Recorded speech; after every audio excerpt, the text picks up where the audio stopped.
Hello everyone. We hope you're doing well. We're doing great, and we truly appreciate your ongoing support. We'd like to briefly address some comments regarding our audiobook series. Rest assured, progress is ongoing. That said, your feedback is vital. If there's a novel you particularly enjoy and want to hear more of, please let us know in the comments. Each chapter requires a financial investment, so we can only continue series that receive strong audience interest. Although we retain core names and plot lines, we make significant editorial changes to enhance clarity, pacing, and immersion. These are not simple recitations. We work hard to deliver a polished, thoughtful listening experience. Without sufficient feedback or engagement, we may need to discontinue a series. So if you're enjoying something, don't stay silent. Your input truly matters. Note, our default audio speed is 3x. If that's too fast, let us know. We're happy to adjust it. Interested in early access to unreleased audiobooks? Visit our Patreon. You'll get to experience new content before it reaches YouTube. Just to clarify, I'm a fan like you. I've purchased these novels and adapted them with care, while respecting all rights and guidelines. For updates, follow us on Facebook and Twitter, X. YouTube update: recently, YouTube flagged some of our content for including mature themes, realistic violence, and darker story elements.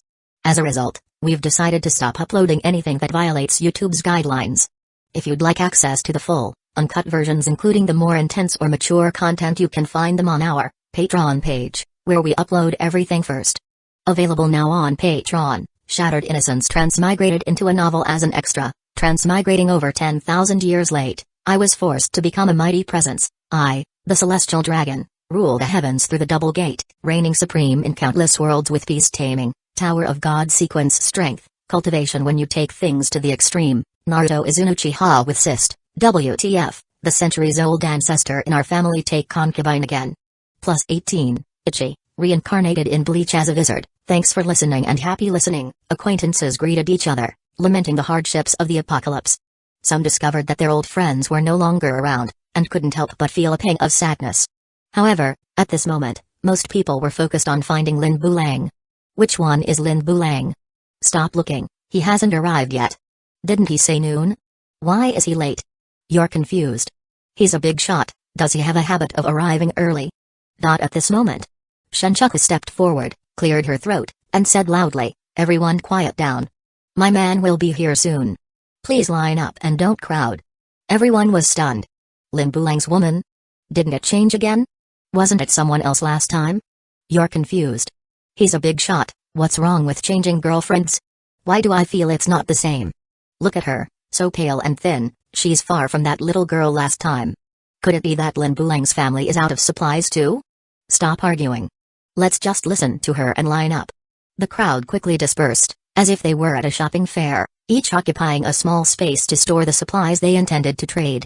Seeing this scene, Shenchaku was very satisfied and said, "Now, if you brought luxury items, whether it's clothes, bags, or cosmetics, take them all out for me to choose." But upon hearing this, everyone exchanged glances, yet no one moved. Shenchaku's expression darkened. "Don't you know I'm Lin Bulang's woman?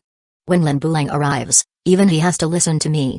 Tang Lin had already secretly retreated to the back of the crowd, afraid that people would find out she was associated with Shenchaku. So embarrassing. But she couldn't help but sigh in her heart. This girl Shenchaku is really outrageous. Or has she completely lost her mind? Fortunately, after today, she would be able to completely rid herself of her. Regardless of whether Lin Bulang accepted her or not, she definitely wouldn't take her in again. It was 12:30. Shenchaku was still there explaining to the confused crowd. And finally, Lin Bulang's figure appeared at the entrance of Unit 1, Building C. Immediately, someone with sharp eyes shouted, "Lin Bulang is here." Instantly, everyone's attention was drawn over. Lin Lang walked out of the door in simple casual wear, hands in his pockets, with an arrogant expression on his face. Indeed, it had to be Lin Bulang. He had the aura down perfectly. Hubby. But at that moment, Shenchaku suddenly screamed heart-wrenchingly. She dashed towards Lin Bulang. The commotion startled everyone around. At the same time, Ning Shuang appeared. She came out of the door, took a couple of quick steps, and linked her arm with Lin Lang's, acting coyly. "Wait for me." Lin Lang said, "Who told you three to walk so slowly?" Ning Shuang stuck out her tongue. "We girls have to walk side by side down the stairs." The two looked sweet and affectionate, making people smile like a proud aunt. However, this sudden turn of events made Shenchaku abruptly slow her pace, until she stood still, in disbelief, her body slightly trembling. Her large, reddened eyes fixed on Linling, and she spat out a few words through clenched teeth. Linling. Who is this woman? Linling stood there, slightly tilting his head, looking down at this woman. At first glance, he almost didn't recognize her. The woman before him, haggard and hysterical, was actually Shenchaku. His first love. The one he had pampered for 5 years. Once upon a time, she was a bright and sunny girl. It was that smile that made the naive boy's heart flutter for the first time, but in the end, the boy lost so completely. Damn. Linling had been too bored these days, watching cringeworthy videos in the study, and had become a bit obsessed. At this moment, Linling. Internally, he didn't feel much sentimentality. He only regretted that he had been blinded by such a woman, wasting 5 years of his life, as if he had been insane for 5 years. As for feeling schadenfreude, well, maybe a little. But overall, he didn't want to invest even a bit of energy into this woman anymore, because it wasn't worth it. He completely ignored her. She's also Linling's woman? Hearing Shenchaku's words, Ning Shuang pondered and sized her up. The conclusion was, no threat, weakling, TSK. But in Shenchaku's eyes, Ning Shuang's gaze was clearly a provocation towards her. She couldn't help but grit her teeth. Damn it. It must be this shameless woman. She must have seduced Linling. That's why Linling hadn't sent me food, and even now hasn't come to apologize to me. What's so good about this woman compared to me? Is it just a bit fairer skin, bigger eyes, a bigger chest, a slimmer waist, and longer legs? Besides that, aren't we all pretty much the same? Moreover, we have so many years of deep feelings between us, how can you just throw that away? Shenchaku clutched her slightly aching heart, slightly parted her lips, her large eyes filled with tears. Linling, you're abandoning me for this woman. But before she could finish her sentence, another woman came out from the door. Sister Xiuanu, why did you suddenly run off? Seeing the newcomer, the crowd gasped. Hiss. Another new woman appeared beside Linling. No. Not new. Isn't this the aloof goddess of the community, Goof? She's tall, beautiful, and wealthy. The dream girl of countless men in the community. But now she actually is also with Linling? And upon seeing this scene, countless boys' hearts shattered. No. The music of a cut plum resonated throughout the entire community. And Shenchaku was even more stunned in place. There's actually more than one? Moreover, this tall and beautiful woman wore designer clothes, with a low-key yet luxurious necklace on her wrist, especially with that capable aura. It was clear she was someone of significant status. A woman of this caliber is actually with Linling? Why? What does she see in Linling? Did Linling save her life? Oh. Sister Goof, Sister Xiuanu, you're too much. Luceran ran out from the door. Breathless from running, her face flushed, yet she was fuming. This is too much. Knowing she rarely goes out and is a bit shy, they deliberately teased her, leaving her behind to watch her make a fool of herself. Humphrey. Hiss. As Luceran made her entrance, the chaotic sounds around her ceased. Only the sound of gasps could be heard. Among them seemed to be the sound of hearts breaking. Our community actually has such a level of beauty? I've never seen her before. Is she a fairy descended to Earth? Luceran's beauty, rated at 9.5, was certified by the system. It's no wonder everyone was so shocked. Linling even felt for a moment that Luceran's beauty might be the limit of humanity? No one could be more beautiful than her. Otherwise, what else could be improved? Her features were already impeccable, unless she got a little more in the chest. But Ning Shuangyu was already big enough. After getting tired of pineapples, trying apples occasionally actually has its own flavor. Chapter 39, Shenchaku's trump card. The three women surrounded Linling. Their demeanor, gestures, and words were all very natural and harmonious. It was as if they had been living together as a family for a long time. Does this mean that during this time, they had been sharing the same bed and meals together? Lin Bulang, oh Lin Bulang. How can you eat so well? You're hugging three beautiful women all to yourself, doesn't your conscience hurt? I hate it. I hate that I'm not Lin Bulang. I'm willing to shorten my life by 10 years just to experience a day of not being a big shot. This scene shattered countless hearts. So beautiful. All three women were stunning. Especially Luceran. She was like an ethereal fairy untouched by the mundane world. Tang Lin observed quietly from the crowd. Previously, she had always thought that she and Goof were the two most outstanding women in the neighborhood. They shared equal beauty and wealth, standing shoulder to shoulder in their careers. Goof was cold and beautiful, distant from strangers. While she herself was more voluptuous and mature, she should have been able to secure a few more points. But now, What was with the undeniable aura of a virtuous wife radiating from Goof? What had Lin Bulang done to her? How could he transform such a proud and aloof person into someone so gentle and charming? This was stealing my persona. And that girl who appeared last. She was too beautiful. Compared to her, Tang Lin didn't even dare to call herself a beauty anymore. Let alone. At this moment, standing in front of Lin Bulang was that overly ordinary woman. Shenchaku stared blankly at everything. She felt that this world was too unreal. A man like Lin Lang. A man with no ambition. A man who only earned a little over 10,000 a month. How could so many women be willing to follow him? Were they all blind? No. It must be fake. Lin Lang must have deliberately staged this to provoke me. And by doing this, it only proves that he still has feelings for me. Shenchaku suddenly regained her confidence. She walked gracefully to Lin Lang, looking at him with a pitiful gaze. Lin Lang, why haven't you brought me any food? Do you know how hungry I am? Do you know how hard it was for me to come find you? As she spoke, tears streamed down her face. 7 parts of this were skill, and 3 parts were genuine emotion. She had been mistreated at home by her mother and brother, only able to eat leftovers. Then she was imprisoned by that Black Dragon Society, barely escaping with her life to get here. Now seeing Lin Lang living so well. His complexion was rosy, his clothes neat, not showing a hint of hardship. And he was surrounded by 3 equally glamorous beauties. She felt even more wronged. Why was I suffering? While you could live so well? And even give my resources to other women? As she cried, it was like the Yellow River bursting its banks, completely unstoppable. Shenchaku cried heartbrokenly, but inside she felt quite pleased. Now Lin Lang must be heartbroken and would immediately pick her up to comfort her, agreeing to all her demands. Lin Lang used to fall for this trick. But, unexpectedly, Lin Lang only coldly said, "Get lost." Gulp. That single "get lost" left Shenchaku gasping for breath. He actually scolded me? He actually dared to scold me? Shenchaku immediately stopped crying, glaring at Goof and the other 2, fiercely saying, "Lin Lang, you've changed. Just because I dumped you, you've completely changed your personality, right? Well, let me tell you, now I'm willing to give you another chance. As long as you drive these women away and hand over all the resources to me for safekeeping, I will agree to marry you. I can even get married right away. As long as you give up these 3 women, you can completely have me. How about that? You must be satisfied now." Hiss. The crowd collectively gasped, unable to remember how many times they had done so. Previously it was because they saw beautiful women. And this time, it was because of this ordinary yet confident woman. They all didn't understand. How could she be so confident? Indeed. Although Shenchaku seemed downcast at this moment, it was still evident that her figure and features were not lacking. At the very least, she was at the level of a minor beauty. After a careful makeover, walking down the street, she could attract countless young men's hearts. It was just a pity.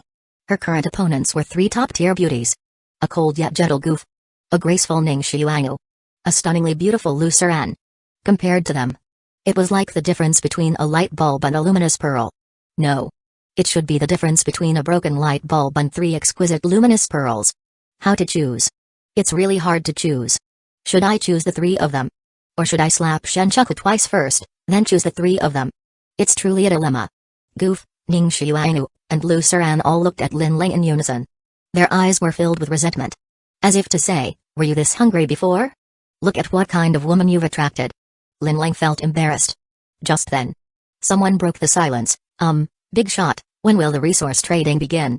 Lin Lang replied seriously, let's start now. Upon hearing this, everyone immediately became excited. Trading is starting. Big shot. Look at this piece of jade, it's my family heirloom, a genuine antique. Big shot. I have gold. I have gold. No matter when, gold is hard currency. Let's trade first, you won't regret it.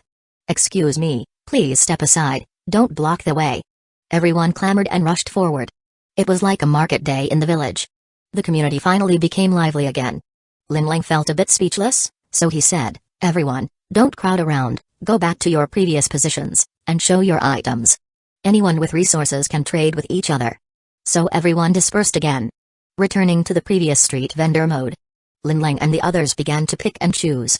Some with ample resources were also looking for suitable items. When they found something they liked, they haggled.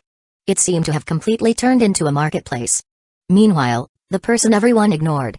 Shenchaku. At this moment, her face was dark, her voice low. Lin Lang, you clearly said you would treat me well for a lifetime. You clearly said you would marry me. Her voice was not loud, but it clearly reached everyone's ears. The crowd paused for a moment, then continued haggling. How much for this strong medicine? 10 bottles of pure water. Too expensive. This medicine is really strong. How strong? Very strong. Ah. A roar. Everyone looked at Shinchaku in surprise. Shinchaku slowly raised her head. Linling.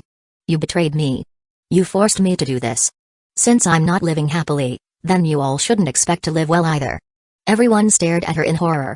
Linling's expression also became serious. Shinchaku coldly smiled. You didn't expect it. I still have a trump card, right? Linling. You will pay the price for this. At this moment, a cold wind blew through. Ning Shuai inexplicably felt nervous, already prepared for battle. But then she heard Shinchaku shout loudly, Linu. You're a superpowered individual. Go kill Linling. Then she pointed accurately at Tang Linu behind the crowd. Everyone's gaze instantly focused on Tang Linu. Tang Linu? What? I've become the trump card? Chapter 40, What will you use to conquer me? Linling looked at the mature woman in the crowd, narrowing his eyes slightly, and a piece of information appeared in his vision. Tang Linu, appearance, 9 points, charging, 0 times, loyalty, 10%, return rate, 200, combat power, C, superpower, teleportation, level 3, in the Happiness Residential Complex. Besides goof, there was actually a stunning beauty with a score of 9? Linling vaguely remembered. He had indeed seen this Tang Linu in the community before. However, at that time, he wasn't particularly interested in women of the mature type, so he didn't pay much attention. But now, he already had 3 different types of exquisite young girls at home, so he was quite knowledgeable about this field. Thus, some other thoughts began to form. Tang Linu appeared somewhat flustered and happened to meet Linling's deep gaze, instantly feeling immense pressure. So she hurriedly defended herself. Shinchaku, what are you talking about? I would never kill anyone. Everyone turned their attention to Shinchaku. Upon hearing Tang Linu's words, Shinchaku looked surprised and furious. Sister Linu, we are both girls, how can you not help me? Are you just going to watch me get bullied by that scumbag Linling? Everyone was speechless. Who bullied you? From start to finish, it seemed like you were the only one putting on a one-woman show. Lin Bulang or not. Neither Tang Linu nor Linling wanted to pay you any mind. Everyone also realized that this woman who called herself Lin Bulang was simply a lunatic, a mad dog that bites anyone in sight. There were already few opportunities for the big boss to organize a trading event. And this woman came to cause trouble. What a waste of everyone's time. So someone shouted, if you have something to say, can you wait until the trading event is over? Don't waste everyone's time. Exactly. Who acts like this, so shameless? Shinchaku, however, screamed hysterically, who is being shameless? You all are in cahoots with Linling. You all conspired to bully me, a weak woman. I will expose you all online. But after shouting for a long time, she couldn't even pull out a phone, let alone expose them online. So she angrily looked around at the people and then strode towards Tang Linu. Sister Linu. Didn't you say before that you wanted to get rid of Lin Bulang? Now is the perfect opportunity. We women must stand up. Don't worry, all the women in the world will stand by our side. Don't talk nonsense. But Tang Linu kept retreating, avoiding getting too close to Shinchaku. She even wished she could scream in terror, don't come any closer. Watching this woman who was so embarrassed she wanted to find a crack in the ground to hide in, Linling inexplicably found her somewhat adorable, and he smiled slightly. Your name is Tang Linu, right? Are you willing to come with me? I can provide food and shelter. Hiss. In an instant, everyone gasped in shock. Shinchaku was even frozen in place. What? Linling actually wanted to find another woman? He already had 3. And he still wanted to find more. Moreover, this time he was looking for a 30-year-old older woman? Is he sick? He doesn't want the 20-year-old beauty that is actively offering herself, but instead wants a 30-year-old older woman? Shinchaku felt her worldview was collapsing. As for the others present, especially the men, the way they looked at Linling was as if they were gazing at a deity. What is a model man? What is a patriarch? This is it. In front of 3 exquisite wives, he still dared to flirt with another woman. Doesn't he fear that the 3 women will get jealous? But upon closer inspection, the 3 women actually looked completely unfazed. At most, there was a hint of helplessness, but not a trace of anger. Were they all this understanding? But then again, their group already had 3 people. If they were to get jealous, they would have been full long ago. So what difference does one more make? Seeing this, everyone felt a pang of bitterness in their hearts. The way they looked at Linling was filled with a bit more resentment. Stop it, you bastard. Are you trying to take away all the beautiful women in the world? At least leave one for us. Tang Lin heard Lin Lang's words and was stunned for a moment, then frowned. I only know Shenchaku by chance, our relationship is not deep. I would never do anything bad for her. Don't listen to her one-sided story. She thought Lin Lang had believed Shenchaku's words. So he was deliberately teasing her. Lin Lang shrugged and said frankly, it has nothing to do with anyone else, I just simply think you are beautiful, so I want you to be my woman. What the hell? Everyone was shocked. Isn't Lin Bulang's way of speaking so straightforward? It's clearly lust at first sight, but when it comes from Lin Bulang's mouth, it feels completely justified. Experts always play it straight. Take notes. Quick, take notes. Shenchaku looked at Tang Linu in disbelief. This 30-year-old older woman actually rejected Lin Lang? Doesn't that mean? If even this 30-year-old older woman doesn't want it, then how could I possibly get it? She suddenly felt. This Tang Linu was in cahoots with Lin Bulang. The purpose was to humiliate her. So her gaze towards Tang Linu gradually turned to hatred. Bad people. All bad people. They all deserve to die. And Tang Linu was completely unaware of this, only saying to Lin Lang, no, I'm just here to exchange some supplies, and then I'll leave. She had always been a proud woman. There were very few men who could catch her eye. Otherwise, she wouldn't still be single at 30. But she had the right to be picky. A wealthy family background. Looks that rival goof. A curvaceous and alluring figure. An incredibly enticing mature charm. Countless men had fought to be her sycophants. But that was not what she wanted. What she truly desired was a man strong enough to conquer her in every way. Lin Bulang? Although he was quite popular recently, he was still just a young lad in his early 20s. No vision, no experience, no connections? What could he use to conquer her? Relying on that little bit of supplies he had? No matter how much he had, there would always be a day when it runs out, not to mention he foolishly gathered so many women to consume it together. Only strength is the real reliance. At this moment, Lin Lang slightly raised his chin, adopting the posture of a spendthrift. Tell me, what supplies do you want to exchange? Tang Lin thought for a moment and took out a very beautiful gemstone brooch from her pocket. This is a brooch commemorating Xiang Nair's anniversary, it's quite valuable. I want to exchange it for some pure water and food. Everyone looked at it. They all secretly shook their heads and sighed, a brooch. Even if it's worth $1 million, what use is it in the apocalypse? It probably can't even be exchanged for a bottle of water. But some clever people saw through it all. If someone else had this brooch, they definitely wouldn't be able to exchange anything with Lin Bulang. But Lin Bulang clearly shows interest in this woman. At a time like this, does a brooch even matter? Even if it's just a wildflower picked by the roadside. Lin Bulang would spend lavishly just to make her smile. So, this brooch is bound to break trading records. No matter what price Lin Bulang offers, everyone shouldn't be surprised. After hearing this analysis, everyone suddenly understood. No wonder the big boss could find so many women. This is the difference. And Tang Lin clearly thought of this layer as well. A subtle smile crept onto her lips. This kid just said he wanted to pursue me. So now he must be trying to save face, pulling out rich supplies to exchange for this brooch. He wants me to see him in a new light. Thinking that this will impress me? Sigh, he really has a young mindset. Am I someone who can be easily moved? I will only use your mindset to keep you dangling, striving for more supplies. As for you, in this back and forth tugging, you will lose utterly. This brooch may be useless to others, but for me. As expected, Lin Bulang looked at Tang Linu with gentle eyes, a smile on his face. It's also completely useless. You're just bringing this thing out to exchange for supplies? You won't be able to exchange for anything. You'll starve to death sooner or later. Chapter 41, Meeting the Ancestor. What? Not just Tang Linu. At this moment, almost everyone on the scene was stunned.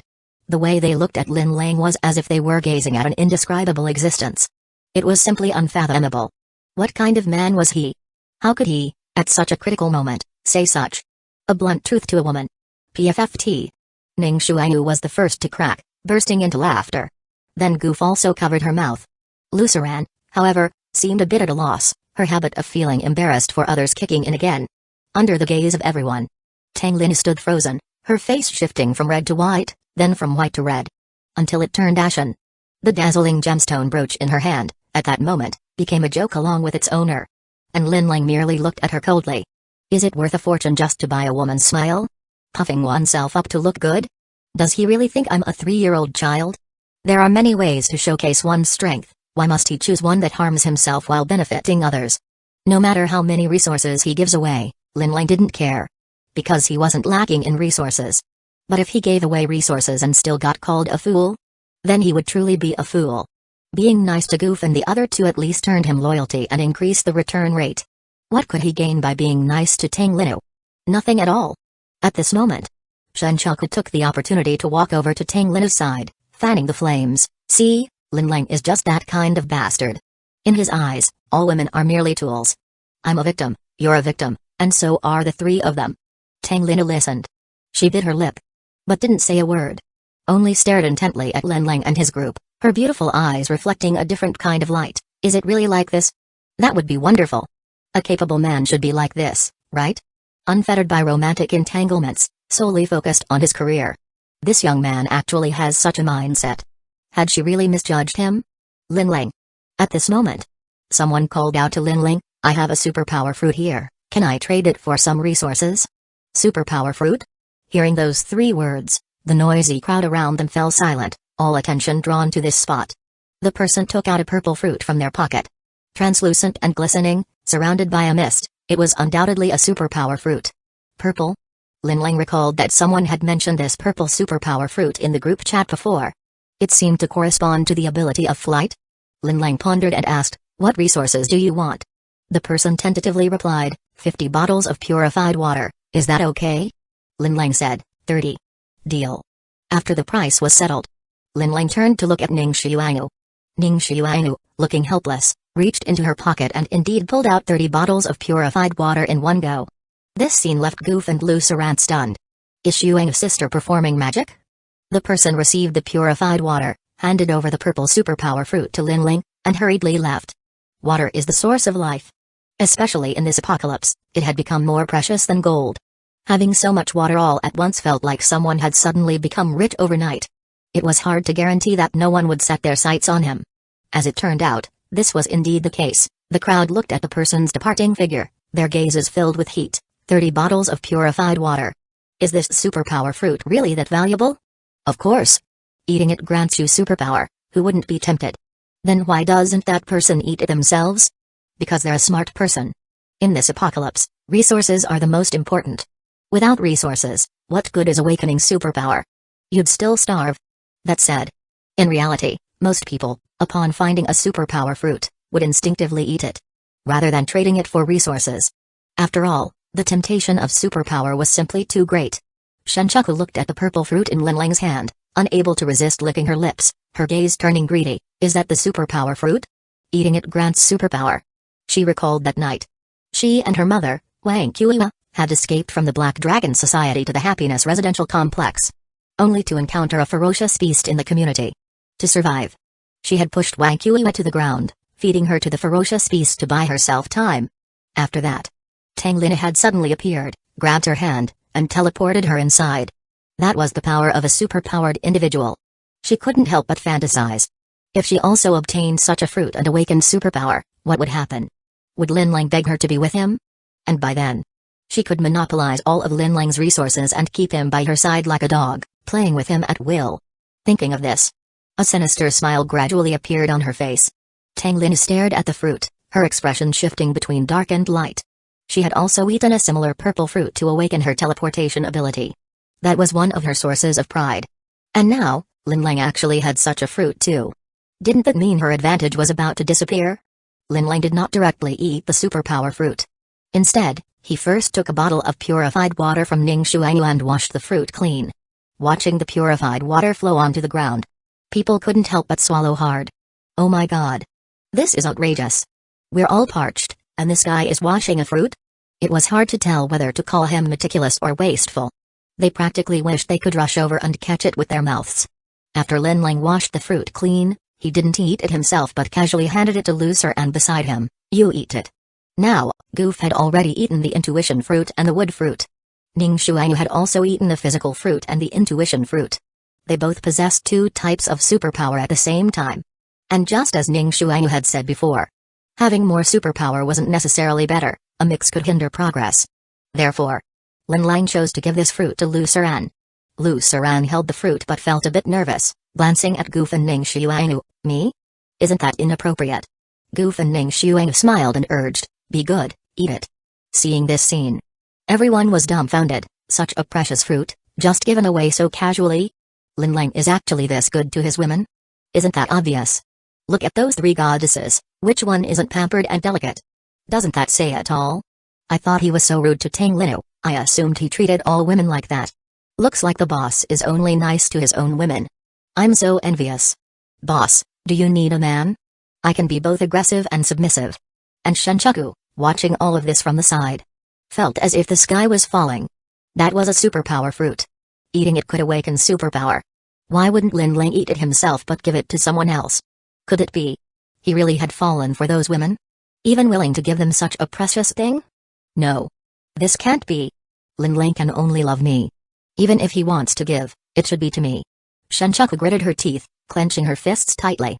Clearly, everything Lin Lang had now should belong to her. But for some reason, Lin Lang just wouldn't admit his mistakes, wouldn't come back to her. What was the problem? She was extremely troubled. Is this what you call Lin Lang treating them as tools? At this moment, Tang Linnu, standing nearby, let out a cold laugh. Shenchaku stubbornly retorted, he's just putting on a show. But what terrified her was, the next moment, Tang Linnu actually walked straight towards Lin Lang. She approached Lin Lang, lowered her head obediently, and spoke softly, I'm sorry, I was too ungrateful before. Do I still have a chance for the all-inclusive offer you mentioned earlier? I'm willing to follow you for a lifetime, to listen to you. Hiss. The crowd on the scene had already lost count of how many times they had gasped in shock today. But there was nothing they could do. What had happened today was simply too astonishing. They had thought, since Lin Lang had been so rude to Tang Linnu, there would be no possibility between them anymore. After all, as long as Tang Linnu had a shred of dignity, she wouldn't submit to a man who had humiliated her. But unexpectedly, at this moment, Tang Linnu took the initiative to approach him. Is this the method of the boss Lin Lang? Masterfully manipulating human emotions. Everything is in his grasp. Come with me. Paying respects to the ancestor. Chapter 42, Defeated you? Let them all leave Tang Linnu. You shameless old woman. How dare you steal my man? You are simply a disgrace among women. Shenchaku was jumping up and down in a panic. How shameless. This 30-year-old old woman actually wants to compete with her for Lin Lang. It's simply outrageous. However, what's even more infuriating is that, judging by the current situation, she might not be able to outcompete her. Tang Linnu's eyes hardened. Her figure suddenly vanished from the spot and appeared next to Shenchaku, raising her hand for a slap. Slap. Shenchaku covered her face, completely stunned. Sister Linnu, you actually hit me? I've always regarded you as my own sister. Tang Linnu coldly said, if you dare to speak carelessly again, I won't hold back. Hearing the coldness in Tang Linnu's tone, Shenchaku covered her face with tearful eyes but didn't dare to say another word. The crowd, gradually coming to their senses, looked on in shock again. A superpowered individual. She's actually a superpowered individual too. Is her ability teleportation? That's amazing. How come there are so many superpowered individuals everywhere now? Lin Bulang's team has gained another superpowered individual.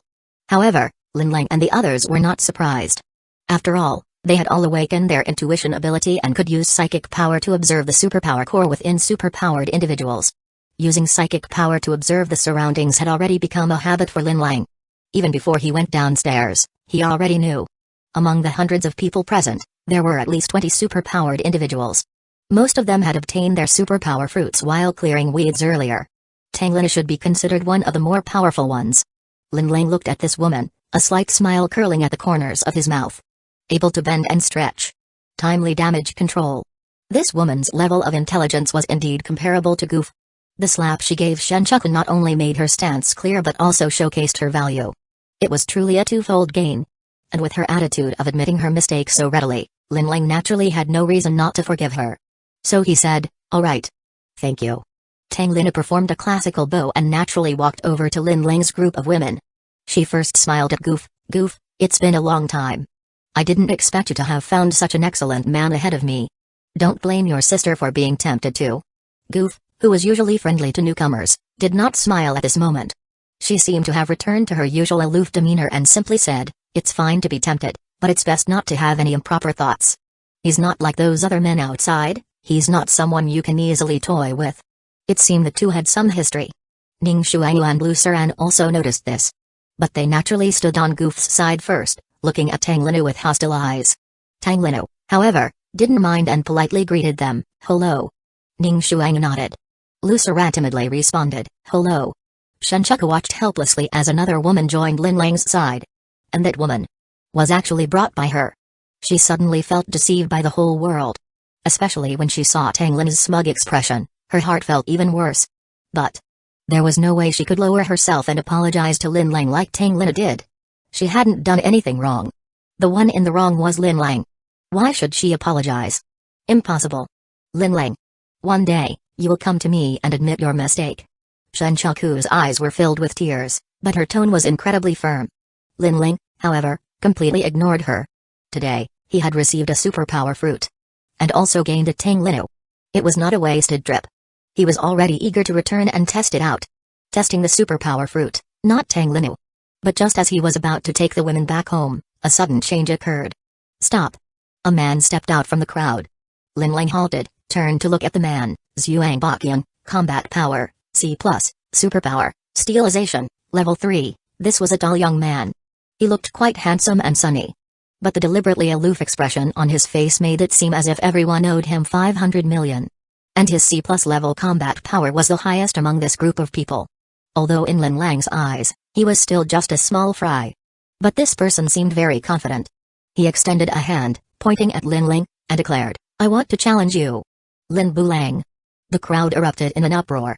How dare he challenge Lin Bulang? Lin Bulang was the most famous person in the neighborhood right now. How could he dare? Lin Lang remained unfazed. "Oh? What do you want to challenge me about?" Zhuang Baqian gritted his teeth and said, "You rely on your little resources and have harmed so many women. As a righteous man, I can no longer stand by and watch. I want to challenge you. If I win, you must allow these poor women to leave." Lin Lang couldn't help but chuckle. "I've never forced anyone. If they want to leave, they can do so at any time."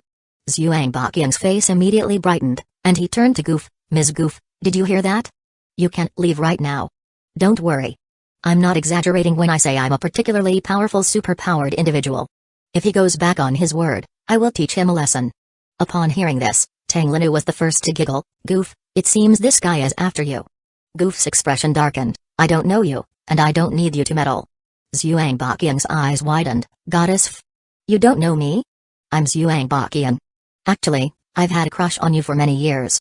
I didn't have the ability to give you a happy life before, so I never dared to confess. But now it's different. I'm a superpowered individual now, and I have the ability to protect you. You don't have to be afraid of him. Come with me. I will take good care of you." As he spoke, he paused. His hungry gaze swept over Ning Shuangyu, Luceran, Tang Linu, and the others. He swallowed hard and said, "And you all. You're all so beautiful. Come with me. I will definitely take good care of you." Upon hearing this, everyone was speechless. What the hell? He still calls himself a righteous man. It's obvious he just wants to steal someone else's woman. Why should they go with you? Isn't it better to follow the big boss? After all, the big boss has so many resources. This is too much. Is he treating women as commodities? Meanwhile, in the corner, Shenchuku's eyes lit up. If this person really defeated Lin Lang and drove those women away, then wouldn't Lin Lang be left with just her? Great. Everyone shut up. Bang. Zhuang Baqian stomped heavily on the ground, creating a 10-centimeter deep pit. Hiss. The crowd instinctively took a step back. They almost forgot, this was a superpowered individual. Look at his strength. If that foot landed on someone, wouldn't it directly crush them? Not to be messed with. This was a battle between big shots. They were just here to watch. Zhuang Baqian, with red eyes, said to Lin Lang, "It must be you. You pretended to agree to let them go, but you must have threatened them behind their backs. So they don't dare to leave. As long as I deal with you, they will naturally all belong to me. Let's settle this. We'll solve the problem like men, one-on-one." But Lin Lang looked at the pathetic C+ in his combat power information. He really had no desire to fight. So he shook his head. "You're not qualified to challenge me." Zhuang Baqian sneered upon hearing this. "What do you mean not qualified? Do you think I don't know? You're not even a superpowered individual, only that big-breasted girl behind you is a superpowered individual. Now, without her backing you up, you're nothing." But Ning Shuangyu stepped forward, her gaze icy. "You want to fight? I can play with you." Her current combat power was also a C+. Zhuang Baqian's eyes flashed with a hint of fear. He then said, "No. This is a battle between men. What are you a woman doing here? Don't worry. Once I defeat Lin Lang, I will take you away. Your figure is even better than Goddess F. I will prioritize pampering you. He licked his lips again. You. Disgusting. Ning Shuayu was furious and charged at him. But Lin Lang firmly grabbed her wrist and calmly said, "Don't get angry. Lin Bulang. You're dead." Zhuang Baqian suddenly shouted and charged at Lin Lang. Lin Lang didn't dodge or evade. But at that moment, everyone heard a piercing bird call from the sky. Then, a shadow like a cannonball fell from the sky. It slammed into Zhuang Baqian. Chapter 43 Little Tiger's shining moment. Boom. Dust filled the air around the building's walls. Everyone was stunned. Then, a dark shadow flew out from the wall, landing steadily on Lin Lang's shoulder.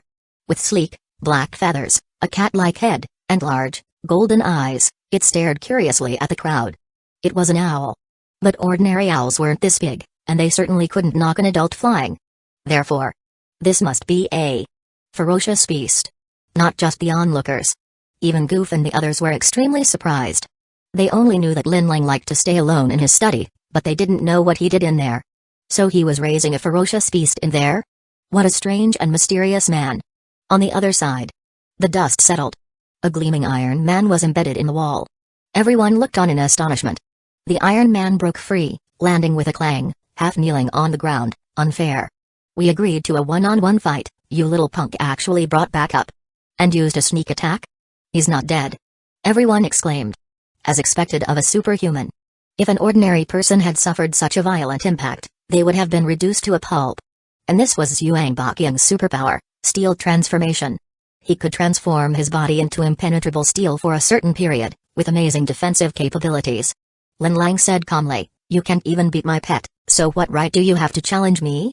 Hearing this, everyone couldn't help but admire Lin Lang's shameless audacity. I mean, he can't even beat his own pet, right? So arrogant even while freeloading, it's simply extraordinary. Is this the art of language? In the eyes of the crowd, Lin Lang was now seen as someone without any ability himself, but with very strong people around him. In other words, a freeloader. Completely carried by his teammates. But Lin Lang had no intention of clearing up this misunderstanding. Why bother finding trouble for himself when he could slack off? Lin Lang, you're actually colluding with ferocious beasts, you're a traitor to humanity. Today, I, Zhuang Baqian, will rid humanity of this scourge. Zhuang Baqian gritted his teeth, his metallic footsteps clanging as he walked towards Lin Lang. Little Tiger suddenly turned its head, its gaze locking onto the enemy. Exclamation mark with a flap of its wings, it swooped towards him. Clang. Clang. Clang. Little Tiger flapped its wings in midair, launching several feather arrows.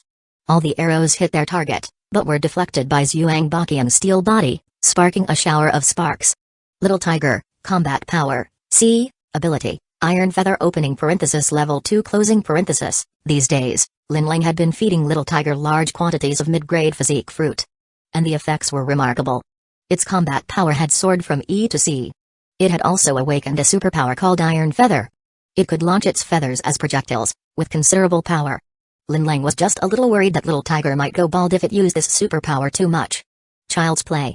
Zhuang Baqian patted the place where the feather arrows had hit him, and sneered, "It's barely enough to tickle me." Exclamation mark seeing that its feather arrows couldn't break through the defense, and facing the enemy's mockery. Little Tiger seemed very angry. After circling in the air, it landed back on Lin Lang's shoulder, but didn't make any further moves. Everyone thought it had given up. Zhuang Baqian said, "Lin Lang, your pet has been defeated, next issue." But at that moment, Little Tiger's eyes turned sharp. A thick red mist suddenly enveloped the entire bird. Lin Lang could sense that Little Tiger's combat power was soaring. Little Tiger, combat power, C++, superpower, Iron Feather opening parenthesis level 2 closing parenthesis semicolon Rage Fire opening parenthesis level 1 closing parenthesis. It had actually awakened a new ability at a critical moment? Little Tiger opened its beak wide. A red light seemed to emanate from within. The next moment, the light expanded into a ball of fire, blasting towards Zhuang Baqian. Boom. Zhuang Baqian was caught off guard and hit squarely by the fireball. An extremely bright light suddenly erupted. A wave of heat washed over everyone. Instinctively, everyone closed their eyes and turned their heads to avoid it. Then, when they opened their eyes again, Zhuang Baqian was only standing there from the waist down. His upper body had vanished without a trace. Like a half-melted Iron Man. Little Tiger let out a cry, then fell from Lin Lang's shoulder. Lin Lang caught it. Good bird. You didn't disappoint your master. Lin Lang couldn't help but praise it. But he was also secretly shocked.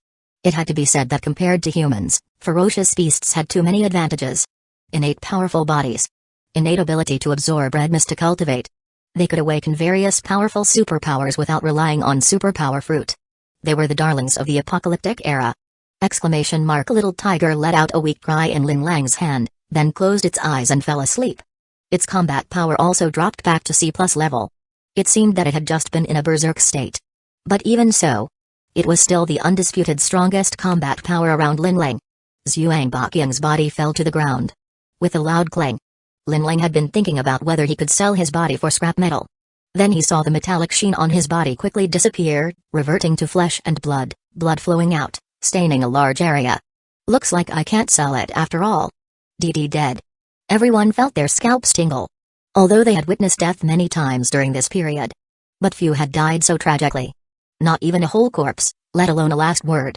They looked at little tiger in Lin Lang's hands again, their eyes filled with deep fear. What kind of bird is this? It can even breathe fire? Even such an impenetrable iron man was melted in half in an instant. If it were a normal person, wouldn't they have been instantly reduced to ashes? Too brutal. From now on, who in the community would dare to provoke Lin Lang? Shenchuku witnessed the whole thing, clenching her fists tightly, not knowing what she was thinking. Let's go back, Lin Lang said, turning towards the entrance of Building C, Unit 1. Goof, Ning Xiuanu, and Lu Saran obediently followed behind him. Tang Lin said, Lin Lang, can I go back and pack my things, then come find you later? Lin Lang nodded, sure. After Lin Lang and his group left, the crowd looked at each other, still seemingly recovering from the shock. At this time, a young man stepped forward and said, everyone, I'm the captain of the Building C, Unit 1 patrol team, you can call me the Line of Righteousness. I also have supplies, anyone who has superpower fruit can also trade with me. The same price, 30 bottles of purified water. But after he finished speaking, no one reacted. He couldn't help but feel a little embarrassed. But he quickly adjusted his attitude, changing his tone, and said, besides, I also have a suggestion, our community can form a patrol team. Responsible for the security of the entire community. Also responsible for collecting, sorting, and distributing supplies, allowing more people to survive. Who wants to join? This time, people reacted a little. Someone asked, what are the benefits of joining you? Free food?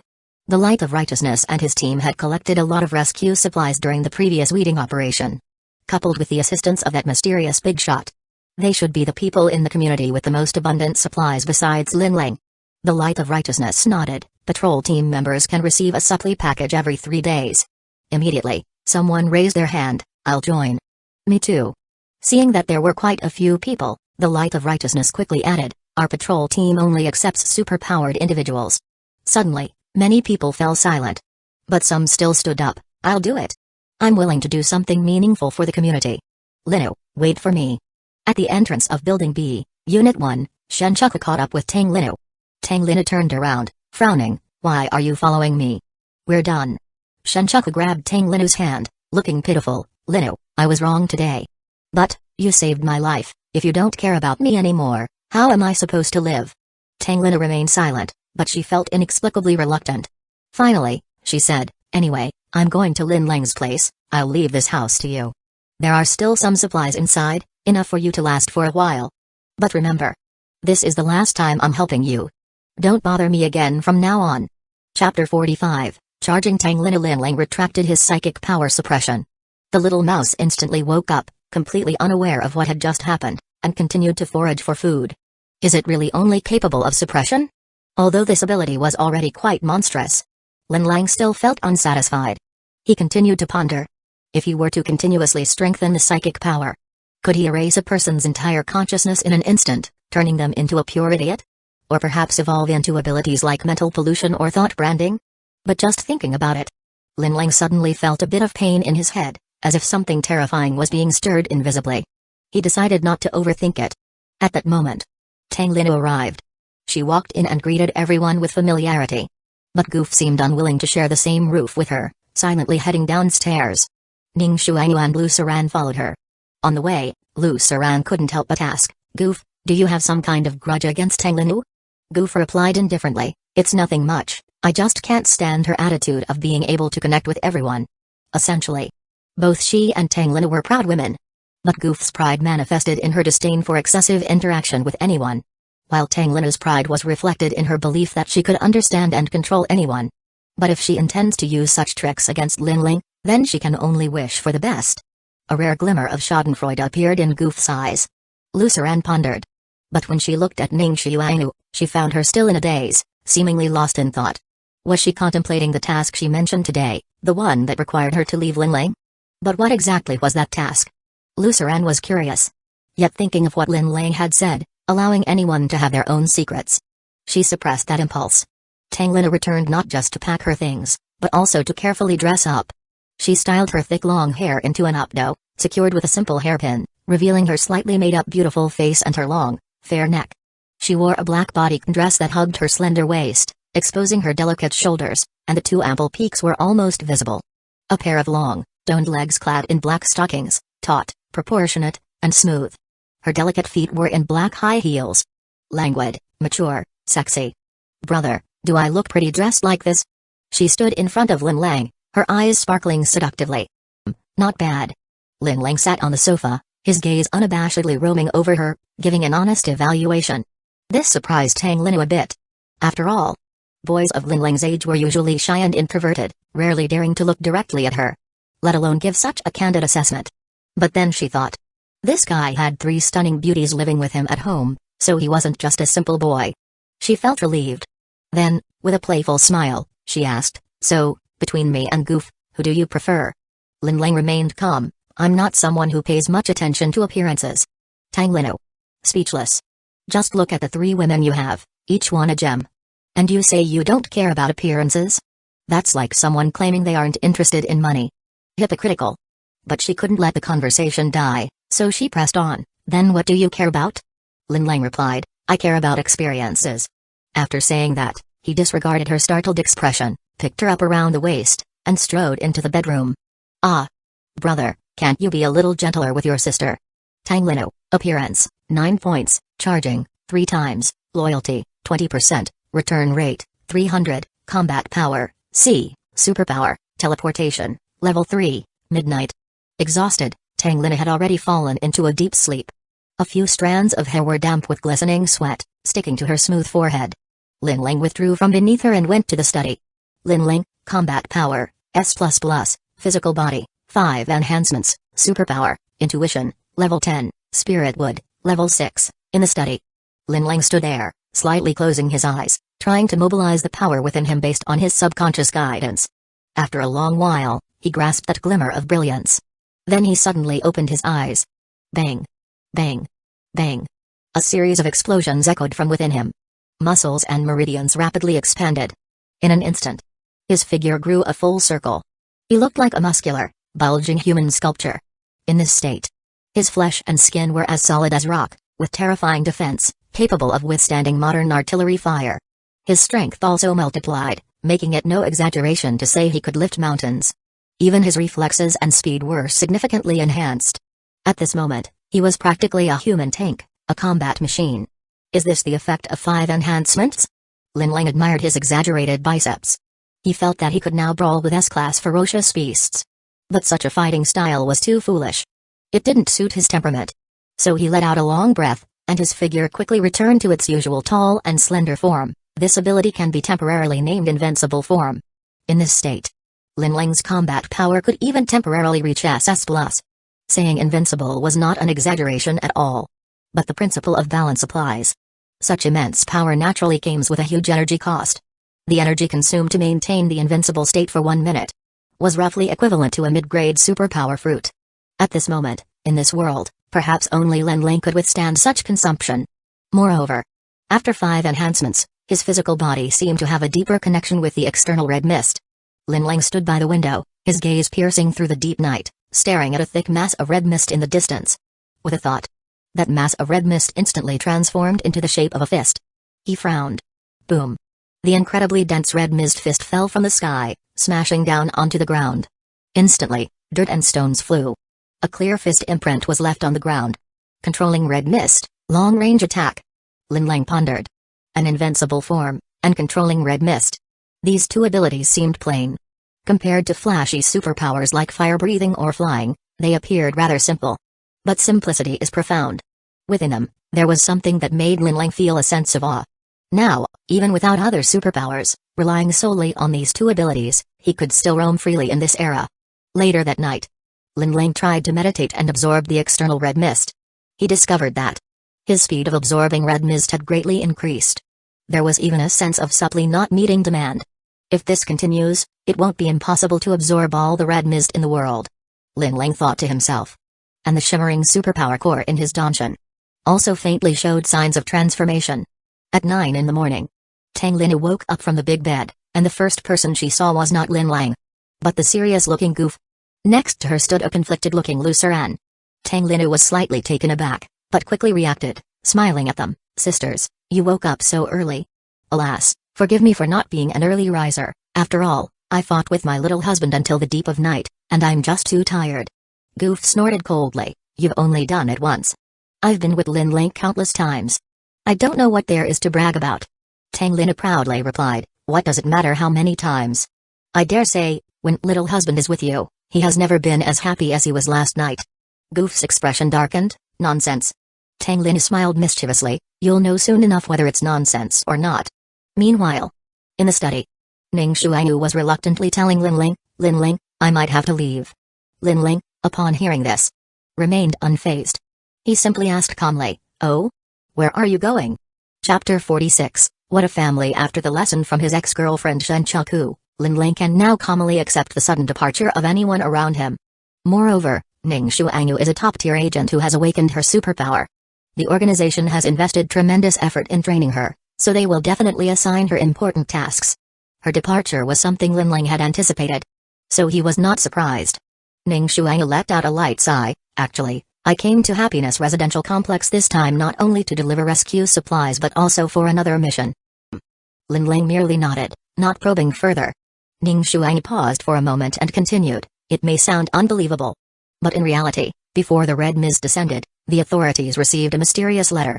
The writer accurately predicted this disaster, including the red mist, ferocious beasts, and even the superpower fruit. At first, we all thought it was a prank. But unexpectedly, shortly after, everything came true." Upon hearing this, a glimmer of surprise finally flashed in Lin Lang's eyes. A prophecy of the apocalypse? Is there really such a remarkable person in the world?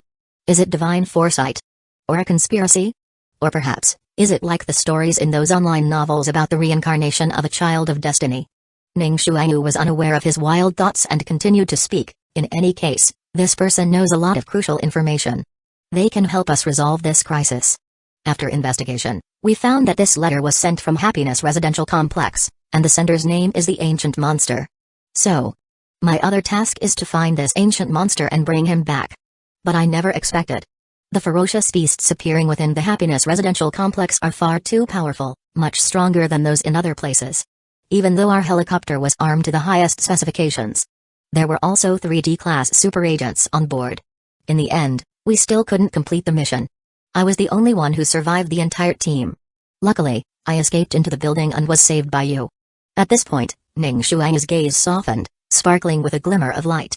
But seeing Lin Lang's serious expression as he listened intently, it seemed he completely missed her tender feelings. She couldn't help but roll her eyes internally and continued, "And recently, the red mist in the community has disappeared. I feel this is the perfect opportunity for me to continue my mission. I will first find this person in the community, then contact headquarters to send someone to pick us up." After listening to Ning Shuang's account, Lin Lang fully understood. On a larger scale, Ning Shuangyu was sacrificing her own happiness for the future of all humanity. He had no reason not to support her. So he said, "This is a great mission, go for it, good luck." Hearing Lin Lang support her like this, Ning Shuangyu was very touched. But she also felt a bit disappointed. "You didn't even try to keep me here. If you were really reluctant to let me go, and insisted on not letting me leave, I might still leave, but I would be very happy about it." "Alright, then I'm leaving." Ning Shuangyu pouted, a bit unhappy, and turned to walk towards the door. "Wait a minute." Lin Lang suddenly called out to her. Is he trying to keep me here?" "I knew it. Humphrey, men." Ning Shuangyu felt very hopeful but still pretended to be calm as she turned back. "What is it?" But Lin Lang said seriously, "If you find that ancient monster, can you let me meet him first? I'm quite curious about him." Ning Shuangyu looked displeased. "Got it. Humphrey." Then she stomped out the door, fuming. "Men. Humphrey." But after she left, Lin Lang turned to Little Tiger, who was dozing off nearby, and said, "Go, protect her. If she loses even a single hair, don't come back." Chirp chirp chirp. Little Tiger flapped its wings and flew out of the window. At lunchtime, Lin Lang, Goof, Luceran, and Tang Lin sat around the dining table. The table was filled with some home-cooked dishes, all made by Goof. Lin Lang had previously taken out some fresh ingredients from the space and put them in the fridge, giving the women a chance to showcase their culinary skills. It was also a good opportunity to change up the flavors. During the meal, Tang Linu deliberately leaned closely against Lin Lang, her voice seductive as she said, "Little husband, can you feed me? I'm so weak all over that I can barely hold chopsticks." Lin Lang remained expressionless, casually picking up a piece of braised pork and feeding it to Tang Linu. "So delicious. Thank you, little husband." As Tang Linu ate the meat, her provocative gaze drifted towards Goof. "Goof, your cooking skills are really impressive." "Thank you." Goof's tone was cold. Tang Linu, however, was unfazed and began to tease Lin Lang again, "Little husband. I want to eat that too. Little husband." Hearing Tang Linu's delicate and pretentious voice, Goof appeared calm on the surface. But inside, she was quite unhappy. This Tang Linu. Not only did she take the spot next to Lin Lang first, but she was also deliberately trying to annoy her. Her scheming was too deep. Calling him little husband with every breath makes you seem special, huh? Just wait. Goof ate her meal quietly, ignoring Tang Linu's provocations. And when they finished eating, Luceran volunteered to help wash the dishes. Goof pulled Luceran aside and whispered, "Suran, little sister. That Tang Linu is quite a formidable character. Look at her, she just arrived and is already trying to overshadow us. We can't let ourselves fall behind. You need to work harder in the future, don't let this woman be so arrogant." Luceran's face instantly turned red at her words, stammering, "Work harder? How do I work harder? Usually, it's Lin Lang doing all the work." Goof was exasperated, "I'll teach you. Just do this." In the study, Lin Lang called Tang Linu in. Then casually handed her a mid-grade physique fruit, saying, "You performed well last night, this is a reward." Tang Linu stared blankly at the superpower fruit in her hand. Gradually, she was quite shocked. A reward? What kind of family is this? Using superpower fruit as a reward? But before she could react, Lin Lang continued, "However, I hope you won't play those little tricks at the dining table anymore. I don't like being used. Do you understand?" Tang Linu met Lin Lang's calm gaze, yet inexplicably felt a wave of unease. How strange. This Lin Bulang clearly has no superpower, everything relies on his women. But why?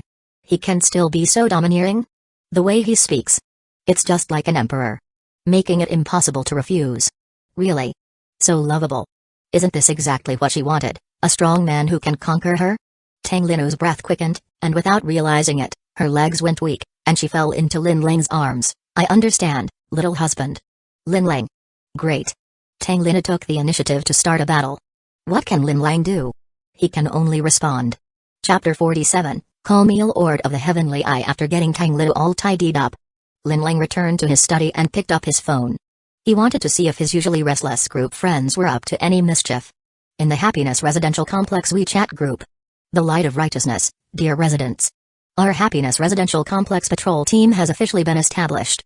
There are a total of 11 members, all super-powered individuals. Now, we need to elect a captain to manage the affairs of the community. Although the team members all highly praise me as the captain, but considering that the patrol team serves all residents, we still need to seek everyone's opinion. If you want to vote for me, please reply with 1. Someone replied below. 1. Good job, the Light of Righteousness. Not power hungry, prioritizing the residents. 1. Vote for a captain? Let Lin Bulang take it. Oh come on. Don't joke around, I'm not joking. Although the big guy is a bit of a flirt, I believe in his strength. That's true, the big guy has several super-powered individuals around him, plus a divine beast. His combat power is invincible.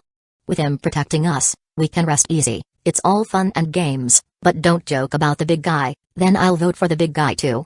What do I press for him? In a small room. The Light of Righteousness saw the residents' replies. There were only a few scattered votes for 1. The rest were all talking about Lin Bulang. His mouth twisted in anger. Fine, if you don't vote for me. But to choose that Lin Bulang? What has Lin Bulang done for you? How much effort has he put into the community compared to me? No, wait. He hasn't done anything at all. So he quickly typed, please vote from the existing members of the patrol team, residents, but your patrol team doesn't seem to be as strong as the big guy. Isn't the big guy considering taking over this patrol team? Lin Bulang, otherwise, the big guy should form his own team. I'll definitely join. Lin Bulang, doesn't the big guy already have a team? Plus, it comes with food and lodging? Too bad you don't have that condition. Evil grin, we ask the big guy to take action. Lin Lang naturally wouldn't go and be some patrol team captain. Why should he work hard for these guys? There's no salary. He'd have to share supplies with them. Only a fool would do that. Such hard and tiring work should be left to those righteous individuals. So, Lin Bulang, food and lodging provided, sheltering the goddess, long-term offer, others, please refrain from disturbing, residents, the light of righteousness, since Lin Bulang is unwilling, then let me be the captain, and I hope everyone will cooperate with my work in the future, residents, captain, how do you plan to carry out your work? The light of righteousness, I hope everyone can work together to overcome difficulties. If you have extra supplies, please donate them to those who don't have any, so that more people can survive. Residents, donate supplies? We don't have any, in the community, only the big guy has the most supplies. You let him donate first, then we'll donate. The light of righteousness frowned slightly upon seeing these messages. A new official should show some fire. He knew this was the time to establish his authority as captain. But, thinking of that pet beside Lin Bulang, which could melt steel, he didn't dare to act recklessly. So he said, lead by example. Let's start by donating our own supplies. The patrol team will visit and deliver supplies to residents in need. Residents, okay, thumbs up, long live the light of righteousness. Lin Lang smiled slightly. In fact, he quite admired the light of righteousness. At least he meant what he said. And was willing to sacrifice his own interests. Unlike Wang Lianda and his group, who raised the banner of morality but were actually seeking their own benefits. After thinking for a moment, Lin Lang registered a small account and added him, young friend, congratulations on becoming the captain. You didn't disappoint this old man. In the room, the light of righteousness received this message, first stunned, then overjoyed. May I ask if you are the mysterious benefactor who supported us before? How should the younger generation address you? The other party was silent for a moment. Just call me Lord of the Heavenly Eye, Lord of the Heavenly Eye. The light of righteousness scratched his head. This name truly sounds like a title of a great master. Unique. So he replied, Lord of the Heavenly Eye. Thank you for your support. May I ask if the younger generation can meet you? Lord of the Heavenly Eye, now is not the time. I have a task for you, the light of righteousness. Please give your orders, Lord of the Heavenly Eye, Lord of the Heavenly Eye. You need to clean up the community, especially to handle the corpses in each room, so that our community can return to its former state. The disaster has lasted for so long. There must be many people who died in their rooms, still unprocessed. After all, this is a community where living people reside. Living among a bunch of dead bodies all day, Lin Lang still felt quite uncomfortable. Especially worried about the heat. If the corpses start to rot, then the whole community would smell like death. How disgusting would that be? The light of righteousness, we will definitely complete the task. He was very excited. Now, the entire Happiness residential complex. Everyone thought Lin Bulang was the big guy. But only he knew. This mysterious Lord of the Heavenly Eye was the true big guy. Not only did he have ample supplies, but also a lot of superpower fruit. And such a high level of thought. What could Lin Bulang, who only knew how to collect women and show off, compare to? And now, he was working for this Lord of the Heavenly Eye. What an honor. At this moment, Lord of the Heavenly Eye sent another message. Under the big tree at the entrance, there are some supplies I prepared for you. Good luck, young men. The light of righteousness was ecstatic. Thank you, Lord of the Heavenly Eye, this is the true big guy. Sending supplies at the drop of a hat. Far better than that fake big guy Lin Bulang. He called his people and happily went out. When he reached under the big tree, he indeed saw a cardboard box. Inside were still water, food, and a few superpower fruits. The new team members were all very surprised. But he had a nonchalant expression. Our patrol team has a great master backing us. This great master is much stronger than Lin Bulang, so you all work hard, and there will definitely be benefits in the future. After taking the supplies, he looked up at the towering tree. Remembering how it had saved people twice before, he knelt down and sincerely bowed. The team members quickly followed suit. One Lord of the Heavenly Eye. One Invincible Divine Tree. To have these two guardians, how fortunate are we in the Happiness residential complex. May the two guardians quickly take action and deal with that rat droppings Lin Bulang. Our community will only get better and better. In Unit 1, Room 3003 of Building B, Shenchuku found an apple in the fridge. But this apple had been sitting for too long, half of it had turned black. She used a knife to cut off the bad half. She ate the good half. As a result, she started to have diarrhea. Fortunately, Tang Lin had some anti-diarrheal medicine at home, or she might have ended up in serious trouble. But fortune and misfortune are intertwined. While looking for the medicine, she accidentally found an old phone. She tried charging it. To her surprise, it still worked. So she turned it on. Unfortunately, it didn't have a SIM card, so she couldn't make calls. Otherwise, she would have called Lin Lang 100 times. And she couldn't log into WeChat. So she could only enter a video app. She scrolled through videos to pass the time. She scrolled for quite a while. Time passed second by second. She yawned. Just as she was about to take a nap. At that moment, she came across a video titled, Daily Life of the Black Dragon Society, Fine Wine, Gourmet Food, Beautiful Women, Welcome Superpowered Individuals to Join Us, Defeat the Red Mist Apocalypse, The World Belongs to the Black Dragon. It was that Black Dragon Society. The one that kidnapped her family, ate her brother, and caused her mother's death. Shenchaku instantly felt a surge of hatred. In the video, the people of the Black Dragon Society seemed to be holding some kind of celebration. A long table was filled with all kinds of fine wine and gourmet food. Big fish and meat. Many beautiful girls dressed lightly stood neatly beside, serving the people at the table. And a young man in a black suit sat at the head of the table, his face obscured. He should be the boss of the Black Dragon Society. Beside the man stood a few people, seemingly bodyguards. Among them was a particularly fat person, and Shenchaku felt inexplicably familiar, so she couldn't help but look a few more times. Holy crap. After Shenchaku got a clear look, she couldn't help but shout. Shen Lingshan. It was her brother Shen Lingshan. Wasn't he taken by the Black Dragon Society to be an emergency food supply? How was he still alive? And he looked even fatter. At that moment, he was wearing an oversized black suit, standing behind the boss of the Black Dragon Society like a wall. Shenchaku was instantly overjoyed. Looking at Shen Lingshan's appearance, he seemed to be doing quite well in the Black Dragon Society. So that means she could leverage her brother's status. That means she could have Lin Lang under her thumb. No matter how strong Lin Lang was, could he be stronger than the boss of the Black Dragon Society? Chapter 48 Tuang Yunzai. Shenchaku's heart raced with excitement, her hands trembled. She immediately exited the video app and dialed her brother's number. But then she suddenly remembered, this phone had no SIM card. That old woman Tang Lin. Doesn't she know to prepare a phone that can make calls? It's so annoying. She complained.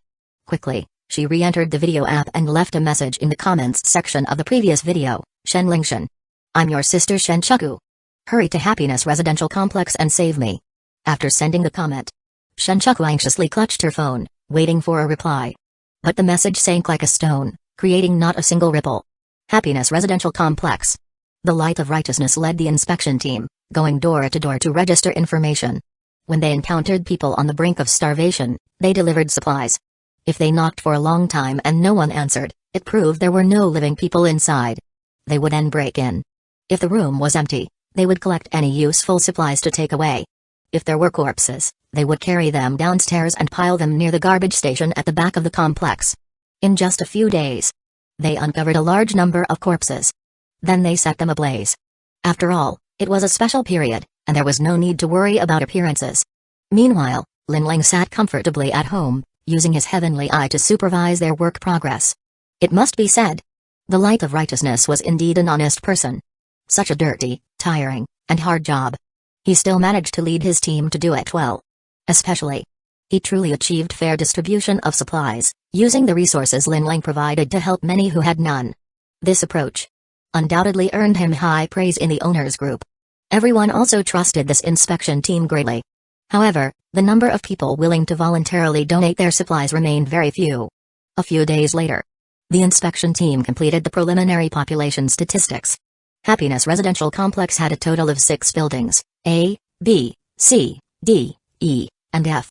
Each building had 30 floors, with 3 households per floor. The original residents numbered about 1,000. Now only over 400 remained.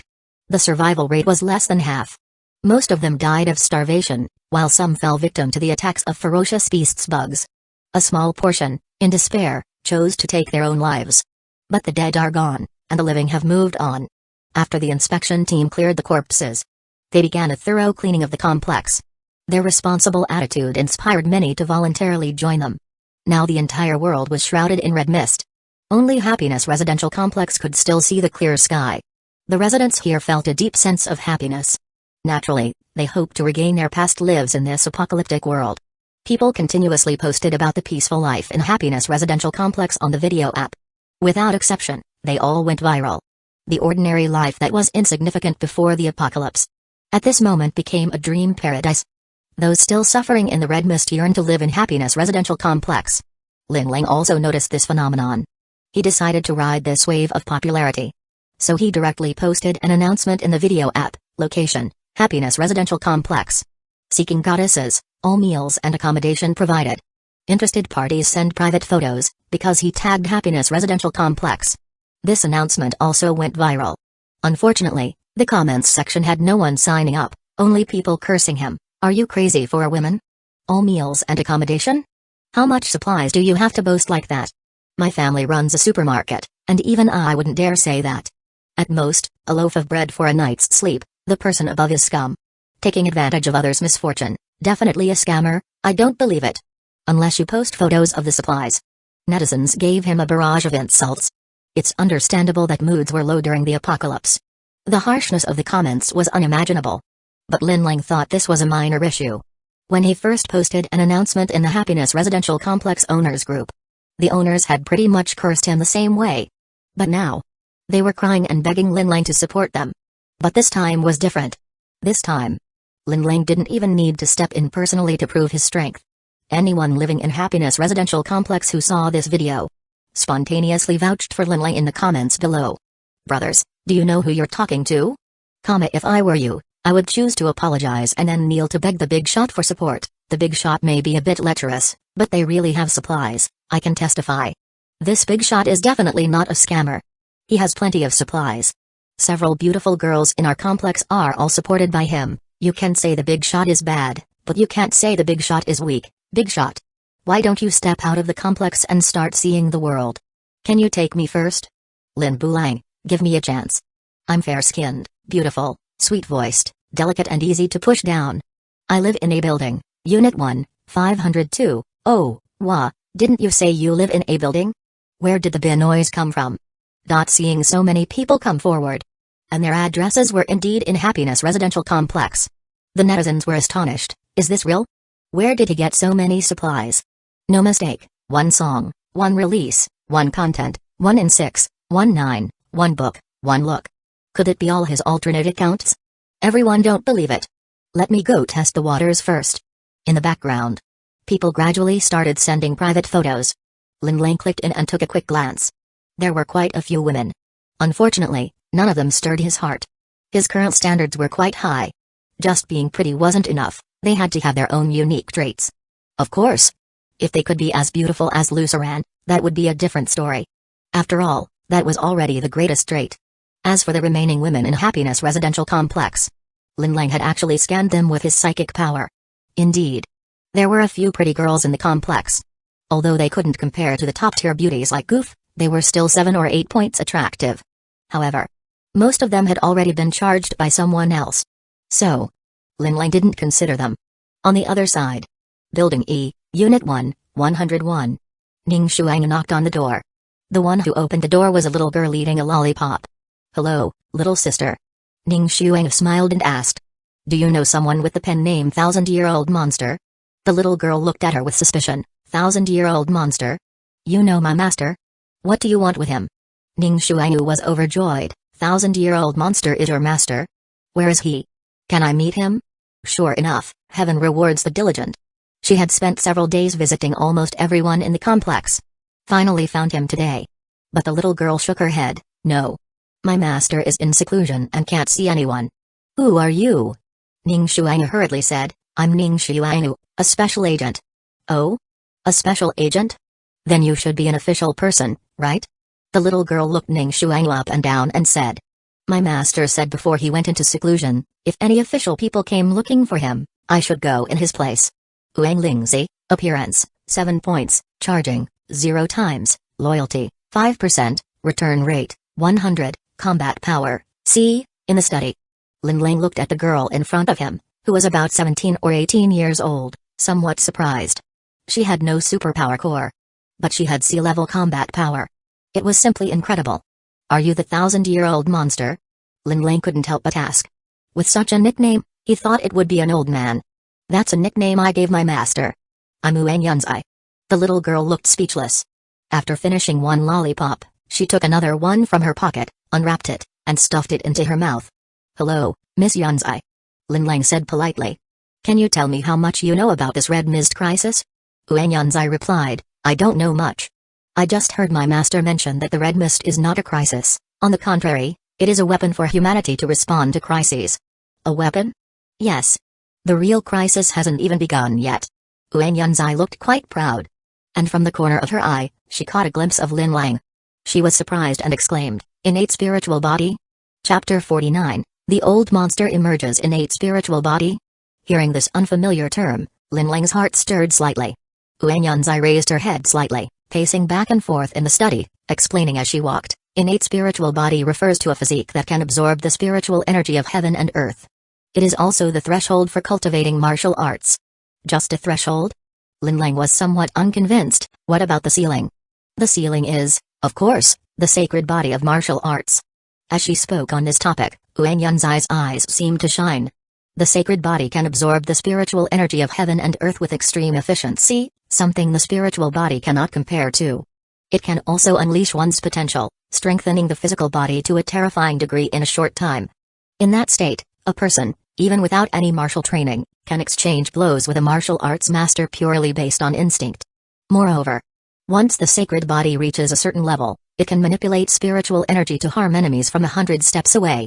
The more Lin Lang listened, the stranger his expression became. Efficient absorption? Invincible form? Manipulating spiritual energy? Wasn't this describing himself? Am I the sacred body of martial arts? You wouldn't understand even if I told you. Uanyunzai suddenly stopped in her tracks. Looking at Lin Lang, she continued, in any case, since you are a spiritual body and have the qualifications to cultivate martial arts, then as the martial arts heir, I shall teach you a set of breathing techniques to help you embark on the path of martial arts. She looked quite proud, as if she were a wealthy person bestowing charity upon a beggar. Lin Lang, however, was deep in thought. No wonder. Uanyunzai herself does not have a superpower core, yet possesses such high combat power. It all stems from her being a martial artist. Combat power comes from martial arts, not from superpowers. With the mindset that having more skills is never a burden, Lin Lang nodded. Then I'll trouble you. Uanyunzai took out her phone and said, add me on WeChat. After Lin Lang added her on WeChat, he received a file she sent, Martial Arts Introductory Breathing Techniques, Refined Version. Wow, this is really keeping up with the times. Lin Lang had thought this breathing technique would be a martial arts manual or a scroll of parchment. He didn't expect it to indeed be a manual, but in electronic format. Alright. The technique is given to you, how far you can cultivate it depends on your own talent. After Uanyunzai finished speaking, she left the study. Lin Lang, alone in the study, briefly skimmed through the mental mantra. With his enhanced brain, and perhaps due to the sacred body of martial arts having a natural affinity for martial knowledge. In any case, he easily memorized all the content. Upon slight analysis, he discovered this so-called breathing technique was actually an upgraded version of the meditation method he usually used to absorb red mist. He sat cross-legged and tried to run it. In an instant, he felt as if he had become an endless black hole, attracting the rolling red mist from afar, which surged towards him like a tide. And this time, after the red mist entered his body, it spread along his meridians throughout his body. It was devoured and absorbed by the cells in various parts, transformed into a reserve of life energy. The efficiency of absorbing red mist this way was indeed much higher than his previous meditation. Drawing energy into the body, establishing the foundation of martial arts. This phrase inexplicably surfaced in Lin Lang's mind. This made him even more convinced. It seemed he had some inexplicable connection with martial arts. He continued to boldly speculate. This vast red mist must be the spiritual energy Uanyunzai mentioned. So this red mist crisis is essentially a revival of spiritual energy? That would also explain why Uanyunzai said the red mist is not a crisis, but a weapon. Regarding this breathing technique, Lin Lang was merely scratching the surface. He didn't dare to continue absorbing recklessly. Otherwise, at his current level, he could easily absorb half a neighborhood's worth of red mist in one go. Who knows what kind of commotion that would cause. In Unit 1, Room 101 of Building E, a simple living room suddenly had a glowing array pattern appear on the floor. The next moment, an old, hunched figure appeared within it. As he stood, the light of the array pattern gradually dimmed and disappeared, as if it had never existed. The process of spiritual energy revival has been greatly accelerated. Could there be some unforeseen change? The old man frowned. Then, an extremely powerful psychic power was released. Lin Ling suddenly sensed a powerful psychic power occupying the area of Happiness Residential Complex. Another expert. However, although this psychic power was strong, it was only strong compared to others. Lin Ling's psychic power was too abnormal. It had already transcended the realm of ordinary psychic powers. It was basically impossible for him to be broken through by someone else's psychic power, or even to be detected. Instead, the owner of that psychic power was easily locked onto by Lin Ling, Uang Bailey, combat power, B, with the surname Uang, super high combat power, yet no superpower core. Lin Ling had a rough idea. This must be that little girl's master, the one nicknamed the Millennium Old Monster, right? She should also be a martial cultivator. Combat power of B, quite rare in the world. Izoro had suddenly appeared in the neighborhood. Either he had just arrived, or he had been here all along, but had hidden his presence somehow. Under Lin Ling's psychic power surveillance, the old monster stepped out and headed straight towards Lin Ling. He must be here to find Duan Yunzai. Before long, there was a knock at the door. Then he heard someone open the door, along with Duan Yunzai's surprised voice, "Old monster. Why have you emerged from seclusion? How disrespectful. Call me master." Lin Ling then leisurely got up and walked out of the study. In the living room, Goof and the other girls were present. Seeing Lin Ling come in, they all stood behind him. Duan Yunzai and the old monster stood at the door, resembling a pair of grandfather and granddaughter. The old monster looked quite ordinary, appearing to be in his 60s or 70s, dressed very simply, like a thin old farmer. But his eyes were very bright, full of spirit.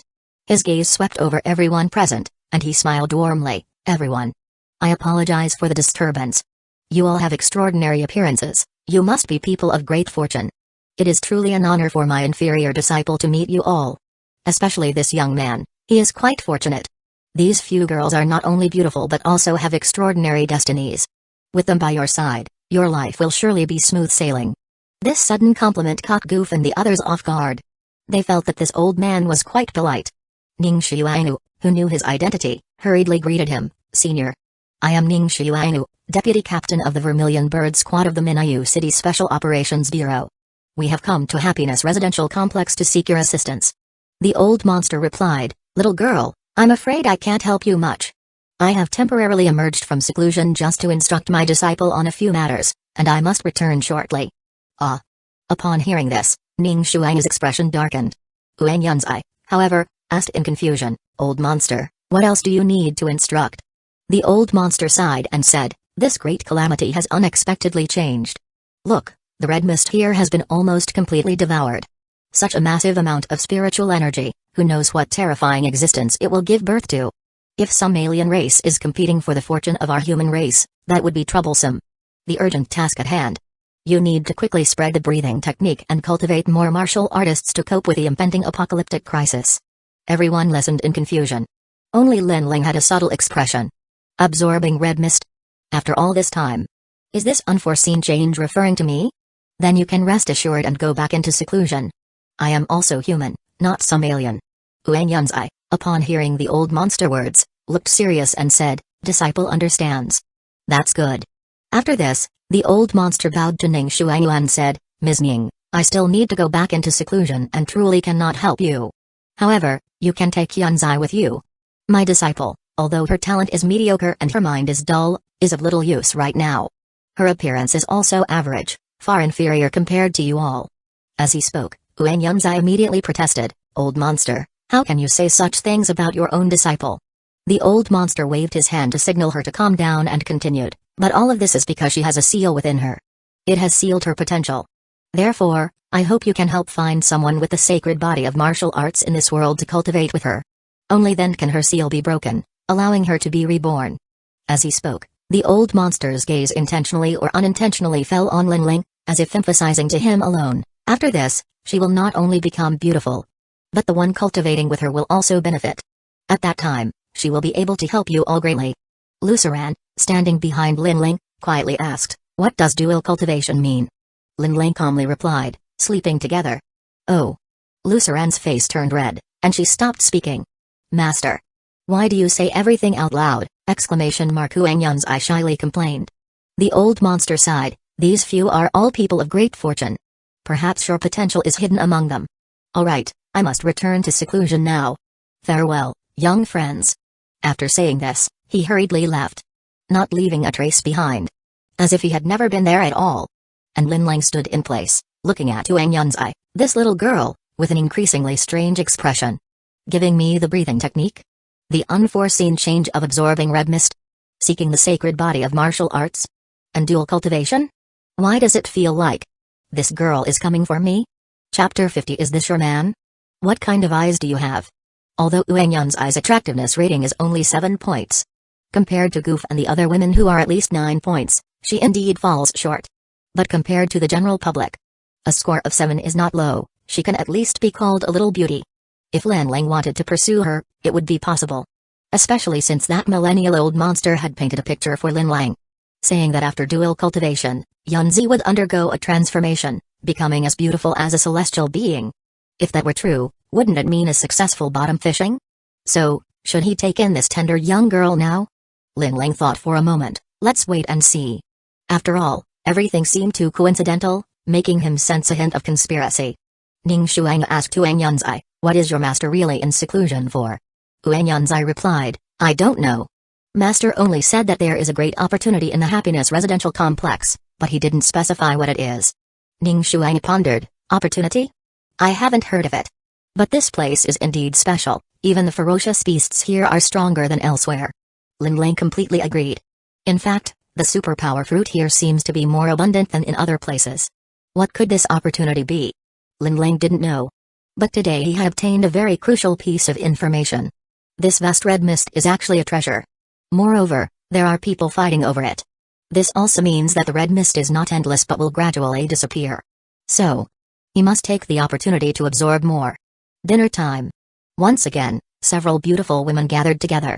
At the dining table, Tang Linu and Goof were secretly competing, serving dishes to Linlang, making Linlang feed them. In short, they were constantly releasing the scent of competing for affection. This made Wang Yunzai, who was new to the scene, unable to help but exclaim, you city folks really know how to play. After dinner, Ning Shuang took Wang Yunzai downstairs to rest.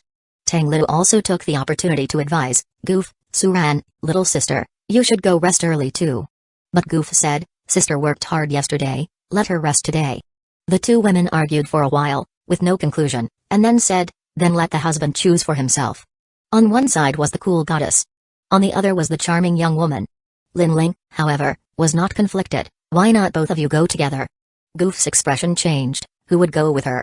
Tang Liu also said, forget it, I'm afraid my sister will feel inferior later. As the two quarreled, the originally quiet Lu Saran, who was standing aside, gently tugged at Linlang's sleeve. Linlang turned to look. He saw Lu Saran's little face flushed, her eyes shimmering as she said, Linlang, I want to dual cultivate with you. Linlang's heart stirred. He embraced her and took her into the room, leaving Goof and Tang Lin still bickering at the dining table. The next morning, Linlang and the others went to the rooftop of Building C together. Ning Shuang had contacted the authorities yesterday, informing them that she had found the millennial-old monster. The authorities promised to send a helicopter to pick them up this morning. It wasn't long before an armed helicopter broke through the Red Mist's blockade and entered Linlang's psychic field. Linlang casually checked the information of the personnel on board. There were a total of 5 people on the helicopter. 4 of them were Respers. Their combat power was all sea level. For outsiders, such a combat power lineup was already quite impressive.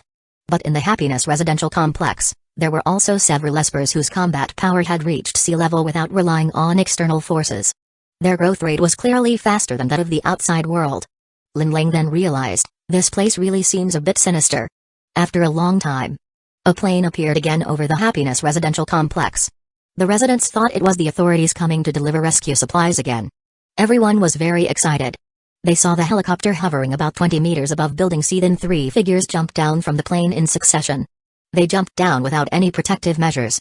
But they did not fall rapidly. It was as if there was an invisible tray beneath their feet, gently lowering them to the ground. Until they stood steadily in front of everyone. There were 2 men and 1 woman. Can they fly? Impressive.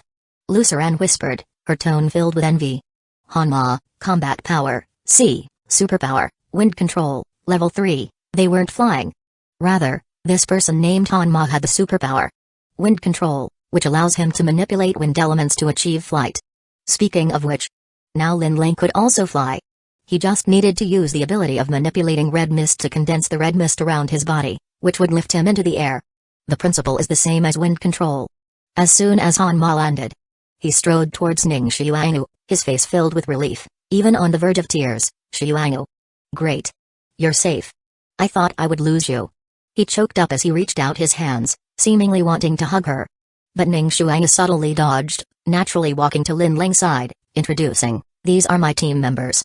Zhu Bing, Wang Shanhai, Hanma." Hanma's expression slightly changed. Under the subtle gazes of everyone, he awkwardly withdrew his hand, hiding it behind his back, pretending nothing had happened.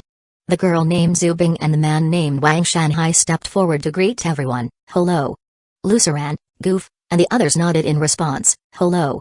Only Hanma slightly raised his head, looking at Lin Ling with a proud expression. "This is a special agent mission, you all should step back." Ning Xiuanu frowned slightly. "It's okay, they are all my friends. And he is my lifesaver." She linked her arm with Lin Ling's. "Lifesaver?" Hearing this, Hanma's expression turned probing. "Is he also a superpowered individual? What ability did he awaken?" Ning Xiuanu replied, "No, he is not a superpowered individual." "Not?" Upon hearing that this person was not a superpowered individual, Hanma's demeanor immediately became arrogant. "Then how did he save you?" Before he could finish, Hanma suddenly noticed Ning Xiuanu was acting intimately with a pretty boy, seemingly having an unusual relationship. He suddenly felt uneasy. Ning Xiuanu was a rare gem of a woman, with exquisite features and a graceful figure. Especially in a male-dominated special agent team, she stood out like a celestial being. He had been coveting her for a long time. He had once pursued her fiercely, but had never succeeded. The reason was that Ning Xiuanu was always focused on completing missions, completely devoid of romantic feelings. But now, Ning Xiuanu was standing so close to that pretty boy? And with such a dependent demeanor? Could it be that someone else got there first? His expression darkened instantly. Unable to help but say in a low voice, "Xiuanu. Helping special agents is a duty people should fulfill. It's nothing to make a fuss about. But some petty individuals might use this to pull you, to morally bind you, to achieve their ulterior motives. Be very careful, don't be deceived." As soon as these words were spoken, the atmosphere in the room became somewhat awkward. Everyone could hear the implications in his words. He was clearly accusing Lin Ling of taking advantage of the situation. Lin Ling sensed hostility from Hanma's tone and gaze. But he couldn't help but sigh.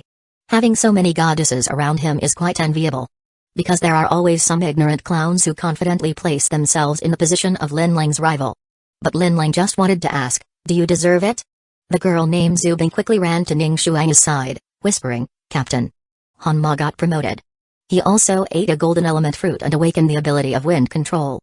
Now he's floating all over the place. Don't pay attention to him." Ning Xiuanu sighed, "No wonder."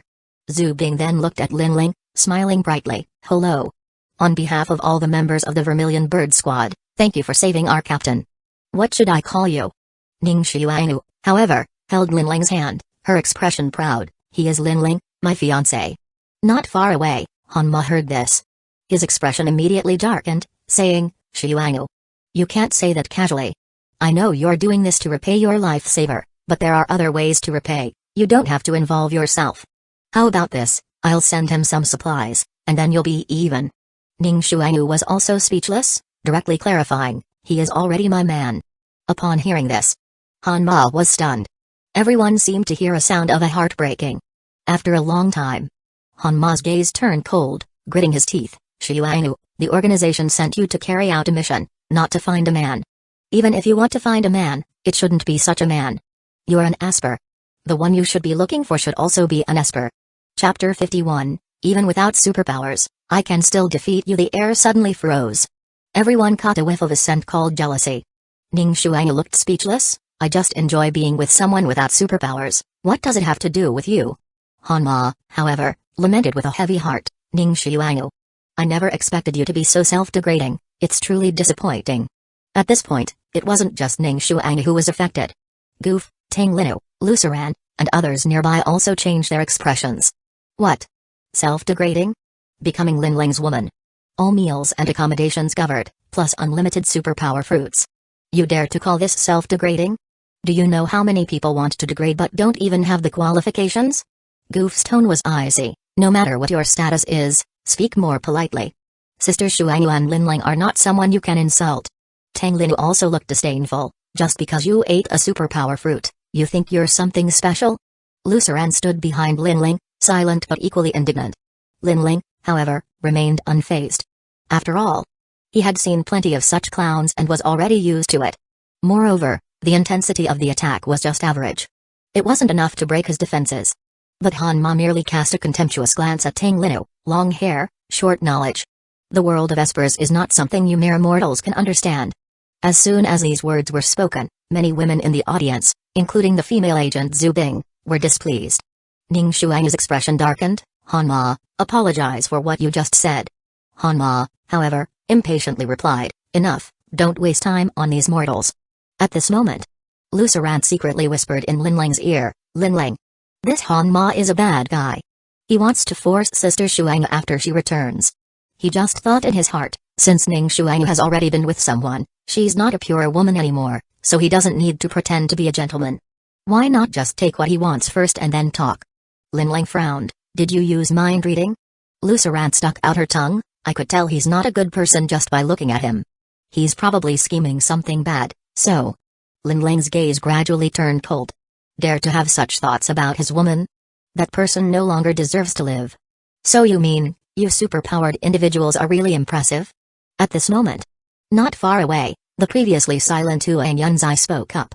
Hanma turned to look, only to see another girl around 17 or 18 years old. He disdainfully replied, in the apocalypse, awakening as a superpowered individual naturally makes you superior. But before he could finish his sentence, a shadow flashed past his vision.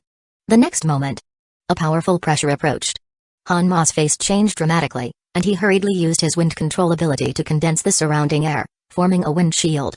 But the girl's slender arm contained immense power. It pierced through the wind barrier and struck his chest, sending him flying. In midair, a gust of wind caught Hanma, stabilizing him as he landed.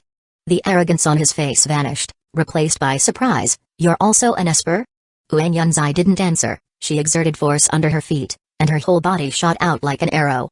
In the blink of an eye, she was in front of Hanma. A series of fierce attacks fell like chaotic raindrops, driving Hanma to a point of no retreat. Sister Yunzai is amazing. Lucerant exclaimed. Linling also slightly squinted his eyes. Everything that just happened occurred in the blink of an eye. But in his vision, Yunzai's movements seemed to slow down a million times. He could even clearly distinguish how Yunzai's limbs and muscles exerted force. He could accurately predict what her next move would be. He could even foresee Hanma's possible counterattacks and their effects, thus predicting the outcome of the battle. Is this the enhancement brought by the martial arts sacred body? What is top-tier martial arts talent? In just a moment, Linling had already learned several moves that Yunzai had just executed. And he had conducted simple deductions and improvements in his mind. If he were to execute them, the power would likely exceed 100 times that of Yunzai. Hanma had nowhere to hide, instinctively drawing a handgun from his pocket and aiming it at Yunzai. He prided himself on being an invincible superpowered individual. Now, fighting against a woman without superpowers, yet being forced to draw a gun? How ridiculous. Although, with Yunzai's skills, that little gun wouldn't pose any threat to her. But Linling was worried that if Hanma shot recklessly, he might accidentally injure others on the rooftop, especially his woman. So, he unleashed his terrifying psychic power. The next moment, a thunderous roar exploded in Hanma's mind. His consciousness went blank, and he stood frozen in place. In that instant of distraction, Huang Yunzai had already kicked him in the face. Hanma spun in midair for 10.5 rotations before crashing to the ground. The gun flew out of his hand. Huang Yunzai then spoke, superpowered individual? Superior? Is this it? Ha! Hanma picked himself up, his face and body covered in dust, looking quite disheveled. His eyes were bloodshot, but he didn't dare to make any further moves, only stretching his neck to question, you're also an esper? This is called martial arts. It's far stronger than your so-called superpower. Idiot. Huang Yunzai sneered. At this moment, the agent named Wang Shanhai picked up the gun, walked over to Hanma, and returned the gun to him while lowering his voice, saying, among these people, except for Linling and this young girl, the rest are all espers. Hanma was taken aback, then gritted his teeth, why didn't you say so earlier? What do you think I gave you the intuition fruit for? What a shock. How could there be so many superpowered individuals in this broken community? This was a huge embarrassment. He had just been boasting about how espers were superior. Now you tell me, all these people are espers? Then aren't they all superior? The key is, there are clearly so many espers here. Yet the one who defeated him was a woman without superpowers. Martial arts? What kind of lowly thing is that? What are you doing down there? Get up here. At this moment, Zhu Bing's earpiece transmitted the urging voice of the personnel on the plane. Zhu Bing said, "There's no time, let's go up." Ning Shuang nodded, deciding to prioritize completing the mission. As for Han Ma, it wouldn't be too late to find an opportunity to teach him a lesson after they returned. Ning Shuang looked up at Lin Ling, her gaze gentle and reluctant. "I'm leaving." Lin Ling merely nodded slightly, showing no signs of reluctance. "Goodbye." The cold man. Ning Shuang felt a bit disappointed in her heart. She then bid farewell to Goof, Luceran, and Tang Linu. After turning around and taking a few steps, she suddenly felt a weight in her pocket. As if something had appeared out of nowhere. She instinctively reached in, but touched a small cloth bag. She was startled, looking back at Lin Ling in surprise. Lin Ling stood in place, still smiling lightly. And her eyes instantly became moist. "Let's go." Seeing everyone gathered, Han Ma, with a gloomy face, activated his wind control ability. Wang Shanhai, Zhu Bing, Ning Shuang, and Duan Yunzai felt a gentle force lifting their bodies, slowly ascending. Lin Ling was still worried that Han Ma might secretly do something bad, intentionally dropping Duan Yunzai midair. But then he thought, after all, this was a mission assigned by the organization, and even with personal grievances, he shouldn't dare to openly harm others. And in the Happiness Residential Complex, many residents witnessed the scene of these people ascending during the day. They almost knelt down to pray for divine protection. Until the group flew onto the plane. They suddenly realized that divine beings wouldn't take planes, it must be a flying super-powered individual, right? So they dispersed. On the rooftop, the plane gradually flew out of Lin Ling's line of sight, disappearing into the red mist. "We should go back too." Just as Lin Ling and his group were preparing to head home, they heard a commotion of footsteps. It turned out to be a group of residents rushing to the rooftop of Building C on the 30th floor, panting. Leading them was the captain of the patrol team. The Light of Righteousness. Lin Ling casually checked his combat power information. Zheng Wang, combat power, D++, superpower, spirit battle, level 2, not bad. The growth rate is quite fast. Lin Ling felt quite pleased. Lin Bulang. Where are the rescue supplies? The Light of Righteousness scanned the surroundings. He didn't see Lin Ling's fire-breathing owl, nor did he see the combat power representative Ning Shuang. His courage grew. Lin Ling asked, "What rescue supplies?" Someone behind the Light of Righteousness shouted, "Wasn't that plane here to deliver supplies? Did you take it all for yourself?" Lin Bulang. "Don't go too far. Those are rescue supplies, they belong to everyone. Hand it over. Our Happiness Residential Complex's patrol captain is here." Lin Lang was speechless. "Do I look like I have rescue supplies?" Everyone's gaze fell on Lin Lang and his group. But they found them all empty-handed, not looking like they had received any supplies. For a moment, they didn't know what to do. Lin Lang calmly led Goof, Luceran, and Tang Linu, walking past them under their noses. Everyone could only stare at each other in disbelief. No supplies? Who said this plane was here to deliver supplies? Crazy. This plane was clearly here to pick people up. The Light of Righteousness also looked embarrassed. Alright. Disperse. On the plane, Ning Shuang took out the plain little cloth bag from her pocket, gently caressing it with a tender expression. It seemed like Lin Lang's embodiment. Seeing this, Huang Yanzai and Zhu Bing sighed in unison. Love-struck brain. Chapter 52, Ambushed on the Wei Shuang. Did you really give it to him? On the plane, Han Ma stared intently at the goddess who kept him awake at night, his expression pitiful. Ning Shuang, however, was extremely annoyed and said, "Get lost. If I say I don't mind you, would you be willing to be my girlfriend?" Han Ma had a sincere look on his face. Ning Shuang closed her eyes, took a deep breath, and patiently replied, "I am already Lin Lang's woman. Please don't disturb me anymore, okay?" Huang Yanzai coughed at the right moment, tilting her head and saying to Han Ma, "Agent, this is a public place. Please mind your words, okay?" Alright. Han Ma's lips twitched. The tension in his heart finally dissipated. Then he became furious and said, "I pursued you, and you refused to agree. Yet in the blink of an eye, you gave yourself to another man? Ha! You really are pure and innocent." Ning Shuang's gaze turned cold, just as she was about to speak. At that moment, the pilot suddenly shouted, "Sea level swarm. All personnel enter combat mode." Swarm? And it's sea level? The faces of the few people on board changed drastically. There was no time to think about anything else. They all scrambled to find their weapons, preparing to face the swarm crisis. Buzz. Ning Shuang heard a chaotic and dense sound rapidly approaching. She instinctively glanced at Huang Yanzai. In her heart, she thought, no matter what, protect her well. Almost the next moment, a large group of bugs surrounded the plane from below. It was as if a giant black beast opened its mouth wide and swallowed the helicopter whole. Fire. Tat tat tat. The machine gun spat out tongues of fire. The rotors on top of the plane resembled scythes reaping lives. Under the onslaught of blades and guns, countless bugs were shattered into flesh and blood, falling from the sky like rain. But there were too many bugs.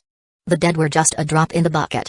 These bugs seemed to be a combination of beetles and mosquitoes, palm-sized, with shiny hard shells, yet they had long, sharp mouth parts. In the chaos, a bug crawled onto Agent Wang Shanhai, stabbing its mouth part deep into his neck. Then a stream of blood was sucked away through the mouth part. Wang Shanhai hadn't reacted yet, and his face had already turned pale. At a critical moment, Yuan Yunzai stepped forward, drew the dagger from Wang Shanhai's waist, and swiftly slashed upward. She killed that bug. Blood splattered. At that moment, the plane shook violently, as if the rotor had malfunctioned. There are too many bugs. The plane is going to crash. There's no way out. Hanma shouted. He knew that if this continued, everyone on the plane would die here. But he was different. He possessed the wind control superpower and could easily leave these burdens behind and fly away himself. So, he secretly activated his wind control ability, preparing to break through the encirclement of bugs and escape alone. But at that moment, he noticed Ning Shuainu was standing next to Yuan Yunzai, one hand wielding a dagger to kill bugs. The other hand, however, was still tightly clutching the cloth bag that Lin Ling had given her. What time is it, and you're still holding on to that ragged bag? Is that man so unforgettable to you? He was furious. Then he unleashed a gust of wind, knocking Ning Shuainu and Yuan Yunzai down as they were killing bugs. He then reached out and snatched Ning Shuainu's cloth bag. Ning Shuainu was instantly shocked. Give it back to me. Bitch. I want to see what's inside that you treasure so much. Hanma stepped back a few paces, hatefully tearing open the cloth bag and taking a look. And just that glance left him frozen in place. Superpower fruit? And it was mid-grade physique fruit. This whole bag was filled with them. At least 30 of them. I'm going to get rich. Hanma's eyes bulged out. At this moment, there was no longer any trace of the goddess Ning Shuainu in his eyes. Only this big bag of mid-grade superpower fruits remained. With so many superpower fruits, they're all mine. His eyes turned blood red. Then he gritted his teeth. He unleashed a powerful whirlwind, knocking Ning Shuainu and the others down again. The already weak Wang Shanhai didn't have time to react and rolled off the plane. The unfortunate man was immediately surrounded by a swarm of bugs in midair, sucked dry and killed. He became a withered corpse. The powerful wind shields surrounding Hanma, however, could block the bug's attacks. He leaped down from the plane. His figure disappeared into the red mist. Damn it! Ning Shuang angrily pounded the aircraft. The pilot shouted, the plane is about to lose power. Everyone's faces turned pale. If the plane crashed here, even if they were lucky enough not to die from the fall, they would be stranded in this wilderness. The wild was the domain of ferocious beasts. Numerous and even more powerful, with B-level ferocious beasts existing. Their mortality rate would reach 10,000%. It's over. We're doomed. Zhu Bing bit her lip, her eyes filled with despair. Master. Should I use that now? Yuan Yunzai's face was serious, but her gaze was somewhat conflicted. Ning Shuainu was still bravely killing bugs. She slashed out. The blade wind raged, killing a large number of bugs. But these bugs seemed to multiply the more they were killed. She couldn't help but lament in her heart, Lin Ling. I'm afraid I'll never see you again. If I had known this, I should have gone to accompany you last night. Countless bugs surged in. Yuan Yunzai's gaze gradually became resolute. But at that moment, chirp. A sharp, piercing cry echoed from the sky. Then, Ning Shuang only heard a loud bang. The helicopter shook violently. A wave of scorching energy swept through the air. Countless bugs turned to charred ashes, vanishing into thin air. Chirp. The next moment, like mice hearing a cat's call, these bugs quickly scattered. The space inside the plane suddenly became spacious again. Only countless bug corpses remained. Chirp. That sound gradually faded away, leaving Ning Shuang and the others on the plane in a daze. We survived? 30 mid-grade fruits, I wonder where that pretty boy picked them up. And he doesn't eat them himself, giving them to a woman? So stupid. This is fate, it's meant for me to pick up this bargain. High in the sky, above the red mist, Hanma was using wind control to fly. As he flew, he thought. So many superpower fruits. If he just ate them like this. With his physique, he could probably only absorb about 60% of the energy, raising his combat power to C+ level. But if he handed these fruits over, using the power of the agency to refine them into superpower pills. He could absorb all 100% of the energy. Perhaps he could break through to C++ level in one go. Wouldn't he become the god of agents in the base? Thinking of this, he couldn't help but feel excited. Chirp. But at that moment, he heard a bird call behind him. Ferocious beasts? He frowned and looked back. He saw a medium-sized black bird approaching him. Looking for death. He snorted coldly, sending out a gust of air to disrupt the bird's flight. Sure enough, the bird squawked and spiraled down into the red mist. The crisis was resolved. This was the power of a sea-level superpowered individual. Almost there. He accelerated again. But at that moment, he vaguely felt something beneath him. So he looked down. At the same time, a shadow suddenly swept past in front of him, almost colliding with him. And the cloth bag at his waist had mysteriously disappeared. Damn. Give it back to me. Hanma was furious, immediately hovering in the air, searching for the shadow of that black bird. He looked up. And saw that black bird, with its mouth wide open, diving towards him. And in its claws, it was holding that cloth bag. Damn it. Give it back to me. Hanma charged forward. But he noticed that the bird's mouth suddenly emitted a faint glow. The next moment, that glow suddenly exploded. Boom. The plane shook violently. It seemed like it would fall apart at any moment. But the pilot said he had rich flying experience, and based on his judgment, the plane could hold until they reached the base. But if it didn't hold out, then it would be his misjudgment. So the group sat anxiously. Chirp. Again, that bird call. Zhu Bing looked tense. Could it be another ferocious beast coming? Ning Xiuanu, however, looked outside calmly. It should be. The next moment, a cat-sized owl entered the plane, landing on Ning Xiuanu's lap. Zhu Bing screamed. While Luan Yunzai exclaimed in surprise. The owl disdainfully glanced at Zhu Bing, as if finding her too noisy. Then, it opened its mouth and spat out a small cloth bag, with some sparkling saliva still hanging from it. Chapter 53, A Calm Life. You mean this ferocious beast is Lin Lang's pet? On the plane, Zhu Bing's eyes widened. She couldn't understand who exactly was Lin Lang. Clearly not a superpowered individual. Yet there were so many female espers around him who were utterly devoted. Even Ning Xiuanu had fallen for him? Even he had a ferocious beast as a pet? What kind of sane person would keep a ferocious beast as a pet? This was just too absurd. Yes, it's called Little Tiger. Ning Xiuanu gently stroked Little Tiger's cat-like big head. But inside, she was feeling quite pleased. Lin Lang. On the surface, he seemed very indifferent. But deep down, he was incredibly gentle and attentive. He gave her superpower fruit. And sent Little Tiger to protect her in secret. This was enough to show that he cared about her. Such a man. She absolutely could not let him slip away. The plane headed straight for the agent base. Fortunately, the experienced pilot's judgment had not failed. This rickety plane indeed made it to the destination. Although it started spewing black smoke as soon as it landed. But at least it had completed its mission. Inside the agent base, the chief was rewarding achievements. Ning Xiuanu had brought back the disciple of the millennial-old monster, completing her mission. This was a significant accomplishment. She also brought back 30 mid-grade superpower fruits. This was a huge achievement. Coupled with her own combat power skyrocketing to C+ level. The chief was very pleased. He promptly promoted her. She thus became the captain of the Vermilion Bird Squad of the Special Operations Bureau in Minayu City. And when the chief asked her if she had any other wishes, she expressed that she hoped the organization would send her to guard the Happiness Residential Complex. The chief, though not understanding, agreed. He also set a condition. She must first cooperate with Uan Yunzai to train a team of agents composed of martial artists before she could leave. Ning Xiuanu decisively agreed. Because only in this way could she fulfill her mission without disgrace and not let Lin Lang down. Standing on the training ground, gazing in the direction of the Happiness Residential Complex, her eyes were resolute. Lin Lang. Wait for me. Happiness Residential Complex. Building C, Unit 1, 3003.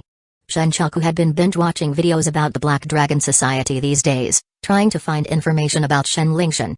And she really found an account named Black Dragon Society, Shen Lingshan. It was very likely her brother himself. So she frantically sent private messages to this account. She sent messages for a full day and night. Countless messages. Finally, this account replied to her, Shenchaku, are you sick? I'm busy, I don't have time for you, get lost. Ah, yes. This was the vibe. This person had to be her biological brother. Shen Lingshan. Shenchaku hurriedly replied, Lingshan. Mom is dead. I'm your only family in this world. How can you tell your sister to get lost? Shen Lingshan, why didn't you die with her? Shenchaku? Shen Lingshan, I'm now an Invincible Esper, the left protector of the Black Dragon Society. Do you still have the right to be my sister? Get lost, Shenchaku. Ah. You're also an Esper now? That's great, Lingshan, come to the Happiness Residential Complex. Linling is here too. He not only has endless supplies but also takes in several women. If you come, defeat Linling, then the supplies and the goddesses will all be yours. Shen Lingshan, do you think I'm an idiot? Where does Linling get endless supplies? Are you blowing smoke? Besides, do you think I, an Invincible Esper and a left protector of the Black Dragon Society, would lack women? Image, he sent a photo of himself surrounded by women of average looks. Shenchaku, you don't know, the women around Linling are all top-notch. Compared to them, the women around you are simply country bumpkins. Shen Lingshan fell silent for a moment. Are you sure? Shenchaku, I'll send you photos right away. This old phone of hers originally belonged to Tang Linu. Although the album had been cleared, Shenchaku still found some of Tang Linu's life photos in some obscure folders. So she sent them to Shen Lingshan. This is just one of them. And it's a relatively average one. Black Dragon Society. Shen Lingshan, with layers of fat piled on him, lay on a big bed, surrounded by several women of average looks serving him. What? That Linling actually eats this well? Seeing the photo of that plump, alluring, fair-skinned young woman, Shen Lingshan's eyes widened. He felt a wave of thirst. A top-notch goddess. Even prettier than his sister-in-law. In comparison, the women left over by the boss beside him were even more unappealing. Calling them country bumpkins would be an overstatement. Protector Shen, have some fruit. Get lost. He was feeling irritable and kicked the woman away. Ah. The other women didn't dare to breathe, hurriedly lowered their heads and retreated, taking away the woman who was unconscious on the ground. Shen Lingshan's small eyes sparkled with malice. Isn't the boss planning to move the headquarters to the Happiness Residential Complex? Why not? I go ahead and take the lead. Just thinking about that fair-skinned young woman made him drool. Usually, I only eat the leftovers from the boss. Now it's time for me to have a taste of something fresh, right? Although this so-called fresh had already been tasted by Linling. But even if it was someone else's leftovers from a grand feast, it was still better than a roadside stall, right?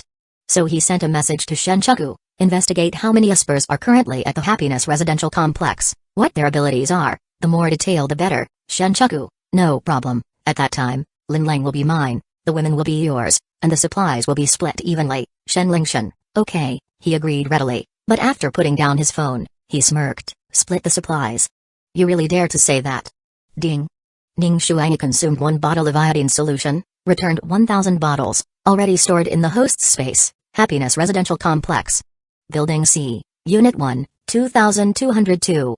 Linling was sitting in a computer chair watching videos when he suddenly received a return of supplies from Ning Shuang. Iodine solution? Isn't that used for wound disinfection? Did she get hurt during training? Shenchaku had previously informed Linling about her current situation via WeChat. And Linling had sent Little Tiger to be her bodyguard to ensure she wouldn't run into any major problems. But having too many small injuries would still be concerning. After all, she was his woman. At that moment, Linling came across a video. Immediately, it caught his attention. With a strong rhythm of music and under the lights, a girl was changing her makeup and outfits to the beat. Sometimes she was a cold, aloof queen, her gaze icy, looking down on others. Sometimes she was a petite lily, in a gorgeous dress, looking delicate and charming. Sometimes she was a powerful queen, in a purple and gold dragon robe, decisive and ruthless. Sometimes she was a heavenly angel, with snow-white wings, pure and flawless. There were also nurses, teachers, magical girl warriors, bestiared girls, avatars. In just a few seconds, more than a dozen characters appeared. And she looked stunning in every role. This was enough to prove her incredible makeup skills. Linling couldn't help but think, if he took this woman in, wouldn't that mean he had a queen, a lily, a goddess, an angel? All at once? One day, one flavor. He wouldn't repeat for a year. The key was. The video also had a caption, even if the world ends, our lives should still be colorful, this is a life attitude. This statement resonated deeply with Linling. Yes. Even if the world ends, one should still enjoy life. The goddesses he should take in must still be taken. This was also his life attitude. And the girl's information showed, Zhu Zinyao, appearance, 9 points, charging, 0 times, loyalty, 10%, return rate, 200. Her appearance was quite good too. Linling was even more satisfied. So he browsed the video comment section, where he saw fans commenting, screen licking, I love angels, bring more, so beautiful. Every look is stunning. How can such a beautiful person exist in the world? Marrying Ye Weiyao is like marrying half the world's women. Before I starve to death, being able to watch Ye Weiyao's video is also a death without regrets. All praising her. After browsing for a while, Lin Lang also left a comment in the section, Location, Happiness Residential Complex, taking in goddesses, all meals and accommodation provided, looking forward to your private message. Not long after, Zhu Zinyao, the author herself, replied, Chapter 54, Inquire about Lin Bulang's Worth Minayu City. Jiangbai Villa District. In a spacious and bright girl's bedroom. Zhu Zinyao lay on the bed, her legs propped up, a pair of fair and clean little feet gently swaying in the air. Free food and accommodation? Who was this person? She clicked into Lin Bulang's profile and browsed through it. But she found that this person had never posted any works. The personal introduction was also very simple, free food and accommodation, limited to goddesses, interested parties please message privately. What a big talker. Zhu Zinyao clearly did not believe that this Lin Bulang could really provide free food and accommodation. As a small internet celebrity with 1 million followers. In the past, she often received private messages from greasy uncles, claiming they were willing to pay a high price to support her. But she herself was a little rich woman. She didn't lack that bit of money. Naturally, she wouldn't be tempted and look down on those uncles. She scolded them for being toads wanting to eat swan meat. Until the apocalypse suddenly descended. People fell into a dire situation of material shortages. She was no exception. The balance in her bank account, at that moment, turned into a meaningless long string of numbers. She bid 10,000 online but couldn't even buy an apple. Fortunately, she was a homebody. She had stocked up quite a bit of supplies. In a short time, she hadn't starved to death. But as time passed day by day, the red mist still existed. Her supplies gradually dwindled, about to run out. At this time, to survive, she was even willing to be supported. But those uncles who were willing to support her before were now struggling to save themselves. They no longer dared to mention supporting her. Instead, someone was willing to offer a bottle of purified water for her to accompany them for 3 days. Zhu Zinyao decisively refused. Because, just a bottle of water couldn't save her. To survive, she could sacrifice everything. But if her fate was already sealed, to die in this crisis, then she would rather go early with a clean body. Rather than lose her dignity just to live one more day. So, she had a hearty meal. Found her exquisite cosplay outfit. Did her makeup. Filmed a video. Spent a whole day carefully editing it. Then posted her lifetime work online. It was also her farewell declaration to this world. After that, she planned to just sleep on this big bed until she peacefully departed. Half an hour after the video was posted, she received hundreds of likes. She was very happy. At least she had been here, left a mark, and could still be remembered.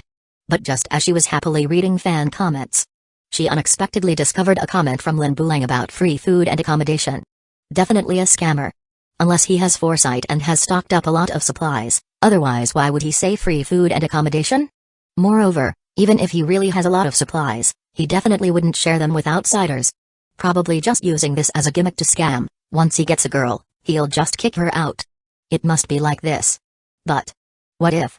Although reason told her that this was 100% a scammer, she still couldn't help but reply with a question mark. The next moment, Lin Bulang sent a private message, "Are you interested in free food and accommodation?" Zhu Zinyao bit her lip, conflicted for a long time, and finally typed, "How can you prove you can provide free food and accommodation?"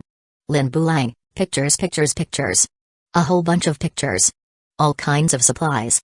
Purified water, self-heating hot pot, snacks, drinks, exquisite breakfast on the dining table, vegetables, fruits, meat, and other ingredients.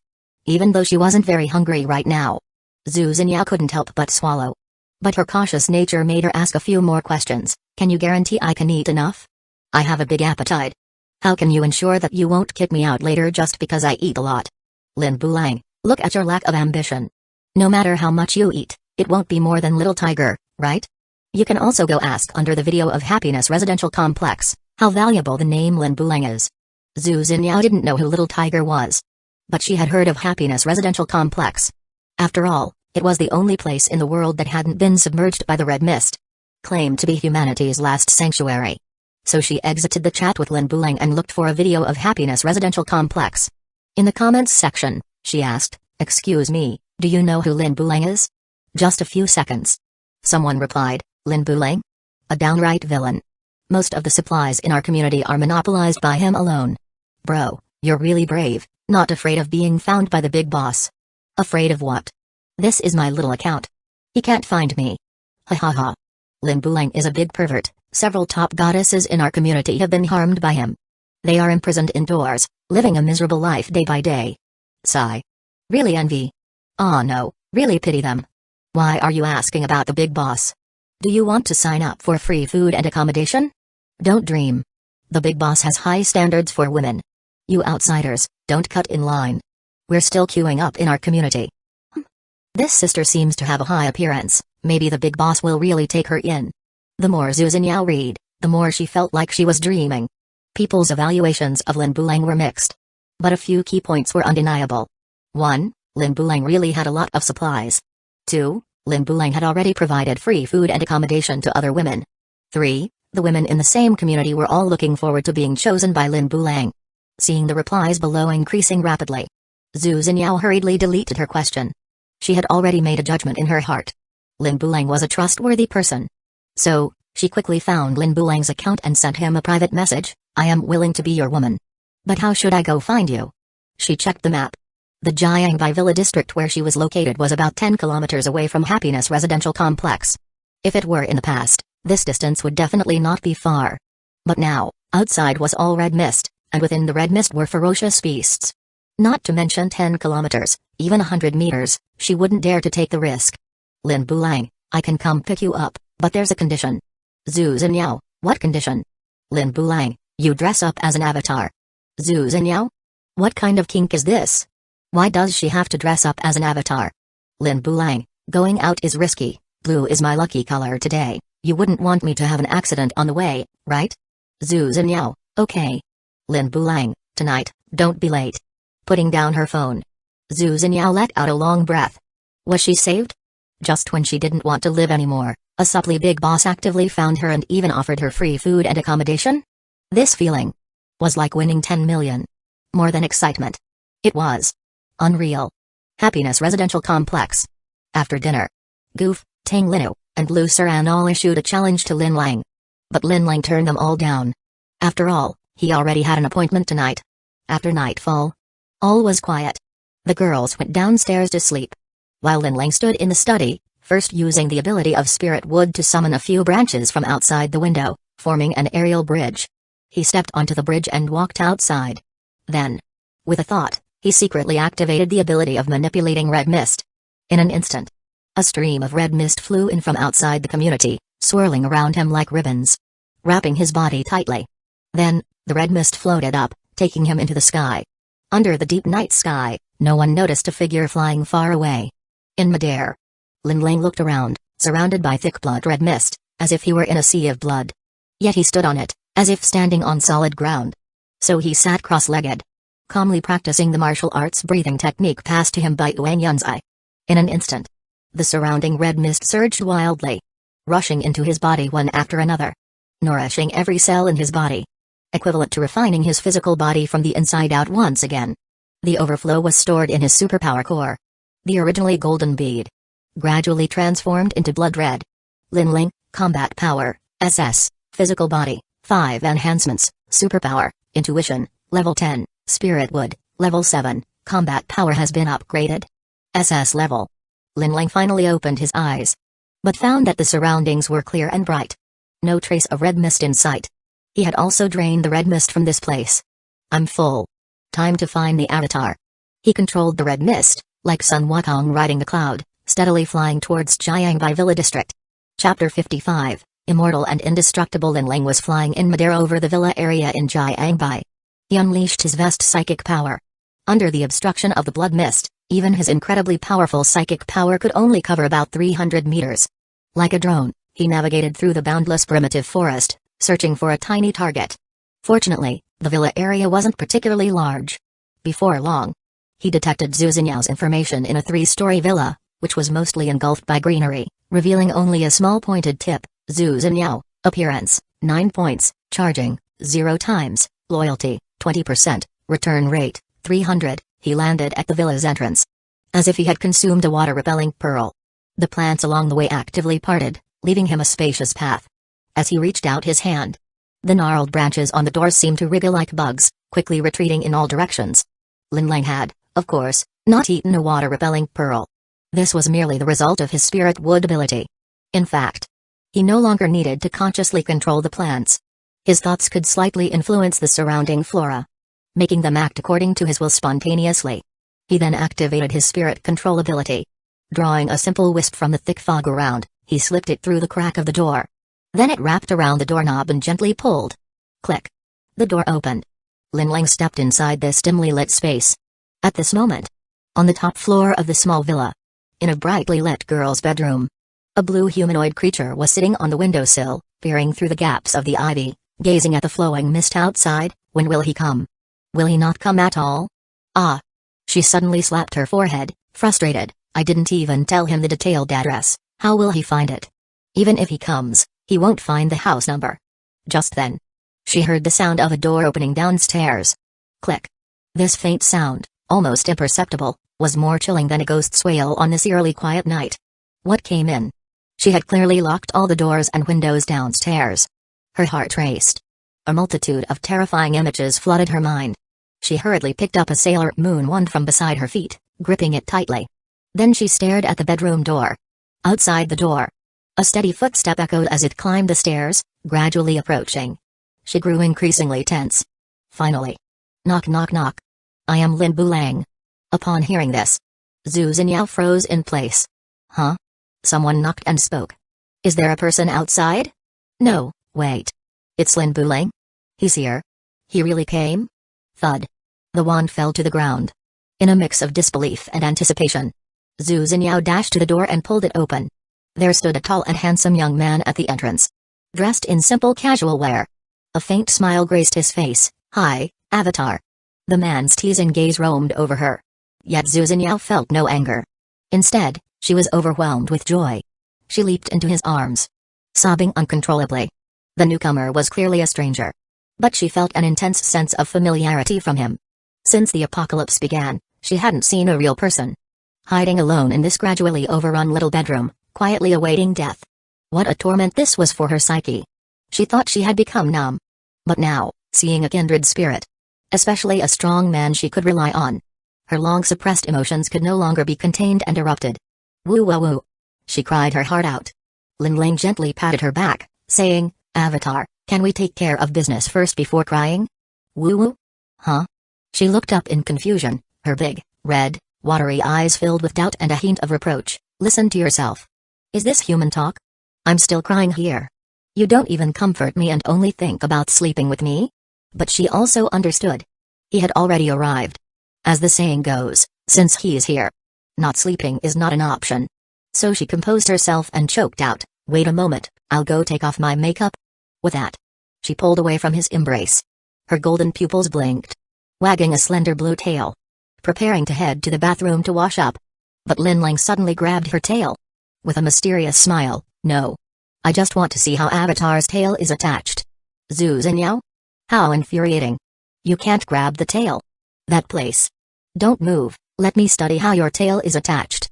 Midnight. Exhausted, Avatar lay on the bed, barely able to move. Sweat had washed away the blue paint on her body, revealing parts of her delicate pink skin. Her tail lay discarded on the floor. Yet she still recited her lines in a hoarse, ethereal voice. Your soul will be with Eva, a part of you will remain here, becoming a part of Eva. So dedicated. Meanwhile, Linlang stood on the bedroom floor. In his view, his own information appeared. Linlang, combat power, SS, physical body, 6 enhancements, 6 enhancements. But this time, he surprisingly didn't gain any special abilities. There were no significant changes to his physical body. It seemed as if nothing had happened. He frowned slightly, then closed his eyes, using his psychic power to observe his internal world. Bones, meridians, organs, blood, muscles, skin. Everything was as usual. The spiritual energy was abundant, running steadily, like a continuous flow of river water. It seemed that only his vitality was a bit more vigorous, a bit more enduring. That's not right. Normally, human cells are constantly dying and being born. But within Linlang's body, this phenomenon had almost disappeared. The alternation of cell life and death within him was extremely slow. Could it be? He suddenly had a bold idea. If it's true, that would be too monstrous. He took out a fruit knife from his space. Then pressed the tip of the knife against his palm. Stabbing it hard. Snap. The knife broke. Oh, it couldn't pierce at all. Long ago, during the second enhancement, his physical body had already become immune to cold weapons. He could only take out another knife. Gritting his teeth, he infused a bit of spiritual energy into the knife, secretly exerting force. Only then did it barely pierce a little. Then, with a strong swipe, a 10-centimeter-long gash appeared on his palm. Blood oozed out. But in just a moment, the muscles at the wound automatically contracted, sealing the cut and stopping the bleeding. The massive amount of spiritual energy stored within the cells rushed towards the wound in a frenzy at that moment. The cells there began to grow wildly. After 10 seconds, he could no longer feel pain in his palm. He walked to the bathroom, washing away the blood on his hand. No matter how carefully he examined it, his palm was completely intact, not even a scar to be found, let alone any wound. Hiss. Lin Lang inhaled sharply. His guess had come true. The ability awakened this time was self-healing ability. And it wasn't just simple self-healing. The red mist he inhaled was stored within all the cells in his body, providing a continuous supply of energy to the cells. Thus, the vitality of the cells within him was extremely resilient. They wouldn't die due to natural laws. And once a cell was harmed and died from external injury, spiritual energy would stimulate the birth of new cells at an incredibly fast speed, regenerating new cells until returning to the initial state. This meant, as long as the red mist in his body doesn't run out, he wouldn't get injured. Naturally, he wouldn't die. And even, he wouldn't age. Chapter 57, The Neighborhood Dandies. There are too many women coveting Lin Lang. To win Lin Lang's heart, and to survive in this apocalypse, we must become stronger. The three of them had extremely determined expressions. After some discussion, they quickly formulated a strategy. Goof's superpower is intuition plus spirit wood, which can monitor the movements of enemies or manipulate plants to fight. Tanglina's superpower is teleportation plus spirit combat, suitable for close combat. Lu Saran's superpower is mind reading, capable of unraveling the enemy's schemes. All of these are extraordinary abilities. They all have a bright future. From now on, we will continuously strengthen our abilities until we become a great support for Lin Lang, demonstrating our value. Let's go. They were all filled with fighting spirit. As Lin Lang left, he left them many superpower fruits corresponding to their abilities: intuition, physical strength, elements, spirit heart. In the past, they simply ate the fruits and absorbed their energy, thinking that was how they were training. But now, they finally realized that doing so only increased the energy stored within them. It didn't mean they had become stronger. Because there are many factors that determine combat power. In addition to the amount of superpower stored in their bodies and the level of their superpowers, experience in combat is also necessary. After eating so many superpower fruits, their internal energy reserves had already reached their limits. But in terms of combat experience, they were almost blank slates. This was evident when compared to the experienced agent Ning Xiuangu. Ning Xiuangu had not eaten significantly more fruits than they had. But her combat power far surpassed theirs. Eating fruits had become meaningless. They now needed to enrich their experience. So, the goddess team trained themselves. Tanglina continuously demonstrated her teleportation ability indoors. She flashed from the bedroom to the kitchen, then from the kitchen to the living room, or from 2202 to downstairs 2102. She even downloaded some martial arts instructional videos online to practice along with. Goof, on the other hand, sat quietly in the bedroom, meditating. To strengthen her mental power. Because both her intuition ability and spirit wood ability relied on her mental power to manifest. The stronger her mental power, the better the effects of her abilities. As for Lu Saran, she was eating, resting, and exercising. Her routine was more relaxed, primarily focused on managing her heart condition. This was mainly because her mind-reading ability was quite unique, with little room for growth. Moreover, she didn't know how to drain it. Should she go study psychology? In any case, the three of them were busy all day. They felt they had gained a lot. After dinner, they agreed to go to bed early and continue training the next day. But the next morning, bright and early, before dawn had even broken, the three women were still dreaming on the big bed. In their dreams, Lin Lang finally returned, and they were back to the carefree days spent with Lin Lang. But suddenly, sisters, get ready. Hey! Hiya! A loud shout jolted the three of them awake from their dreams. They exchanged bewildered, disappointed, and angry glances. How infuriating. They were just dreaming at a critical moment. Goof got out of bed. She walked to the window and looked down. She saw several not-so-young aunties forming a line, exercising on the grass in the community garden. Not far away, A large speaker was blasting out loud, jarring dance music. They were moving their limbs to the music, shouting out loud, echoing throughout the entire community. Ugh, they're even more enthusiastic than we are. At this moment, in the Happiness Residential Complex owner group, why is it so noisy? Seriously? Who is so inconsiderate? Can't they let people sleep? Kamasai. A bunch of aunties are doing morning exercises downstairs, no way? It's only 5 o'clock, how can they still be so noisy in this apocalypse? Patrol team leader, handle this. The Light of Righteousness, it's so loud, team leader, go negotiate. The Light of Righteousness. Sigh. I'm really fed up. The Light of Righteousness was also seething with anger. It was early morning, and he was sleeping soundly. But this group of aunties woke him up with their loud shouts. It took him a while to react. Indeed, these people shouldn't be allowed to eat too much. He replied in the group, received, we'll handle it immediately. He hurried downstairs. He walked to the garden. He shouted at the aunties, but the music was too loud for them to hear. Or maybe they heard him but didn't want to respond. There was no choice, the Light of Righteousness could only brave the overwhelming sound waves and approach, reaching out to turn off the speaker. Suddenly, the whole world fell silent. The residents of the community breathed a sigh of relief. But one auntie, with a dark expression, marched over to the Light of Righteousness and sharply questioned, who are you? What right do you have to turn off someone's music? The Light of Righteousness explained, Auntie, I'm the patrol team leader of the community. Who are you? Why did you turn off the music? Do you know our movements are synchronized with the music? You almost made me pull a muscle. No, Auntie, your noise is too loud. It's only 5 in the morning, and the residents are still sleeping. What are you talking about? It's 5 o'clock, who's still sleeping? No one has to go to work now. We old folks need to exercise, and you young people should support us. Don't you have parents? Don't you know to respect the elderly? The Light of Righteousness was speechless but still patiently said, Auntie, you can exercise, but you can't disturb others. We need to exercise. Can't you understand? The auntie interrupted him again, is your sleep more important, or is our health more important? At this moment, several other aunties gathered around, chattering, you young people are so rude. Do you know how to respect the elderly? Your lifestyle is unhealthy, we're doing this for your own good. You should be grateful. Sisters, ignore him, let's continue.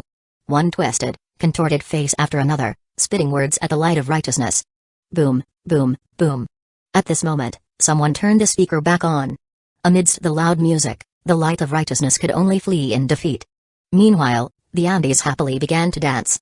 In the owner group, the Light of Righteousness, can't manage, they're too powerful, everyone, bear with it, they're all old, they won't make noise for too long, but they continued to make noise until 8 in the morning, showing no signs of stopping. The owner group exploded, is this what you call not making noise for too long? The Light of Righteousness, I'm done. They're frail on the bus but can sprint for eggs, they've eaten too much. I suggest cutting off their supplies. Until 9 o'clock. The aunties finally quieted down. Goof and the others were woken up early, feeling unrested and not in good condition. But they still managed to complete their training goals for the day. However, by 10 o'clock that night, after the 3 of them took a shower, they were just about to rest. At that moment, the loud music blared again from outside. The aunties were preparing to dance in the square. Luceran clutched her chest, her face contorted in pain, cold sweat beading on her pale face. Her heart condition was already poor. She needed peace and quiet. Now, after being disturbed by this noise several times, she was on the verge of a breakdown. There was no choice. Goof had to go downstairs herself to ask them to lower the volume. But the attitude of the aunties remained terrible, shouting, who are you, little girl? Even the patrol team leader supports our exercise. Do you dare to have any objections? Look at you, you're so stunning, you must be trouble. Oh. It's still so early, are you in a hurry to get into bed with someone? The aunties unleashed a barrage of insults. Goof was almost brought to tears from anger. But at that moment, Tanglin called Goof, urging her to hurry back. Fearing that Luceran might be in trouble, Goof rushed home. Only to find Tanglin calm and composed, saying, I've already informed Linling, he said he can handle it. Goof frowned, Linling? But he's not here, how can he handle it? What she didn't know was, at that moment, Linling was engaged in a fierce battle with a clingy little fox spirit, fighting for 300 rounds. After receiving Tanglin's message, he didn't even pause the battle. He simply used his Heavenly Eye Lord account to send a message to the Light of Righteousness, it's too noisy outside, please handle it, my friend, make them quiet down, before long. The Light of Righteousness replied, understood. Respected Heavenly I Lord. Happiness Residential Complex. Under the deep night sky. Amidst the energetic music. The light of righteousness led several patrol team members. Armed with weapons. They rushed towards the community garden. Chapter 56, He has fish outside him. At this moment, the avatar on the bed woke up, weak and delicate, calling out, "Help me." Her long hair was disheveled, and she reached out her azure arm towards Linling, but then suddenly let it drop. "Linling?" He walked closer, puzzled, and embraced the avatar. "What's wrong?" People." The avatar bit her lip, shyly saying, "People are now an injured avatar, unable to move. Can you wash me clean, please?" Linling. This little actress. But he still played along. "All right." Poor avatar. So he carried Zhu Xinyao into the bathroom and placed her in the bathtub. The avatar extended a jade foot, her toes deftly twisting the knob on the bathtub, and soon clear warm water flowed into it. Splashing. Linling asked, "You have clean water here?" The avatar blinked and replied, "Yes. There's a super large water tank on the rooftop, and there's also a wastewater recycling purification device underground. Most of the water can be reused." Linling nodded, feeling enlightened. Indeed, life in the rich district is different. Linling washed the avatar clean. He turned the blue avatar into the pink Zhu Xinyao. Only then did he see her face. A stunning beauty, scoring a solid 9 out of 10. On par with Goof and Tenglinu. This meant that they all had no major flaws in appearance. Just different styles. Goof was a cool white-collar worker, Tenglinu was a charming young woman. And Zhu Xinyao was a bright and lively young girl, brimming with youthful energy. Her skin was as smooth as a baby's. It felt like if he bit into it, it would taste like milk. But Linling resisted the urge to bite. With his current teeth. One bite. He feared she would go from an injured avatar to a critically endangered Zhu Xinyao. After washing her clean, Linling tossed her back onto the soft big bed. But she clung to Linling like a sticky plaster, blinking her big eyes and asking, "You must be an angel, right? Otherwise, how could you find this place? And get in so easily?" "No. I'm the boss who provides food and lodging." Linling's words immediately broke the atmosphere. But Zhu Xinyao wasn't angry. Instead, she smiled. Cuddling up in Linling's arms like a little cat, she gradually fell into a dream. The next morning. At dawn. As soon as Linling opened his eyes, he saw a pitiful maid standing by his bed. "Master, you're awake?" Linling scratched his head. "And you are?" "Master, I'm your maid, Little Xing. Please feel free to give Little Xing any orders." She bowed slightly. Her delicate fingers crossed at her waist. With her shiny black stockings, she slightly hooked her leg, lifting her thigh-high dress. Linling instantly lost all sleepiness. "Then you can tidy up the bed." "Yes, master." The maid took off her little heels, climbed onto the bed, and with her rear raised, diligently tidied up the bedding. She turned back, looking at Linling with watery eyes. "Master, can you help me?" Linling was naturally happy to oblige. After tidying up the bed, it was lunchtime. Linling took out today's lunch from his space: shredded potatoes, seasonal vegetables, twice-cooked pork, meatball soup, and rice. In the blink of an eye, so many dishes appeared on the table. She was completely stunned. Where did all this food come from? Linling remained calm. "Eat." Zhu Xinyao swallowed, having not had such proper meals in a long time. She immediately stopped caring where the food came from. Picking up her bowl, she dug in. She finished 3 bowls of rice in one go. Zhu Xinyao consumed 1 bowl of rice, returning 300 bowls, now stored in the host's space. Only then did Linling remember that she had indeed mentioned her big appetite. He initially thought she was bragging. But it turned out to be true. However, Linling wasn't worried about her eating too much, as she could return what she ate. He was just afraid she wouldn't eat enough. It was just a bit strange. She ate so much, yet her stomach remained so small. Where did all that food go? After eating, the maid, Little Xing, went to wash the dishes. But Little Xing was a bit clumsy. While washing, her apron fell off, needing her master to help tie it back. As a result, tying it took a good part of the day. Linling adapted to his role as master in just half a day. He had the maid clean up the place, while he went to experience the ultra-high configuration esports room in Zhu Xinyao's villa. While the maid Little Xing was cleaning the bedroom, she noticed Linling's phone ringing. As the master's personal maid, handling the phone was part of her duties. So she answered, "Hello?" On the other end was a slightly cold woman's voice, seemingly surprised. "Who are you?" "I'm Linling's maid, Little Crossing. May I ask what you need from the master?" Little Xing answered very professionally. The woman hesitated for a moment. "It's nothing, thank you." Then she hung up. Little Xing didn't think much of it and continued cleaning. Cleaning so well, The master will definitely reward little Xing, right? She felt delighted inside. At night, Linling indeed rewarded her generously. At the same time, Linling made a decision. Not to bring Zhu Xinyao back to Happiness Residential Complex. One reason was that the Happiness Residential Complex was already home to Goof, Tang Linu, and Lu Suran. Adding more people would either mean no space or be quite inconvenient.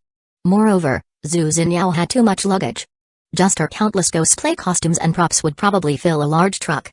In comparison, the Happiness Residential Complex was too small, with no place to store her things. The other reason was Zhu Xinyao's villa was quite nice. Spacious. With complete living and entertainment facilities. Suitable for living. Therefore, Linling decided to leave Zhu Xinyao here, but he would come regularly to deliver supplies. The next morning, Linling opened his eyes. He found a queen draped in a golden dragon robe sitting on a dragon chair, staring at him with a stern expression. Bold rebel. You have imprisoned me here, what do you intend to do? Oh. Today was the day of the imprisoned queen. Then Linling, as the rebellious traitor. What should he do? Isn't it obvious? He approached with ill intentions. Another day. Linling opened his eyes and saw a valiant ancient heroine in costume, holding a long sword, her face filled with indignation. You scoundrel, what did you do to this heroine last night? Linling helplessly replied, I really can't do anything about you. Then let me help you remember. Another day. Linling opened his eyes and saw no one. Could it be that today is the day of the invisible gourd kid? When he walked into the bathroom, he discovered rose petals floating in the bathtub. A mermaid, crowned with flowers and covered with shells, was leaning over the edge of the bathtub, her gaze enchanting. Fish cannot leave the water. Linling sighed, looks like I can't leave again today. Happiness Residential Complex. Building C, Unit 1, 2202. Goof, Lu Suran, and Tang Linu sat in the living room, all wearing worried expressions. Their man had been out for several days without returning. Originally, they had agreed among themselves to avoid becoming a burden to Linling. No matter what Linling was doing outside or how long he took to come back, they would never ask. To avoid annoying Linling. But now. Goof sighed and said, I admit it. I called Linling before, and a maid answered. She referred to Linling as master. Ah. As a result, Lu Suran and Tang Linu both showed surprise. After a moment of silence, Tang Linu also confessed, well, actually, I called Linling too, and a woman answered. She said she was the queen of the Star Kingdom. Goof, ah. Besides the maid, there's a queen? Did Linling visit some royal family? And I. Lu Suran weakly raised her hand. I couldn't help it and called Linling too. A woman answered, but she said she was a mermaid. Goof and Tang Linu? How did even a mermaid come into the picture? 3 phone calls. Uncovered 3 different women. And each one more outrageous than the last. They had no idea where Linling had gone. Atlantis? Or an alien planet? They pondered in vain. Goof, still possessing a commanding presence, slammed the table and said, no matter where Linling has gone, we can at least be sure that there are many women around him now. Tang Linu nodded, we're in danger. Upon hearing this, Lu Suran's eyes instantly turned red. Chapter 58, Assault on Happiness Residential Complex Sisters. Those little brats are back again. In the community garden. The older women noticed several aggressive figures approaching but didn't take it seriously. Let them come. Are we afraid of them? Just a bunch of kids. A few insults will send them running. Wang Ji's cursing skills have improved quite a bit. Ha ha ha. Not at all. The Light of Righteousness arrived at the community garden with his team. A few older women were dancing there, oblivious to their presence. The loud music. It was almost deafening. The vast horizon is my love. The Light of Righteousness's gaze turned cold as he exchanged glances with a few team members. They all nodded to each other. Then they charged forward together. The Light of Righteousness grabbed one of the older women's neck. Her eyes widened in terror. Ah! You dare! You dare to hit an old woman! With a forceful grip, the older woman was slammed headfirst into the ground. Then a kick followed. Crack! A sharp sound. The woman twitched a few times and then lay still. I didn't want to kill anyone. But you all made Lord Heavenly I feel disgusted. Unforgivable. I absolutely cannot let Lord Heavenly I down. The Light of Righteousness muttered to himself, his gaze suddenly fierce. Ah! The older women, witnessing this terrifying scene, screamed like pigs being slaughtered. But their cries were drowned out by the loud music. They scattered in panic. The team members followed closely behind, easily catching up to them. Some were killed with a few punches. Others had their necks twisted. In their final moments, they pleaded desperately, no. You can't hit old people. We're just exercising, Why are you hitting us? Wrong, wrong, wrong. Help. I won't dare again. But these people were like cold-blooded killing machines. Let me use my heart to keep you here. Stay. Click. The light of righteousness reached out and turned off the speaker. The noisy music abruptly stopped. The community finally returned to a long-lost silence. Clean up the little garden. Don't scare the other residents. You few, come with me to dispose of the trash. Bring fire. Under the night sky, a group of people carried the older women's bodies to the dump. Meanwhile, Linling had just finished battling the vixen. He received a message from the Light of Righteousness, Lord Heavenly Eye, the task is complete, they will be quiet forever. Good execution. Linling praised. Tonight, Happiness Residential Complex was exceptionally peaceful and quiet. Except for Unit 3003, Building B. Shenchuku sent the information she had collected about the superpowered individuals in Happiness Residential Complex to Shen Lingshan. She also asked, when are you coming over? Shen Lingshan, right away. Shenchuku was very excited. Although the information she sent to Shen Lingshan was mostly fabricated. Because she had neither the time nor the ability to investigate all the Esper information in the community. She did this just to trick Shen Lingshan into coming over as soon as possible, giving herself a sense of security. No matter what. Her goal had been achieved. Linling. Aren't you looking for some powerful women? Lingshan will be here soon. Once he defeats your women and takes them all away, won't you have nothing left? At that time, you'll have to obediently come back and continue being my dog. Ha ha ha. Minayu City. Black Dragon Society. A huge spotlight illuminated a small clearing beneath the red mist. Shen Lingshan, dressed in an oversized suit, looked like a tightly wrapped Zongzai, yet he stood there radiating murderous intent. In front of him, there were 30 fully armed espers. Shen Lingshan's gaze was icy as he said in a deep voice, brothers. It's time to give Happiness Residential Complex a shock from the Black Dragon Society. Kill. Kill. Kill. Let's go. A team marched through the dense grass. Killing intent soared. Even the ferocious beasts lurking in the shadows dared not attack them easily. Happiness Residential Complex. Back door. Mom. We've arrived at Happiness Residential Complex. We can soon live a good life. A big, sturdy man with a simple appearance was carrying his elderly mother on his back, walking through the weeds. Benzi, take a break. You've worked hard on this journey. His mother said with concern. No. Mom, I'm not tired. But at that moment, a huge scorpion suddenly appeared, waving its pincers and charging at the man. Ah! Bugs. His mother screamed from behind. Oh? It's protein. The man remained calm, glancing around before stepping on the scorpion's head. Hiss. Just as the scorpion's tail stinger was about to strike, he grabbed it. Then with a forceful twist, he broke the scorpion's tail. And with one stomp, he crushed its head. Mom, you can sit down for a bit. He set his mother down.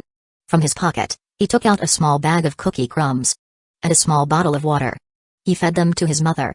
His mother only ate a little before pushing it away. Benzi, I'm full, you eat. He said, Mom, you should eat, anyway, we won't lack food soon. He looked at the nearby Happiness Residential Complex. It was indeed as described online.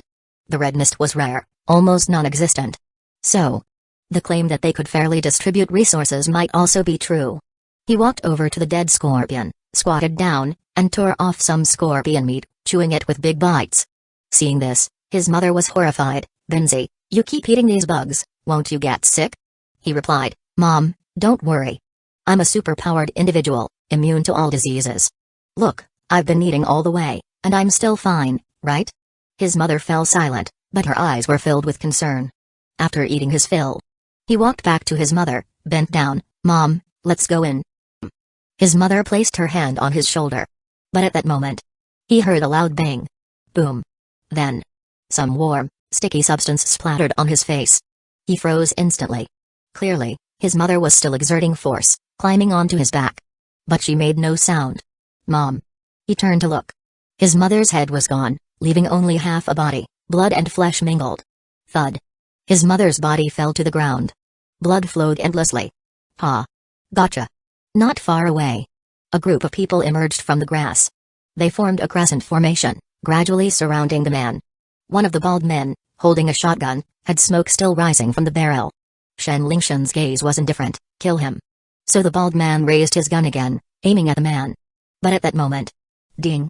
The community's access control was opened. Everyone instinctively looked over. They saw a young man standing at the entrance, dragging a corpse behind him. The three parties fell silent for a moment. Finally, it was the young man from the community, dragging the corpse, who spoke first. "What are you doing?" Shen Lingshan remained indifferent, "Also killing." "Ah." Then, a short-haired man charged forward angrily.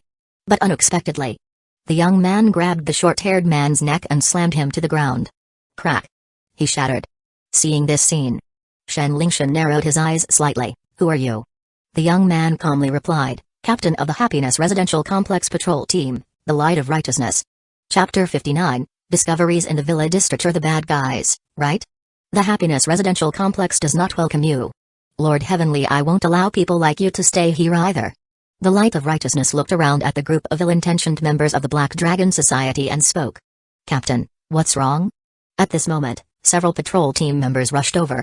Without exception, they each dragged a bloody corpse of a middle-aged woman at their feet. Under the cold moonlight, this scene was somewhat chilling. Even some members of the Black Dragon Society couldn't help but murmur in their hearts. Oh my god. Is this really the so-called paradise on Earth, the apocalyptic Pure Land? A bunch of people wandering around at midnight, dragging dead bodies?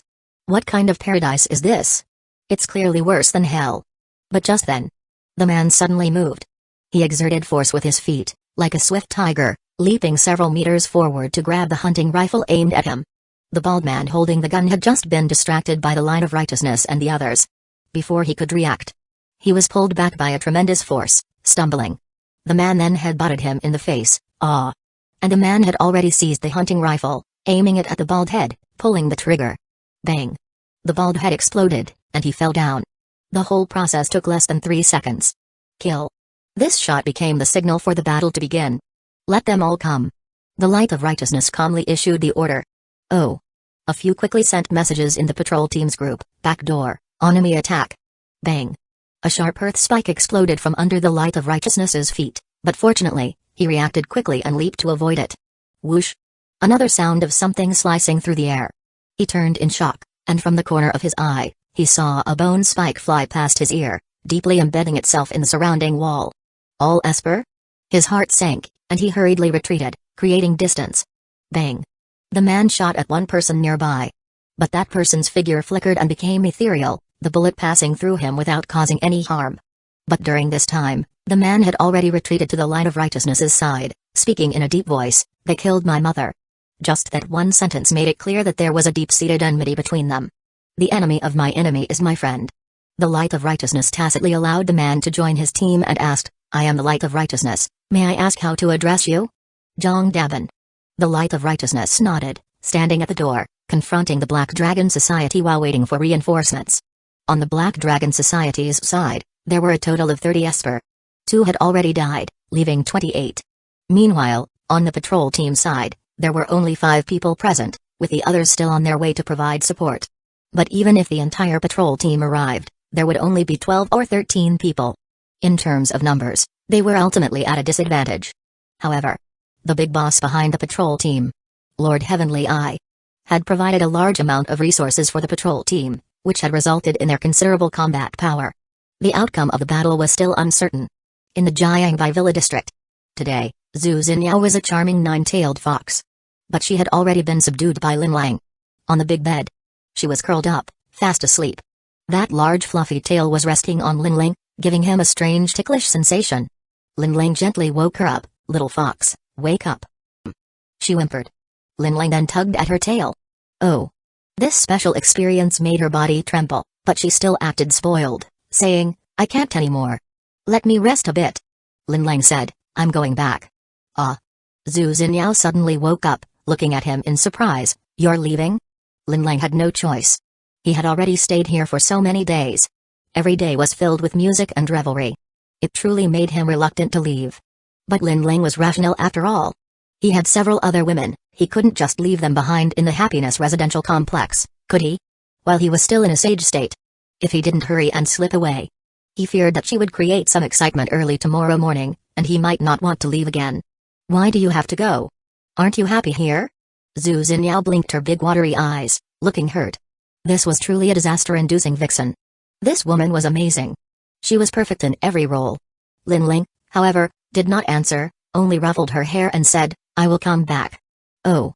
During these days of cohabitation, she had came to understand Lin Ling's character. Usually calm and easygoing, seemingly easy to talk to. But once he had made up his mind, he would not easily change it. I will leave you some supplies, you just stay here obediently and don't go out, okay? Zhu Xinyao's two white paws clutched the blanket, her big eyes filled with tears, gently nodding. This look. Vixen. Lin Lang sighed and got out of bed. In the corner of the bedroom, he placed a large pile of supplies, bottled water, self-heating hot pot, beef jerky, snacks, drinks. Even toilet paper and sanitary pads. Enough for Zhu Xinyao's consumption for the next few months. He then took out 10 mid-grade physique fruits, tossed them onto the bed, and said, these fruits can awaken superpower, but you can't eat too many at once. Zhu Xinyao, with teary eyes, suddenly sparkled with surprise. Superpower fruit? She had been online, so she naturally knew what a treasure this was. She just didn't expect that Lin Lang would have them. And so many. Yes. Can I eat one now? Zhu Xinyao picked one up from the bed. The fruit resembled a black gemstone, shimmering under the light. Go ahead. So she ate one. Zhu Xinyao consumed a mid-grade superpower fruit, returning 800 units, now stored in the host's space. Lin Lang's space now had a pile of mid-grade fruits. Adding to the previous ones. It had already exceeded 100,000. And Lin Lang's martial arts sacred body didn't even look at these mid-grade physique fruits. So he didn't eat them. He could only leave them here to grow infinitely. But it wasn't just the mid-grade physique fruits. There were also low-grade intuition fruits. They were piled up like mountains. After Lin Lang's psychic power upgraded to level 10, these low-grade intuition fruits had no effect at all. Lin Lang had once tried eating 1,000 low-grade intuition fruits. The result was that he couldn't even produce a slight fluctuation in intuition. So he stopped eating them. Only the mid-grade wood element superpower fruits, he still occasionally ate a bit, but the effect was gradually weakening. This meant he needed superpower fruits of a higher quality. At this moment, the mid-grade physique fruit transformed into pure energy within Zhu Xinyao's body. It flowed through her body, gradually being absorbed, until it traveled through all her meridians. It then condensed at her donjon, forming a tiny superpower core. From then on, she became an Asper. Zhu Xinyao. Appearance, 9 points, charging, 21 times, loyalty, 30%, return rate, 800, combat power, E, superpower, spirit battle, level 1, great. I'm a superwoman now. After digesting all the energy from the superpower fruit, she felt some subtle changes. Just as she was about to share the good news with Lin Lang, she realized Lin Lang was no longer in the bedroom. You really left. Her gaze dimmed. The joy of becoming an Esper instantly vanished. When will you come back? You must come back. Lin Lang strolled leisurely through the Jiangbai Villa district. He hadn't taken a walk like this in a long time. The blood mist-shrouded primitive forest. Pitch dark. The path underfoot was not easy to walk on, with roots and vines, rugged and uneven. But he walked very steadily. Because he wasn't stepping on the ground, but walking on the red mist, essentially walking on mist. He released his psychic power. Within a 300-meter radius, no living creature could escape his perception. He could see. In the nearby evenly distributed villas, there were actually other survivors. Among them were even a few quite attractive women. But they had already been charged. Lin Lang lost interest in approaching them. Suddenly, he stopped. His gaze turned to a spot at the edge of his psychic field. What's over there? Chapter 60, Zero-Cost Shopping, Awesome. It was a large supermarket. Although, like most buildings in the post-apocalyptic world, it was entangled and imprisoned by various plant roots. But the huge signboard above the entrance was still lit up. A supermarket in the wealthy district? There should be good stuff. So Lin Lang walked over. Psychic power concentrated. Ghost-faced moth, combat power, D, ability, hallucinogenic pollen, level 2. Poison spider, combat power, C, ability, silk spinning, level 3, venom spray, level 1. Saber-toothed rat, combat power, C+, ability, burrowing, level 5. Half-human bear, combat power, B, ability, great strength, level 5, roar, level 5, speed, level 4. At a glance, at least 10 ferocious beasts were wandering back and forth near the supermarket. It seemed they were searching for something. Most of their combat powers were at level C. But one of the bears was at level B. For the vast majority of espers at present, B-level ferocious beasts were definitely terrifying existences. However, Lin Lang was an exception. He now possessed SS-level combat power. To him, these ferocious beasts were no different from ants. So he approached without fear. He walked on. And kept an eye on the various plants around him. hoping to find a superpower fruit among them. It would be even better if it were of high quality. Unfortunately, he found nothing. He had already reached the entrance of the supermarket. Flap, flap, flap. At that moment, a moth larger than his body charged towards him. Its back was adorned with strange patterns, resembling a grotesque screaming human face. Seeing it at this late hour was indeed a bit creepy. Lin Lang stood still. He watched as the moth flapped its wings, scattering some crystalline powder that mixed into the air, making it undetectable. Lin Lang knew this was its ability. Hallucinogenic pollen. As the name suggests, if inhaled, it could cause hallucinations. Lin Lang didn't give himself a chance to inhale the pollen. He harnessed his psychic energy. The surrounding red mist obeyed his command, sweeping away like a tide. Along with the pollen and the moth, they were blown away over 100 meters. Even though the moth had become a ferocious beast, its body remained fragile. During this process, it collided with a towering tree and shattered, splattering a pool of green slime. Lin Lang stood at the entrance of the supermarket. He saw that the glass doors were covered in plants. With a thought, he didn't even need to deliberately use his spirit wood ability, the vines retreated on their own. This should be bulletproof glass. Because there were some obvious signs of damage on it, indicating that the ferocious beasts had tried to break through but failed. Logically, even bulletproof glass should not withstand the impact of sea-level ferocious beasts. But the intelligence of ferocious beasts was not very high. Perhaps because they had tried before and failed, they left with the impression that this barrier cannot be breached. Even if they became stronger later, they didn't dare to try again. Lin Lang kicked out. The glass door flew open. At the same time, a giant spider lunged at him. Lin Lang had anticipated this.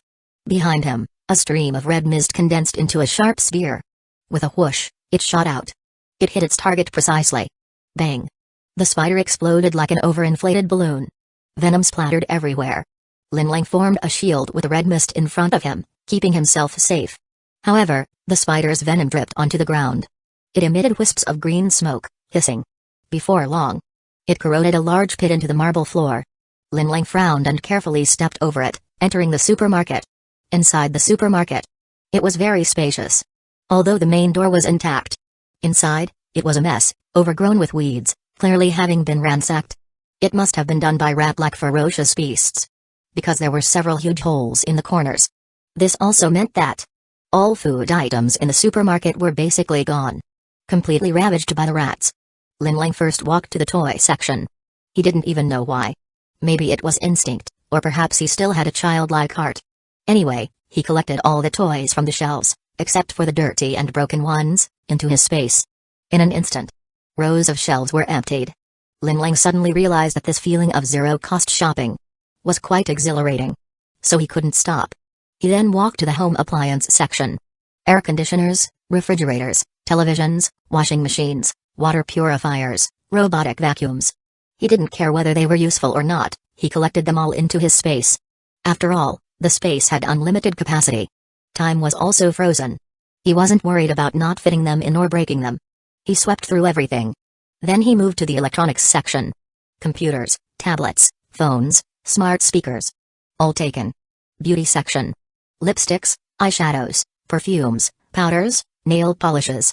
All big brands he had only seen in TV commercials. All taken.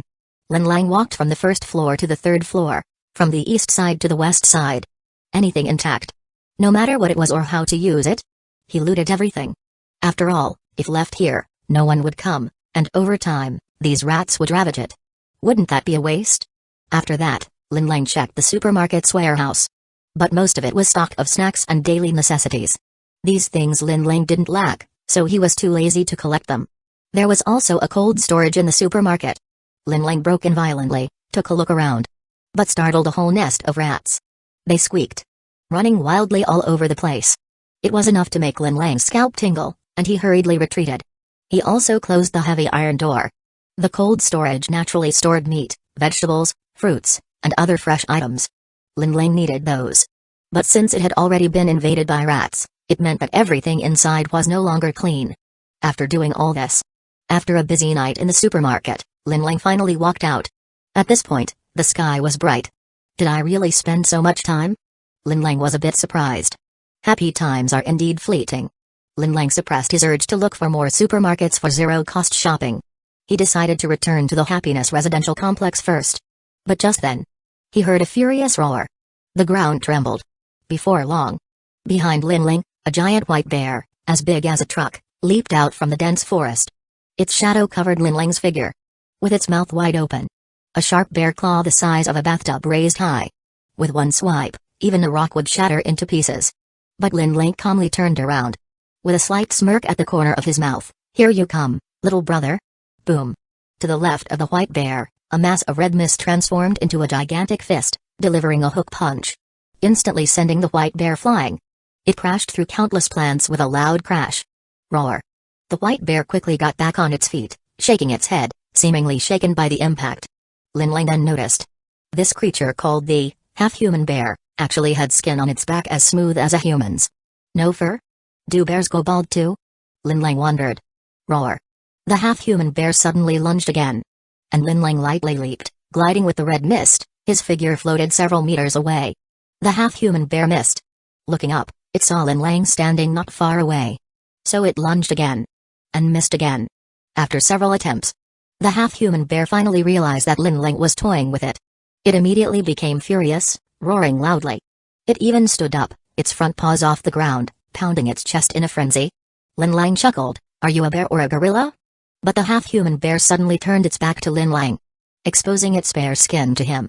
It seemed to be preparing to leave. But the next second, Linling's expression changed. Because the half-human bear began to undergo a strange transformation. Chapter 61, Superior Superpower Fruit Roar. The half-human bear stood with its back to Linling. Its thick limbs twisted and contorted. Beneath its deep brown skin, muscles and bones surged, gradually revealing humanoid features. Before long, it transformed from a bald giant bear into a robust gorilla with a bare belly and fur on its back, facing Linling. Now Linling understood why it was called the half-human bear. Because it could freely switch between the forms of a giant bear and an ape. As for the difference between the two, perhaps the giant bear had greater strength, while the ape was more agile. That was usually how it was set up. But this one had fur on only half of its body. Either it was bare-bottomed or flaunting its muscles. One could only say it was quite an eyesore. Swish. At that moment, the half-human bear leaped and lunged at Linling. Indeed. This time, its speed was many times faster. In the blink of an eye, its massive claws were already at Linling's chest. But, smack. The claws suddenly halted in midair. A gust of wind rustled Linling's clothes. Roar? Surprisingly, astonishment appeared in the half-human bear's blood-red eyes. It was puzzled. Wasn't this human just a piece of trash that could only dodge? How could he possess such immense strength to stop its claws with just one hand? Boom. However, taking advantage of the half-human bear's moment of distraction, Linling kicked out. He sent it flying 10 meters away. Before it even hit the ground, the surrounding plants twisted and shot out vines, binding the giant bear and suspending it in midair. Roar. The half-human bear struggled and roared, its voice like rolling thunder, truly shocking. It contained 100% of the ferocious beast's pressure. Enough to make prey's hearts tremble, even daring not to resist. This was also one of its abilities. Unfortunately, it was useless against Linling. Linling even took a moment to glance at his phone, calmly saying, "It's already past 7, time for breakfast, I don't have time to play with you." Then, he manipulated the mist, condensing it into a massive fist. Charging up. Exploding. Full power. Boom. The giant fist was unleashed. It smashed into the half-human bear. Its body instantly flew out like a cannonball, shattering countless trees along the way. It rolled on the ground several times, finally coming to a stop. In this dense forest, it left behind a long, chaotic trail as if a storm had passed. Roar. It lay there, gasping for breath among the rubble, its bones shattered. The blood seeping from its wounds gradually stained the white fur on its neck. Clearly, it was not going to survive. Linling approached, manipulating another stream of mist, transforming it into a sharp spear, and thrust it fiercely into its heart. The giant bear immediately lost all vitality. Killing without cruelty. This was also a form of accumulating virtue. Then, Linling squatted beside the half-human bear's corpse, pondering. According to custom, defeating a small boss should at least yield a reward, right? What could the reward be? Bear paw? Bear gallbladder? Bear skin? But this was a mutated ferocious beast, could its meat still be eaten? Even Linling wasn't quite sure whether this half-human bear was an ape or a bear. Forget it, wild game shouldn't be tried lightly, I'll just go back and eat pork, the kind that's passed inspection, much safer. Although killing this giant bear didn't yield a reward, Linling had plundered a full 70% of a large supermarket's goods on this trip. He was already ahead. After saying that, he stood up, habitually releasing his psychic power, preparing to head back to Happiness Residential Complex. But then, he was surprised to find that numerous ferocious beasts, large and small, were all rushing towards the same place. What's over there? Driven by the human tendency to join the fun, Linling's mind stirred. He also manipulated the mist and flew over. The ferocious beasts ran on the ground, while he flew in the sky. There were others flying too, but none as fast as him, because those faster than him had already been taken down by his mist spheres. So he quickly surpassed them, arriving at the location first. But looking around, there was nothing here. Even more barren than a half-human bear's backside. Only a dark, pitch-black cave entrance, seemingly the lair of the half-human bear from earlier. Within his psychic power, countless ferocious beasts were still rushing towards here. There must be something attracting them. Could it be inside the cave? Linling first released his psychic power to scout ahead, confirming that there were no other ferocious beasts inside. Only then did he crawl in. It was a cave shaped like the number 8, small at the entrance but wide inside. Linling's gaze swept through. The cave was lined with hay. Scattered around were some bones and scraps of meat, emitting a foul odor. This must be the half-human bear's lair. And in one corner of the cave, there grew an unknown plant, bearing a grape-sized blue-green fruit, glowing faintly, flickering like a beating heart. This was undoubtedly the superpower fruit. But it was different from the inferior and medium-grade fruits Linling knew. So this was at least a superior fruit. And it was a blue-green color he had never seen before. He knew that red represented psychic power, black represented physical strength, gold represented elements, and purple represented special abilities. What could this blue-green one be? Linling had no idea. Was this fruit already in a mature state? Linling wasn't too sure. So he simply dug up the entire plant, along with a large clump of soil, and stored it in his space. The space was isolated from the world. The moment the superpower fruits aura disappeared, Linling heard the frantic roars of the ferocious beasts in the distance. He smiled slightly. Before they arrived, he crawled out of the cave. Then he manipulated the mist and flew into the sky. Navigation by the devious map, turn right in 200 meters, right turn. In the sky. Linling couldn't help but ponder. Do ferocious beasts actively seek out superpower fruits to eat? Otherwise, why were they all rushing to snatch this fruit? At 8 in the morning. Happiness Residential Complex. The patrol team and the Black Dragon Society's brutal battle that had lasted all night finally reached its conclusion. These people's combat power was formidable. Far beyond the expectations of the Light of Righteousness. They were not a rabble, but a well-trained group. Under the coordinated teamwork of the Espers, the gap in combat power between the two sides was infinitely magnified. The patrol team had lost 9 members, leaving only 4. On the other hand, the Black Dragon Society had only lost 3 members, still boasting a full 25. We surrender. Seeing the blood-soaked ground and the gruesome corpses of their comrades, one patrol team member finally couldn't bear the pressure and knelt down. This led the remaining 2 to kneel as well. We're done. We surrender. Only the Light of Righteousness remained, though covered in wounds, still glaring fiercely, standing firm, as one chosen by Lord Heavenly Eye. If I surrender, how disappointed will Lord Heavenly Eye be? Rather than betray Lord Heavenly Eye's trust, I would rather die. Bang. An invisible force struck his chest, sending him flying to the ground. Everyone else has surrendered, and you refuse? Do you look down on me? Shen Lingshan looked down at the Light of Righteousness. Step by step, he approached. But suddenly, he kicked one of the kneeling team members in the face. That team member fell backward, his head smashing hard against the ground. Instantly, he died with his eyes wide open. We surrender. We surrender. The remaining 2 desperately bowed their heads, begging for mercy. He's not surrendering, yet you are. Do you look down on me? Shen Lingshan's lips curled into a cruel smile. With a punch, he smashed one team member to death. I'll fight you. Another team member suddenly erupted. But Shen Lingshan caught his fist. Crack.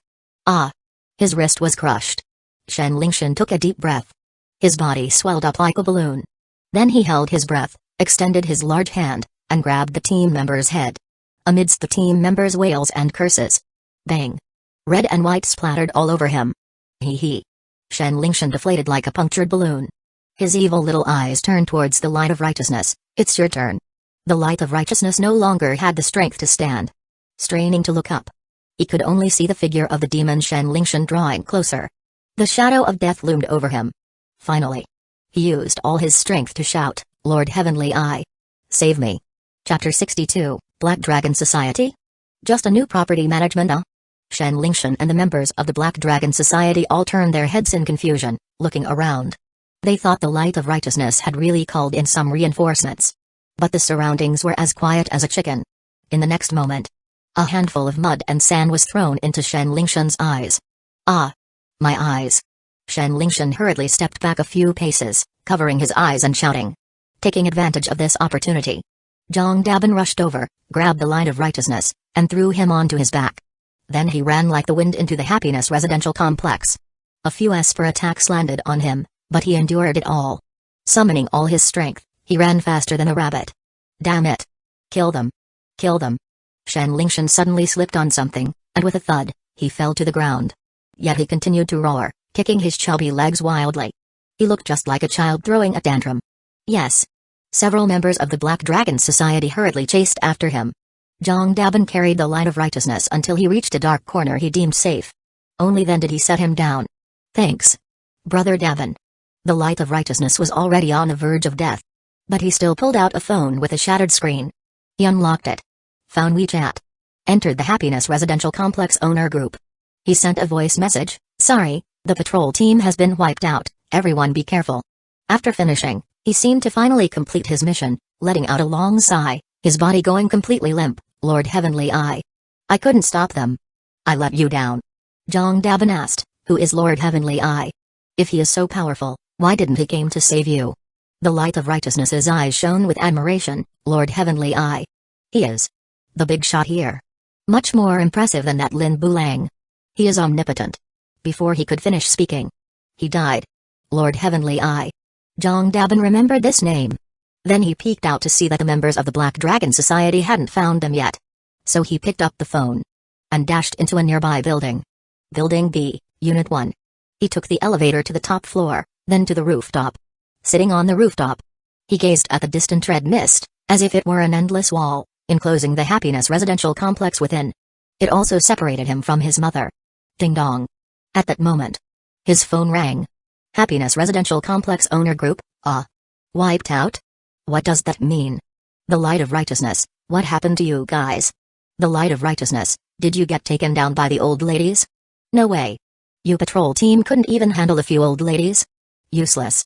Not long after, someone joined the group chat, with the nickname, Black Dragon Society, Shen Lingshan. Shen Lingshan, announcing something. From now on, the Happiness Residential Complex will be managed by the Black Dragon Society. Hope everyone cooperates. The owners, where did this person come from again? Black Dragon Society? What a cringy name, what does this mean? Is the patrol team service over, and now it's a change of personnel? It seems so. That won't affect us, right? It shouldn't. They change their people, we continue living our lives. Survival of the fittest. The patrol team service was inadequate, they can only be eliminated. That's reality. Yay. Support. It was about time to replace that broken patrol team. They said they would distribute resources fairly, but the resources given to us girls are generally less than those for boys. Isn't it based on appetite? If you eat less, naturally you get less. As long as you're not starving, who are you to define us girls? How much I eat is my own business. He should give as much as he should. No. This is the patrol team's free resources, okay? It's not like they owe you anything, and you still complain about it being too little? Regardless of whether it's free or not, since they did this, they should be responsible to the end. Also, all the members of their patrol team are male, not a single girl. You tell me, isn't that discrimination? Isn't this voluntary? As long as you're an Asper, you can apply to join, PFFT. Down with the men. Why should girls join? Do you want us girls to work hard for you? Do you deserve it? Is this girl out of her mind? You guys are the ones out of your mind. Anyway, I wholeheartedly welcome the arrival of the Black Dragon Society. Fireworks. Zhang Dabin numbly scrolled through the messages in the group. Not a single one was missed. The patrol team was completely wiped out. A total of 13 people. From the captain to the members, all dead. They died tragically. They died to stop the invasion of outsiders. They should be heroes, right? But no one seemed to care. They were only concerned about themselves. Even cursing them. Why? Happiness Residential Complex. Is this really a paradise on Earth? He felt a bit lost. In the owner group. Shen Lingshan, all members, gather at the basketball court downstairs in 10 minutes. Latecomers will be dealt with. The owners, is it that troublesome? Can't you just say it in the group? That's how it is. The new property management has to introduce themselves and talk about their benefits, not going. No time, don't do all this flashy stuff, just deliver the resources to us on time. Black Dragon Society, Shenlingshan, right. In the future, if we encounter problems, we will naturally call you for service. Will we get resources if we go to sign in? Shenlingshan scrolled through the messages. It made him both angry and amused. Deliver resources? On-site service? You guys are talking about my words. Do you think the Black Dragon Society is your hired maid? He commanded, write down these names that don't know the heights of heaven and earth, and when we find them later, we'll make an example out of them. Yes. Then, Shenlingshan sent another message in the group, countdown 10 minutes, those who don't come will die. After saying that, he stopped paying attention to the messages in the group. At that moment, a figure came running like a rabbit. As it got closer, he realized it was Shenchoku. Shenlingshan immediately frowned, his face filled with annoyance. What is this useless person doing here again? Why didn't she go die with that woman? Stop. Members of the Black Dragon Society blocked Shenchoku. We told you to line up at the basketball court. Are you illiterate or what? But Shenchoku, with a proud face, retorted, you blind dog eyes. I am. Before she could finish, the person slapped her hard, glaring with fierce eyes, threatening, fuck, you dare to curse at me? You want to die. Shenchoku was slapped to the ground. Covering her face, she looked shocked. You dare hit me? Shenlingshan. Your sister was hit. Ah. The person immediately trembled in fear, his gaze darting towards Shenlingshan, nearly kneeling. You are Shen Hufa's sister? I. Shenchoku gritted her teeth. You're dead. Seeing this, Shenlingshan impatiently waved his hand. Enough. What are you making a fuss about? Why are you here? The person realized that Shenlingshan wasn't planning to stand up for this woman, and he breathed a sigh of relief. Shenchoku was taken aback. She hesitated to speak. She had thought Shenlingshan would stand by her side, kill this person to vent her anger. But unexpectedly, he was so indifferent. Yet when she met Shenlingshan's cold gaze, she didn't dare to say more, only saying, I'll take you to find Linling. To divide his resources, to snatch his women. Upon hearing this, Shenlingshan's eyes lit up. He remembered the woman in the photo Shenchoku had sent him. A fair and tender young woman. Just a pinch could make water come out. He immediately felt thirsty. Why aren't you leading the way yet? Chapter 63, Decisive Killing. Linling lives in Unit 2202, Building C. Shenchoku was even more excited than Shenlingshan. As long as Shenlingshan showed up, she would drive away all the women around Linling. Then no one would compete with her for Linling anymore. At that time, she could move into Linling's big house, consuming Linling's resources, and have Linling serve her every day like a eunuch serving the Empress Dowager. Wouldn't that be wonderful? But at this moment, one of Shenlingshan's lackeys advised, Shen Protector, they are coming down soon. Do you really need to go up personally? Upon hearing this, Shenlingshan paused. After a moment of thought, he nodded secretly, true. What status do I have? They should come to me. So he boldly sat down. Seeing this, Shenchoku's eyes flashed with hatred. But she said nothing. She was indeed eager to find Linling. However, after waiting so long, what was a little longer? Moreover, once all of the homeowners in the community gathered here, under everyone's watchful eyes, then have Linling kneel down and apologize to her. Wouldn't that be even more impressive? She hadn't forgotten how, during the Community Resource Trading Conference, these people, in collusion with Linling, had insulted and ignored her. Today, she would reclaim all the dignity she had lost. In the homeowners group, regarding Shenlingshan's threat, the homeowners not only didn't believe it, but even mocked. Oh wow. Not going means death? You guys are so tough? Is this how you treat homeowners?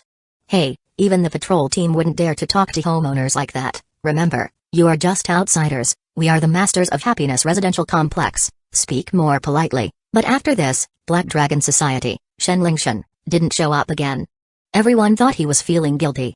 So they became even more arrogant. Stop playing dead. Send some resources to Unit 802 in building a right now Black Dragon Society, Shenlingshan. Let me tell you, from now on, the resources we girls receive cannot be less than the boys. If you want to be recognized by the homeowners, it won't be that simple. Keep it up.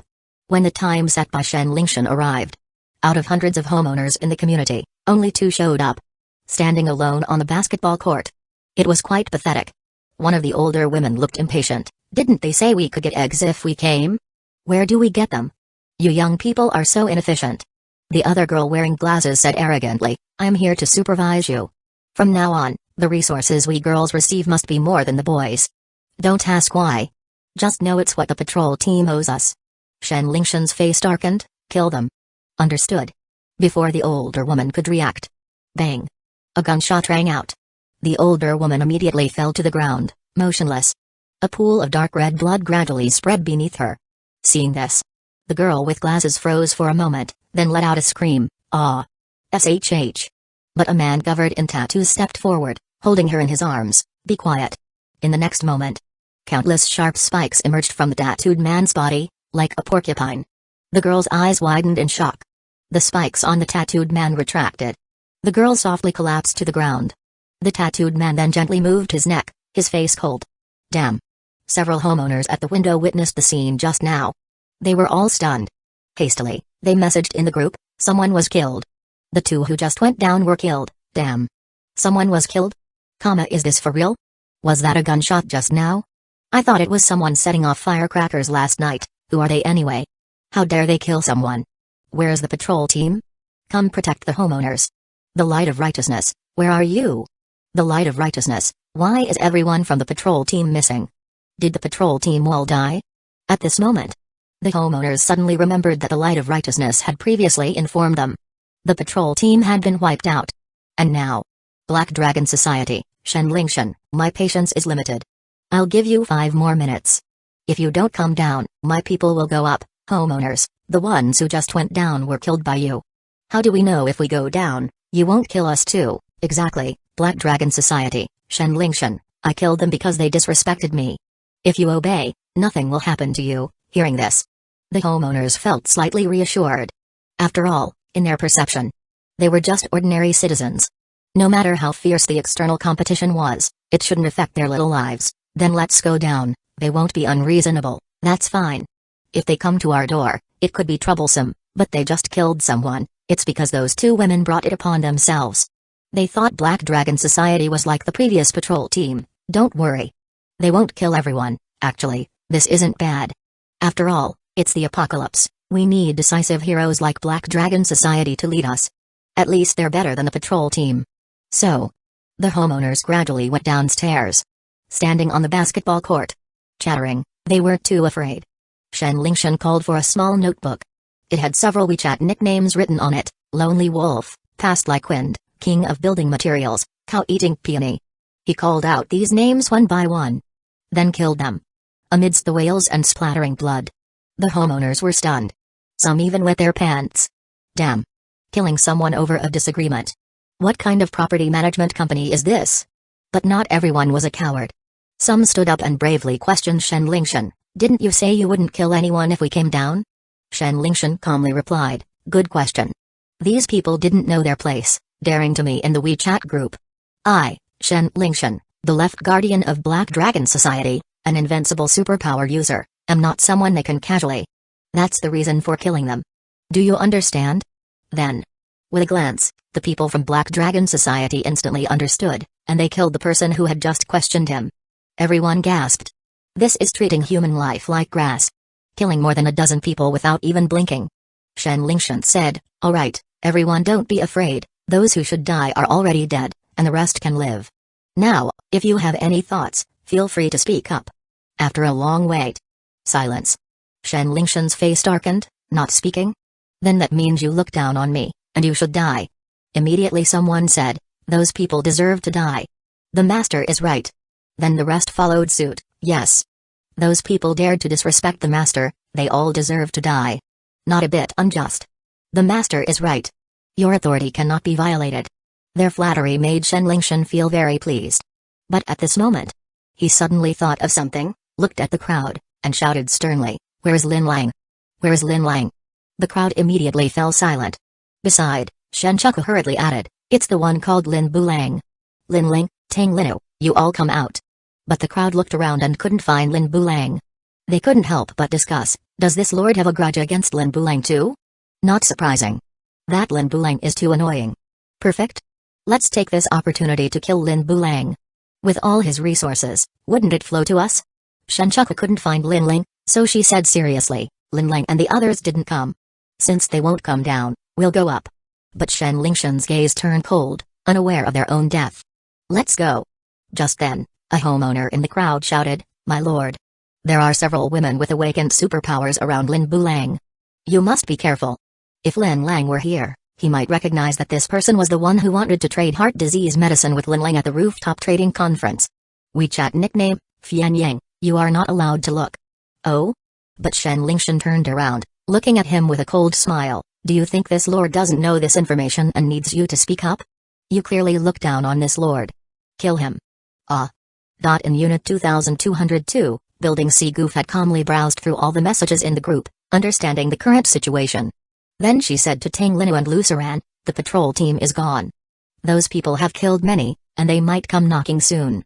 Luceran's face turned pale. She instinctively clutched her chest. Tang Linu, however, said, "Don't be afraid. If they dare to come, let them know our strength." But before her words fell, a sound of footsteps came from outside the door. Chapter 64, You finally came back. A faint sound from outside the door. Goof's heart sank instantly. Are those bad people coming up? Luceran, however, wore an expression of anticipation. Is Lin Lang back? In the next second, Tang Lina grabbed Goof and Luceran's shoulders and activated her teleportation ability. Their vision flickered. They suddenly found themselves in room 2102. Bang! At the same time, the door to room 2202 upstairs was violently kicked open. Several people rushed in. Bursting into each room. "No one here? Search carefully. Damn it. Can't find anyone. This small place, where could they hide? Can't find them, go report to the authorities." From start to finish, the three women kept their ears perked up, not daring to breathe. It wasn't until the noise upstairs completely disappeared that they finally let out a sigh of relief. Luceran's face was pale, clearly frightened. She trembled as she took out a small white pill bottle from her pocket, poured out a pill, and put it in her mouth. Goof gently patted Luceran's back while asking Tang Linu, "How did you know the visitors weren't Lin Lang?" Tang Linu simply said, "I don't know, but we can't take that risk right now." Goof nodded in agreement. Indeed, they couldn't take that risk. If the person who came was Lin Lang, they could return at any time. But if it wasn't, then they would be in trouble.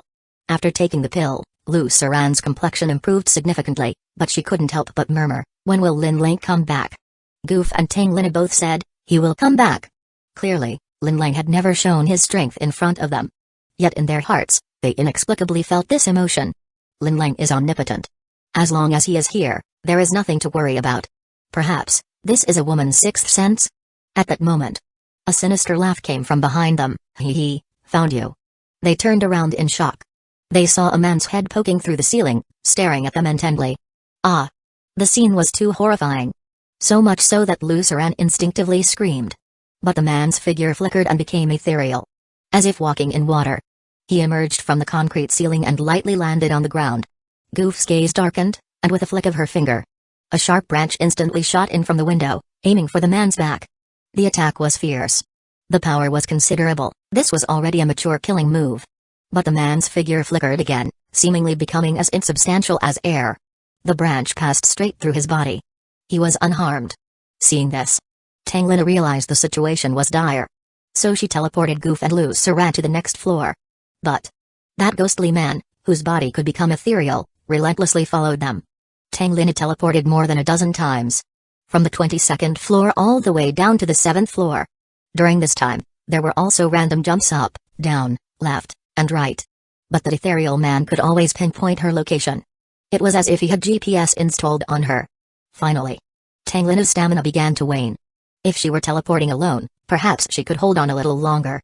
But she had been carrying Goof and Luceran with her. 3 people teleporting. The stamina consumed was more than 3 times the usual amount. Goof gradually realized this. So, when beads of sweat appeared on Tang Linu's forehead, she said, "You take Suran and go. I'll stay behind and fight him." Luceran also said with concern, "Linu, older sister, if this continues, none of us will be able to escape. You go first, I'll stay with Goof." Tang Linu, however, said, "No way." She could never abandon the two of them. The reason was simple. If Lin Lang returned, she couldn't explain herself. "In a fight, you two are no match for me." Her figure flickered and appeared behind the ethereal man. Using the moves she learned online, she launched an attack. Unfortunately, the ethereal man's body was insubstantial. This strike missed. No matter how cleverly she attacked afterward. Once the ethereal man entered his ethereal state, he was like air. She couldn't touch him at all. Yet he could counterattack with a punch. It came down like a hammer. The immense force pushed Tang Linna back several steps. She couldn't hit him. But he could hit her. Tang Linna's heart sank, inevitably feeling a sense of despair in the current situation.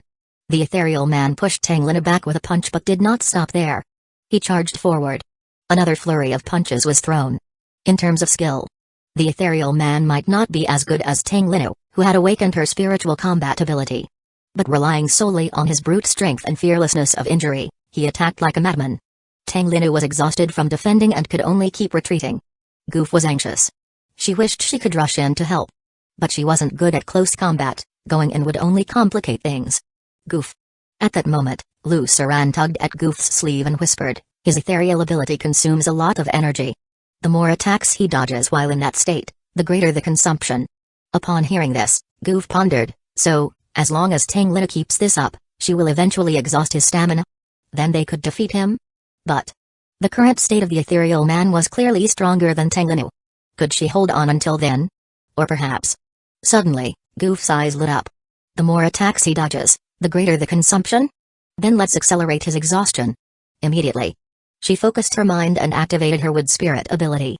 The tree outside, revered as the divine tree by the light of righteousness, suddenly twisted and extended its branches. Then all at once, they surged into the small room. Swish, swish, swish. But those branches still passed through the ethereal man. "Give up. You can't hurt me." The ethereal man looked disdainful. But Goof paid no mind. With a determined expression, she continued to summon branches. Even though her face turned pale from the intense concentration. With her level of spirit wood ability, she couldn't control so many plants at once. Moreover, while controlling the branches to attack the ethereal man, she also had to maneuver them to avoid interfering with Tang Linna's movements. This required an extremely high level of focus. Gradually, the ethereal man went from completely ignoring her to having to dodge. Because when he attacked Tang Linna, he also needed to release his ethereal state. And those branches would take that opportunity to attack him. Finally, one branch cut through the ethereal man's arm, leaving a trail of blood. This gave Goof a glimmer of hope. More and more branches surged into the room, rushing in all directions, blocking him from all sides, completely sealing off the ethereal man's escape. If he didn't use his ethereal ability, he would be unable to move an inch. So he had to maintain his ethereal state at all times. Not good. The ethereal man felt the energy within him rapidly depleting. He became even more desperate to defeat Tang Linna. But at this moment, Tang Linna also sensed the change. She simply dodged, no longer confronting him head-on. As time passed, the ethereal man increasingly felt his movements were heavily obstructed, becoming sluggish. It was like walking in water. Every move was overcoming tremendous resistance. Suddenly, Lu Saran shouted, "He wants to escape." Goof furrowed her brows. Unwilling to let the tiger return to the mountain, she summoned even more branches. But she also knew this was futile. That ethereal ability was too abnormal. As long as he wanted to leave, no one could stop him. Seeing the ethereal man's body gradually sinking, his legs disappearing beneath the floor, Goof knew there was no way to stop him. But the next moment, a dragon's roar and tiger's howl echoed in the ethereal man's mind. He froze in place, motionless. His body also exited the ethereal state. This meant his legs were fused with the floor. And then, a slender branch, like an indestructible spear, pierced directly through his superpower core at the Danshan. This branch emitted a faint glow. It seemed to be sucking the power from the ethereal man's superpower core. And the superpower core gradually dimmed. Before long, the ethereal man's superpower core extinguished. This meant he was completely dead. And those branches seemed to have a life of their own, quietly retreating out the window. The space suddenly became spacious. Only the ethereal man's corpse remained, his legs sunk into the floor, his upper body sprawled on the ground. The three women were still in a daze. But then they saw a tall, well-proportioned figure stepping onto a branch. Like a deity walking on a bridge of clouds. He stepped into the room from the window, one step at a time. Behind him was a radiant light. "Linling. You finally came back." The three women focused their gaze and saw the man they had been longing for. And they all rushed towards him. "Yes, I'm back." Linling smiled slightly as he embraced the three women. But his gaze turned towards the door. Noticing someone was rushing over here. "Where have you been? Why did it take you so long to come back?" they kept asking. Linling, however, said, "Don't rush, it's not the time for reminiscing. Now is the time for killing." Chapter 65, Linling is an Esper. "They're here." Bang. At that moment, A group of people burst through the door. They saw the phantasmal man lying motionless on the floor, blood pooling beneath him, clearly dead. Goof and the three women were by the window, their eyes betraying their exhaustion. Behind him stood a strange man. They actually killed the phantasmal man? Ha! Not bad at all. A rose with thorns. They teased each other, showing no concern for their fallen comrade. Only one person stared at Lin Ling, his expression shifting slightly. Where did this person come from? He secretly released his psychic power. But even though Lin Ling was clearly standing right under his nose, his psychic power could not detect Lin Lang's presence. This was clearly abnormal. But at this moment, he wouldn't think too much. After all, they had the numbers on their side, so there was nothing to fear. Under their disdainful gazes, as if they were sizing up prey, Goof also released her psychic power, observing the uninvited guests. Her heart sank. All espers, their combat power is at least sea level. It's over. Tang Linnu, already exhausted, couldn't help but sigh. Just a single phantasmal man and one superpowered individual had already put the three of them in a tight spot. Using mind reading to find weaknesses, manipulating plants to create distractions, and personally getting involved to entangle and delay. In the end, it had turned into a chaotic mess. Yet they had almost let someone escape. And now, suddenly, over a dozen espers had rushed in. No matter how strong they were, there was no chance of breaking through. Moreover, the two who could serve as combat power, Tang Linnu and Goof, had already exhausted most of their energy and could no longer fight. Only Lu Suran remained as an esper. But her ability, mind reading, what use was that? Revealing the enemy's secrets? Making them die of shame? Then let's fight. But Goof still took a step forward, her gaze resolute. If it weren't for Lin Ling, she would have starved to death at home. To have made it to today was already a win. And if she fell into the hands of these people, what would her fate be? She understood very well. Tang Linnu also said, since Goof has said so, as her sister, I can't lose either, let's go. She was also ready for battle. Only Lu Suran still gazed at Lin Ling with a blissful expression, hoping to always snuggle in his embrace. In her heart, she thought, as long as I can be with Lin Ling, I'm not afraid of dying.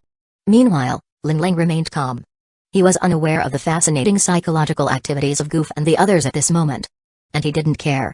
In his view, the combat power information of the dozen or so people before him appeared one by one. Zhongwei, combat power, C, superpower, bone spike projection, level 3. Fu Yuanfei, combat power, D++, superpower, fire breathing, level 3. Ding Changzong, combat power, C, superpower, spirit battle, level 4. In his eyes, they were all weaklings. But objectively speaking, this lineup was quite strong. Go. At this moment, several close combat espers charged forward first. A few support espers prepared to assist from the back. This alone showed that their combat was organized. They seemed to have undergone rigorous training, not just a typical refugee gang. Goof focused her mind again. From outside the window behind her, several branches whistled in. The charging few, however, looked down on it. An attack of this level could hardly threaten them. But at that moment, Lin Ling unleashed his terrifying psychic power, targeting this group of people. In the next moment, psychic power suppression. It felt as if someone had placed an iron pot on their heads and struck it hard. Doing. A surge of majestic psychic power instantly dispelled all their consciousness, leaving them all frozen in place. Even if just for a moment, it had already sealed their fate. Lin Ling thought to himself. He also secretly activated his spirit wood ability. The branches summoned by Tang Linnu instantly surged with power. The difference was like transforming from a vast, flowing river into a stormy, boundless ocean. Whoosh! Several branches shot forth like spears. In an instant, they strung together the dozen or so members of the Black Dragon Society. Ah! How is this possible? Damn it! Instant kill. Those people died without understanding. Clearly, it was such a weak attack. How could they fall for it? They didn't even have a chance to unleash their superpower. And at this moment, on those branches, tiny offshoots grew, deeply piercing into their donshans, wrapping around their superpower cores. And then, greedily absorbing the power from within their cores. This scene surprised Lin Ling, because he hadn't controlled it. It was the branches acting on their own. In other words, the tree itself was absorbing their superpower. This tree has come to life? Lin Ling was somewhat curious. He focused his psychic power on the tree. Sure enough, he discovered, within the trunk of this tree, a superpower core was slowly forming. And the source of this energy was naturally these people. In the room, Goof, Tang Linnu, and Lu Suran were all stunned. Especially Tang Linnu and Lu Suran, They looked at Goof, their faces filled with shock. Not a sister. You're so brave? You killed over a dozen espers in one move? What were you doing when you fought the phantasmal man earlier? Playing around? But they didn't know that Goof was just as dazed at this moment. She knew very well. With her abilities, let alone killing so many people in one go, she couldn't even kill one. At most, she could only interfere a bit, buying a little more time. But now, the fact that over a dozen people were strung together like a necklace was an undeniable reality. Was she dreaming? Or had her potential exploded? No, it's impossible. Goof immediately snapped back to reality.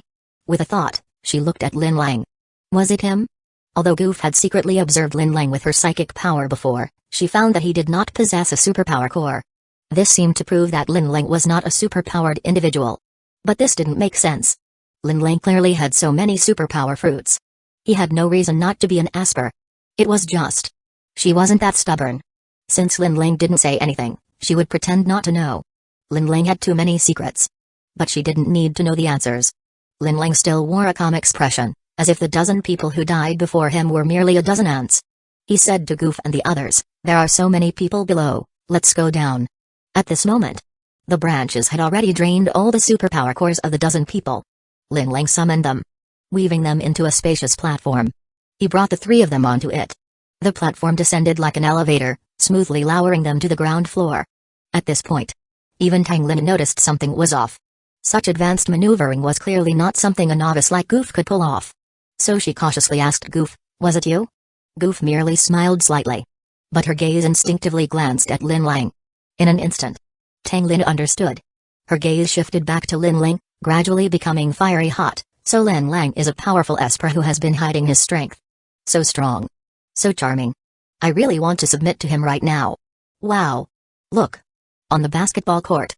Someone pointed at the sky. Everyone looked up. They saw the tree that had saved people multiple times, now holding up several figures, descending from the air to the first floor. The three women and one man walked down from above. The crowd couldn't help but exclaim, "Lin Bulang. That kid really dares to come, what guts. The patrol team is dead, he's definitely next. It's a pity that so many resources and beauties are all for someone else. TSK. Those women are truly top-notch. If only I could. It would be worth dying for." Shenchuku finally saw Lin Lang. She hurriedly jumped out, shouting, "Lin Lang. You finally came out. You wouldn't believe it, my brother Shen Lingshan is already an Asper." Lin Lang ignored her and looked at Shen Lingshan. Shen Lingshan, combat power, C++, superpower, expansion, level 6. Lin Lang frowned slightly. When he was with Shenchuku, this fat guy always acted like a little brother, borrowing a lot of money from him. But he never paid it back. Shenchuku only said that from now on they were all family. What's yours is the Shen family's, why should you pay it back? Sigh. Another unbearable chapter of foolish youth. And upon seeing Shenchuku, Tang Lin immediately understood why she had felt so constrained earlier. It must be that Shenchuku had already told them about her abilities. So they were well prepared. Sending out a super strong psychic power user to lock onto her position, then having the phantasmal man constantly track her. Damn it. Ungrateful. Tang Lin's eyes turned cold. This Shenchuku was truly too despicable. Had she known this, she should have let this white-eyed wolf die with her mother in the jaws of the ferocious beasts. Meanwhile, in the audience stands of the basketball court, Shen Lingshan stared intently at Tang Lin. Beautiful. So beautiful. Even more beautiful than in the photos. Even more beautiful than his sister-in-law. And such a top-notch woman, there wasn't just one. That cold-faced woman had a great figure and an exceptional aura. And the little girl holding Lin Lang's sleeve. My God. Her little face was like that of a fairy. But just thinking about it. Such beautiful women were all taken by Lin Lang. He felt a pang of jealousy. Lin Lang. You trash only deserve to be with Shenchuku. These women are all mine. Chapter 66, Lin Lang's trump card Shen Guardian. The brothers we just sent out have all lost contact. But these few came back completely unscathed. Do you think it could be? At this moment, someone beside Shen Lingshan quietly reported the situation to him. Upon hearing this, Shen Lingshan's expression changed slightly. Those dozen or so espers were all elites. Under their siege, even Shen Lingshan himself wouldn't dare to say he could escape unscathed. Yet Lin Lang and his group managed to do it. His gaze involuntarily became more serious. Did you kill my people? Lin Lang replied indifferently, just stepped on a few bugs. Upon hearing this, the expressions of those present turned strange. Oh wow. Stepped on bugs, huh? What a show-off. Did you really kill those people? Who in Happiness Residential Complex doesn't know that Lin Bulang is just a freeloader? He has no superpower. It's only because those few women who awakened superpowers have been protecting him that he can act so arrogantly. And at this moment, the often overlooked Shenchaku jumped up in anger. Linlang. Why are you ignoring me? Wake up. Those women around you are just after your resources, they're not truly with you. I am your destined other half. Only then did Linlang suppress his disgust and glance at Shenchaku, but he looked at her with disdain. You think you're worthy? Shenchaku was getting worse and worse. Her skin was dull, her long hair dry, her figure emaciated. That frantic, wide-eyed look was like a mad woman. Damn it, what was I thinking back then? Linlang wanted to curse his past self again. But a moment of enlightenment brought forth a piece of soul-soothing advice. Don't curse your past self. He was just standing alone in the fog, feeling lost. Alright then. He reconciled with himself. But Shenchaku clearly wasn't willing to reconcile with him. She roared again, why am I not worthy? I'm so beautiful. So many people pursue me. And yet I'm still with you? I've been with you for 5 years, we were so happy, and we were clearly preparing to get married. Isn't it just that the bride price is a bit high? But that's what my mom wants. I just wanted to test your attitude. As she spoke, she felt increasingly wronged. She couldn't help but shed tears. But such tears only made Linlang feel physically uncomfortable. He was no longer the man who would feel heartache for her tears. Ironically, all of this was thanks to her. Yet she thought herself innocent. Meanwhile, the onlookers who were secretly eavesdropping had also more or less understood the ins and outs of the situation. So this crazy woman had such a history with Lin Bulang. They couldn't help but whisper, classic attitude problem. Not is also quite pitiful. Wait, she's feeling wronged now? Why didn't you listen to your mom when she told you to apply to Tsingwa? You only listened when it came to the bride price, right? Shenchaku heard their discussions and rushed over in a fit of rage, shouting, what do you know? It's his fault. Everything is his fault. You're not allowed to speak. Otherwise, I'll kill you all. The crowd hurriedly shut their mouths. Daring not to speak again. Linlang frowned slightly, feeling that this woman had nearly gone mad. But what did it have to do with him? Nothing. Linlang. After all, I once called you brother-in-law. At this moment, Shen Lingshan smiled coldly at Linlang. So, I'll leave you some leeway. You, hand over the resources, then take Shenchaku and get far away. Never let me see you again. Linlang thought to himself. The resources weren't a big deal, after all, he had plenty. But he actually wanted to throw Shenchaku at him? What was the difference from slapping his own face? Too much. Simply unforgivable. So he said, stop wasting words, come and die already. I'm still waiting to have breakfast. Upon hearing this, Shen Lingshan's expression darkened. Oh? Since that's the case, then I can only grant your wish. Giant bear, go. Yes. A burly man stepped forward and walked towards Linlang. Giant bear, combat power, C+, superpower, strength, level 4, Linlang calmly scanned Giant Bear's information. At this moment, Tang Lin stepped forward, blocking Linlang's path. Want to touch my man? You'll have to step over my dead body first. Instantly. The onlookers exclaimed, wow. She's so devoted. Oh my god. Such an exceptional woman, an Asper, and so devoted to him? What does that scoundrel Lin Bulang have to deserve this? Just a bit of resources, that's all. Woo woo woo. Mom. I've found my ideal type. Unlike their astonished envy. Goof beside them was. Speechless foreign kid plus subway elder plus sweating black man, what is a scheming woman? This is it. Tang Lin clearly knew that Linlang was an Esper, and a strong one at that. Yet she still pretended to be so fearless, just to show her loyalty. Because she knew that Linlang would definitely not let her die. Shen Lingshan saw this scene. His eyes turned blood red. As if he had seen his father's murderer. He spoke with jealousy, Linlang. Are you still a man? Hiding behind a woman and letting her protect you? Linlang replied calmly, you wouldn't understand even if I told you. After all, no woman is willing to be with you. This statement completely broke Shen Lingshan. Damn Linlang. I've changed my mind. I won't kill you. I want you to witness how your woman is cruelly tortured by me. He then ordered, Giant Bear. Don't hurt this woman. Just deal with Linlang. Understood. Giant Bear walked over. And Tang Lin was also ready for battle. Her figure suddenly disappeared. The next moment, she appeared behind Giant Bear, delivering a kick from midair. But Giant Bear took her hit without even furrowing his brow. He didn't retaliate. He just kept walking straight towards Linlang. Tang Lin jumped through space several times, trying various attacks. But she couldn't stop Giant Bear's advance at all. It was like an underdeveloped archer trying to shoot a fully equipped tank. Until Tang Lina suddenly appeared in front of Giant Bear, executing her eye poke killing move.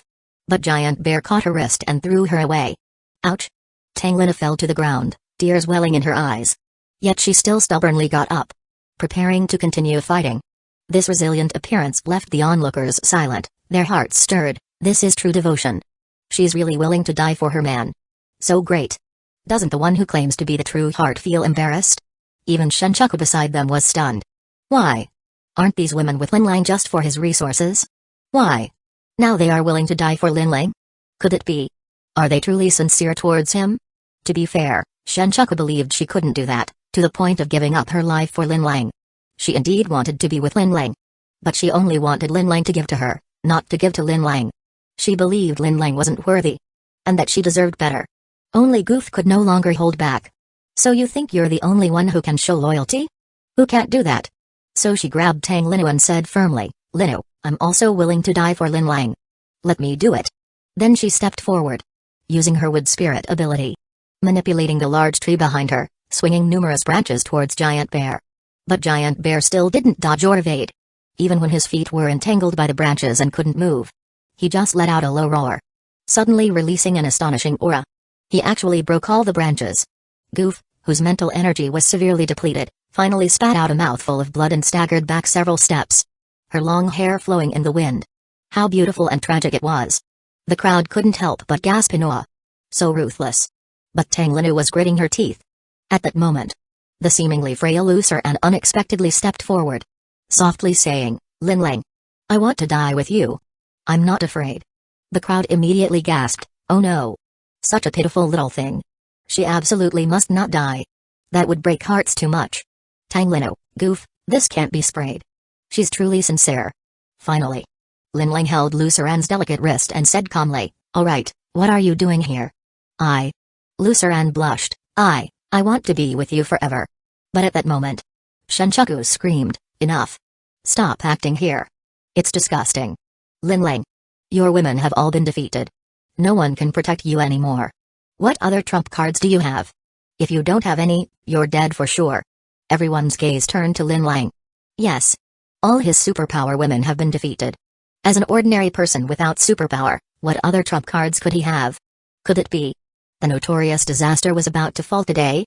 But in the eyes of the crowd, Lin Lang still stood there, calm and unruffled.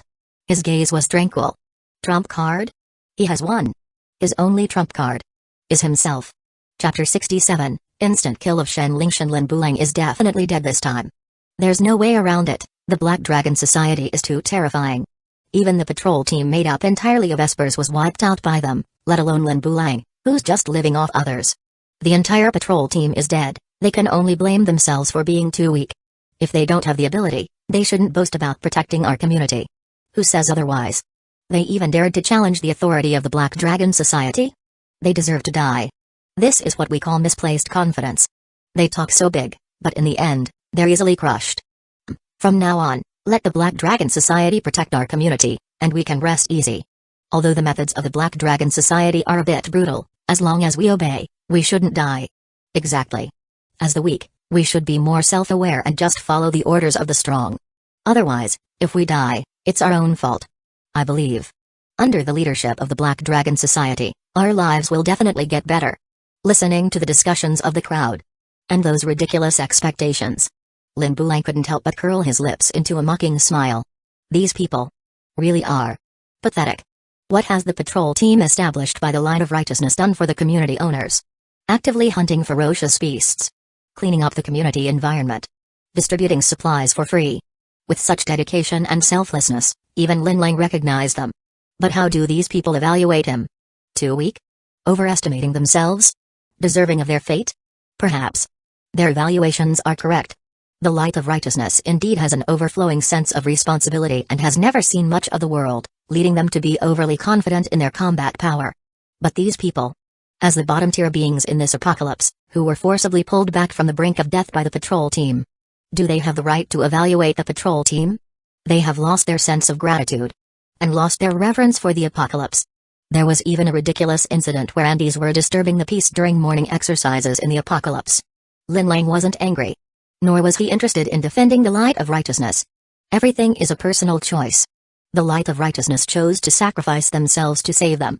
And this large group of people chose not to be worthy of being saved. Perhaps. Just as they said. Finding someone more vicious to enslave them is more suitable than showing them mercy. The Black Dragon Society is a good choice, at least they are vicious enough. In fact, Lin Lang's disgust was limited to Shenchaku and her brother Shen Lingshan. As for the Black Dragon Society behind them, Lin Lang had no prejudice.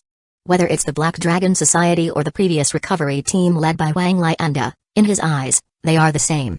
Killing people or setting fires. As long as you don't come looking for trouble with me, I can't be bothered with you. As for the lives and deaths of these neighbors, he cared even less. Is he preparing to face death calmly? The crowd saw. The big guy from the Black Dragon Society had already walked up to Lin Lang. Yet Lin Lang showed no reaction at all. Everyone thought he had given up resisting. Their contempt for him increased a few notches. As a man, hiding behind a group of women is already shameful enough. Now, seeing your woman defeated. Are you just going to wait to die? A cornered dog will jump over a wall, and a rabbit will bite when it's desperate. You should struggle a bit. Otherwise, it's too boring. Shenchaku, however, was constantly watching Lin Lang's every move. Clearly, he was on the brink of death, yet he didn't even know to beg for mercy. She was anxious. Lin Lang can't die. If he dies, who will serve her? So she gritted her teeth and shouted, Lin Lang. Promise me. From now on, you won't touch any other women, and you'll listen to me for the rest of your life. As long as you agree, I'll let Ling Tian spare your life. But Lin Lang just shot her a cold glance and mocked, I might as well die. You. Ah. Shenchaku was instantly furious. She screamed randomly a few times. Her face turned from green to white. The crowd immediately went. They didn't know what to say. Only deepening one understanding. This Shenchaku is really annoying. At this moment, the fierce and few words from the big guy also tightened his iron fist. He roared. And smashed towards Lin Lang. It looked like he was about to turn Lin Lang into a meat pie. But unexpectedly. In an instant. A huge, thick tree root burst from the ground beneath the big guy's feet.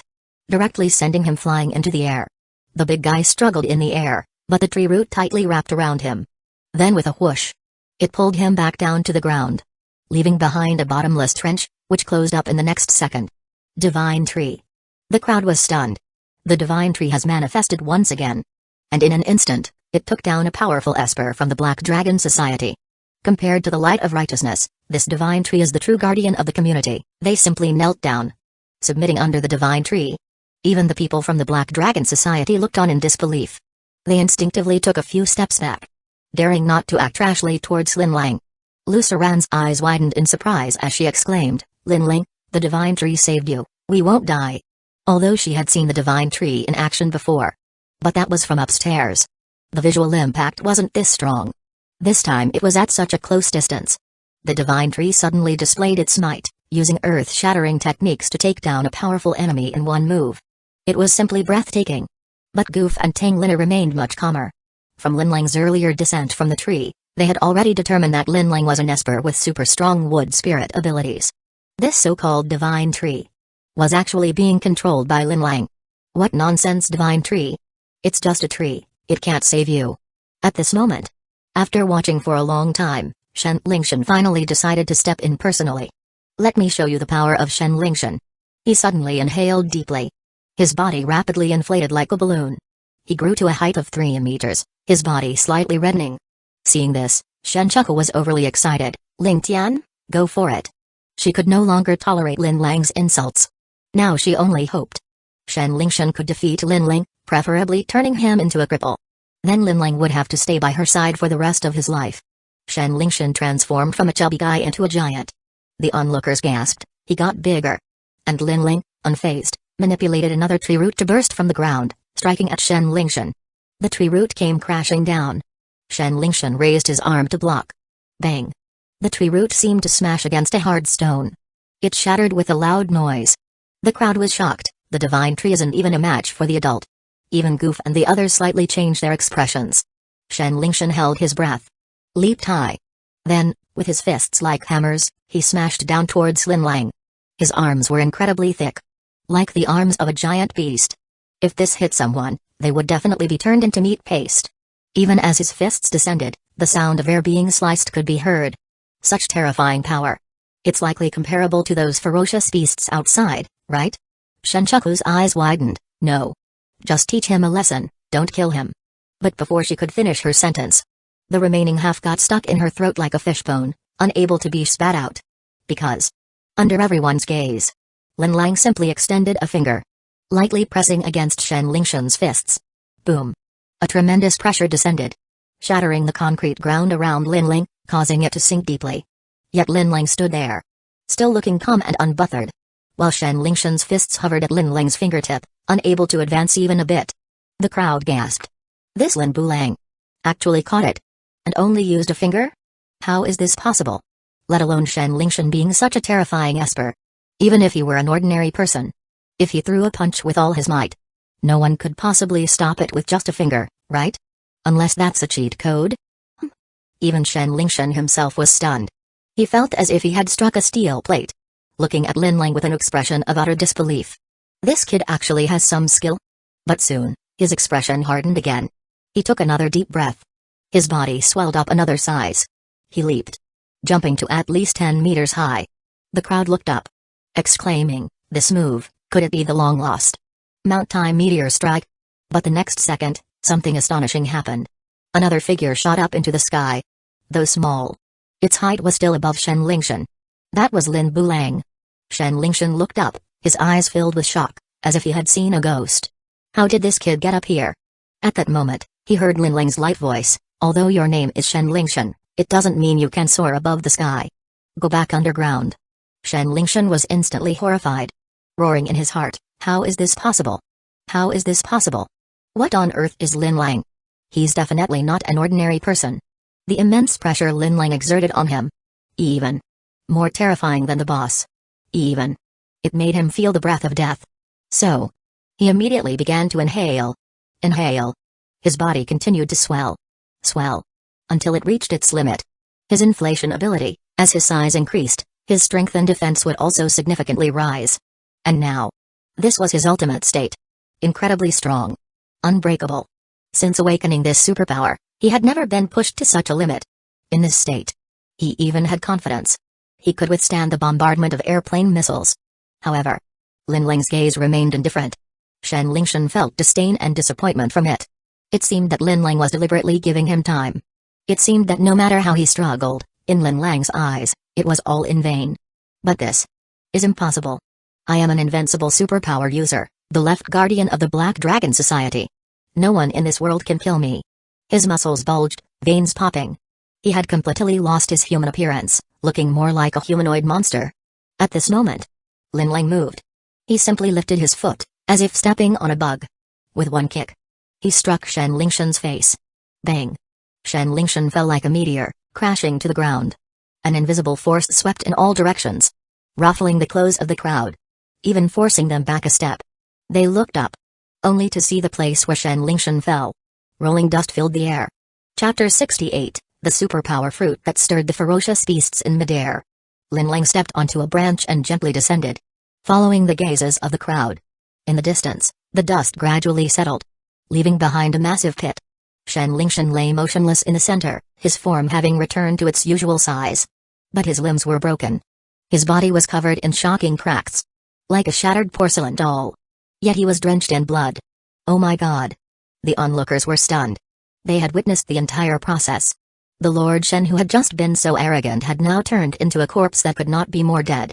The key point was, the one who caused all this was actually Lin Bulang? That soft man who only knew how to hide behind women? That lecher who used resources to shelter women? He actually possessed such terrifying combat power. Had he been pretending to be weak all along? For what? They did not understand. Because, if it were them, possessing such power, they would have long since transformed into a patriot, no longer eating beef. But Lin Lang used such power to shelter women, providing food and lodging. At this moment, the members of the Black Dragon Society were even more dumbfounded. Shen Hufa's strength was well known. But he had actually been killed. And it was a one-hit kill. There was no room for resistance at all. This indicated that this person's strength was likely on par with the boss. And they had actually provoked such an existence. Could they still survive? Among them, a few smarter ones had already begun trying to integrate into the owner group of Happiness residential complex. Lucerant stood frozen in place. She didn't quite understand how Linling had suddenly become so powerful. Flying so high. With such great strength. He actually kicked such a large person to death with just 1 foot. Goof and Tang Linnu instinctively exchanged glances. From each other's eyes, they also discovered immense shock. It was still beyond their comprehension. Although both of them had guessed that Linling must be very strong. They had not expected that he could be this strong. Everything that had just happened couldn't even be called a battle. It was simply one-sided bullying. Just 1 kick.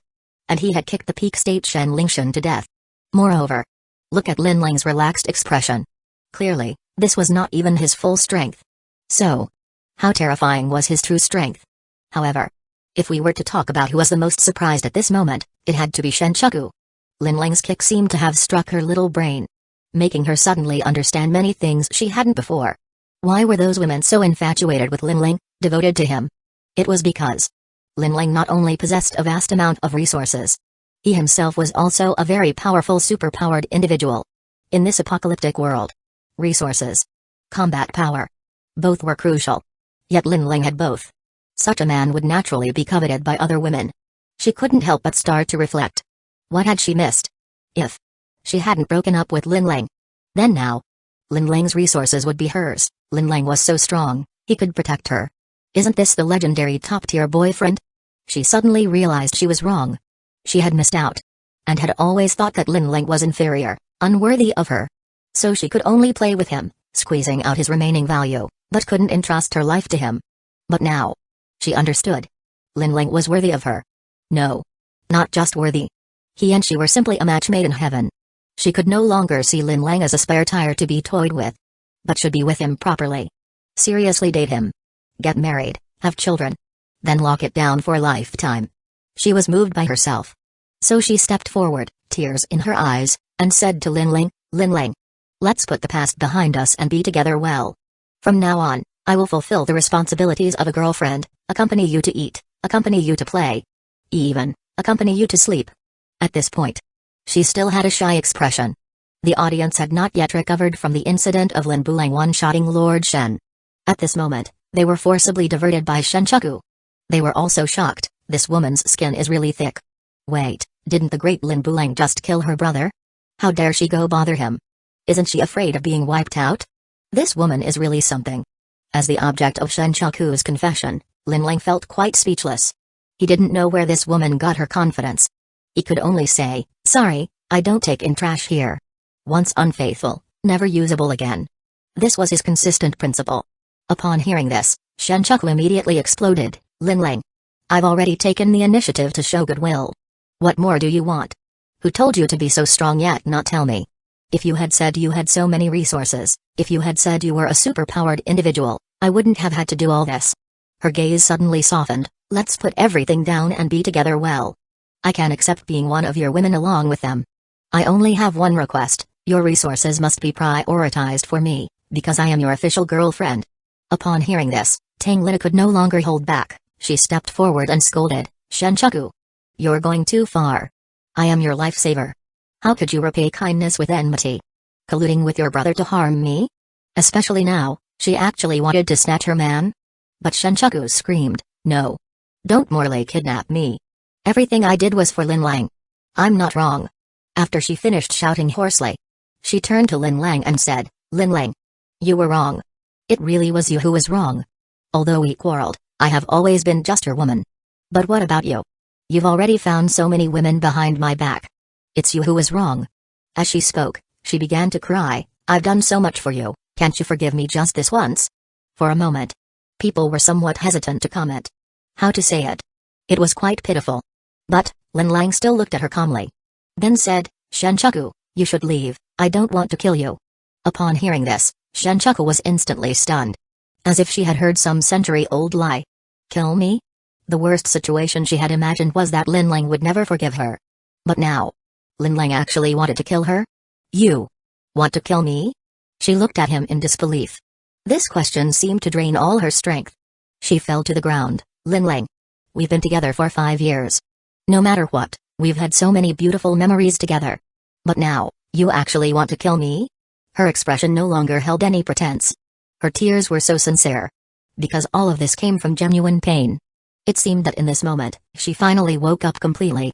She and Lin Lang were finished. There was not a shred of affection left. Lin Lang said coldly, "You and Shen Lingshan attempted to harm my woman, that is a capital offense. But what you just said moved me. You have never had another man besides me. This sentence can save your life. Go. No matter where you go, just don't appear in my sight again." As if her fate had been pronounced. Shenchaku sat on the ground in a daze. As if she had lost everything. Her brother was dead. Lin Lang didn't want her anymore. Let her go? But where could she go? Lin Lang's words also made Goof and the other women ponder. And just as Lin Lang was about to take them back for breakfast, a strong man walked over. He was injured and looked somewhat disheveled, but he pointed at Shen Lingshan's corpse and asked Lin Lang, "Did you kill him?" Lin Lang, "Yes." The man's eyes dimmed. "He killed my mother, I wanted to kill him myself to avenge her." Lin Lang checked the man's information. Zhang Daban, combat power, C, superpower, digestion and absorption, level 3. Lin Lang was quite intrigued. Digestion and absorption? That can also be a superpower. Isn't that a normal bodily function that everyone possesses? He said to the man, "Sorry, I have a grudge against him too. And you're not his match. However, if you're interested, you can whip the corpse." After saying that, Lin Lang continued walking. But Zhang Daban called out to him, "Are you Lord Heavenly Eye?" Lin Lang paused. This title reminded him of the recently deceased The Light of Righteousness. "You know Lord Heavenly Eye? It was the Light of Righteousness who told me. He said that Lord Heavenly Eye is the true boss of this community. The only strong one. So I wanted to meet him, to become his disciple, to become stronger." Upon hearing this, Lin Lang smiled slightly. "Let's add each other on WeChat." Unit 2202, Building C. The originally cozy little room had been turned into a mess by the Black Dragon Society. It would probably take a lot of time to clean up. Lin Lang first took out some breakfast. Calling Goof, Tang Linu, and Lu Suran. They began to eat together. In this chaotic room. The few of them either stood or sat. But they ate gracefully. Lu Suran looked around and couldn't help but smile dreamily. Because she had found that feeling of happiness and tranquility from the past again. She really hoped it could always be like this. After finishing breakfast, Lin Lang went to the study. Found a flower pot. Then, from his space, he took out that blue-green high-quality superpower fruit. The moment this thing appeared in the world, Lin Lang could sense that many ferocious beasts nearby suddenly became agitated. He couldn't help but become even more interested in this superpower fruit. What kind of fruit was this? That it could cause such a strong reaction from the ferocious beasts? And at this moment, the fruit suddenly released a dazzling light. It had ripened.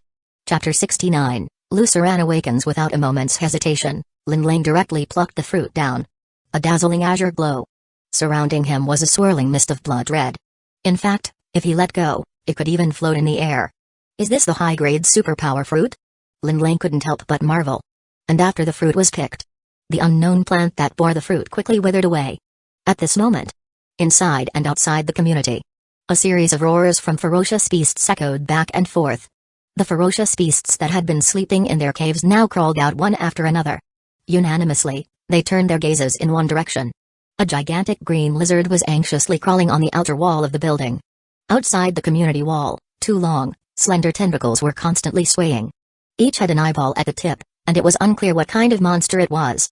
Moreover, countless bugs were crawling out from every dark corner, gathering towards the Happiness residential complex. This sudden turn of events frightened countless residents. Oh my! What's happening? Is it a ferocious beasts carnival? Could it be the end of the world? But fortunately, these ferocious beasts had no intention of harming anyone. It seemed they instinctively just wanted to get close to this fruit. But Lin Lang did not want to get close to these bugs. He unleashed all of his psychic power. It was laced with a strong warning. In an instant, his psychic field swept out like a show of force, occupying the community. The ferocious beasts then retreated significantly. They all dared only to linger at the edges. "Suran, come in." At this moment, Lin Lang called out to Lu Suran. "Coming." In the living room, the three girls were cleaning. Upon hearing Lin Lang call her name, Lu Suran's face lit up with joy. Because the three of them had just been betting. They were betting on who Lin Lang would call first to accompany him when he returned. Now, Lu Suran had won the bet. But Goof and Tang Lin were not surprised at all, even feeling a sense of relief. It's fine if he picks Suran, little sister, as long as he doesn't pick her. They exchanged glances, their eyes filled with a strong sense of rivalry.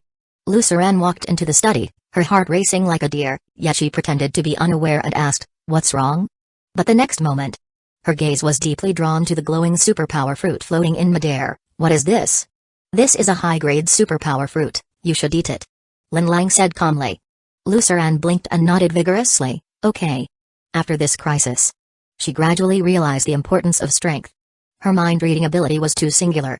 If she encountered danger, not only could she not protect herself, but she would also become a burden to Lin Lang and the others.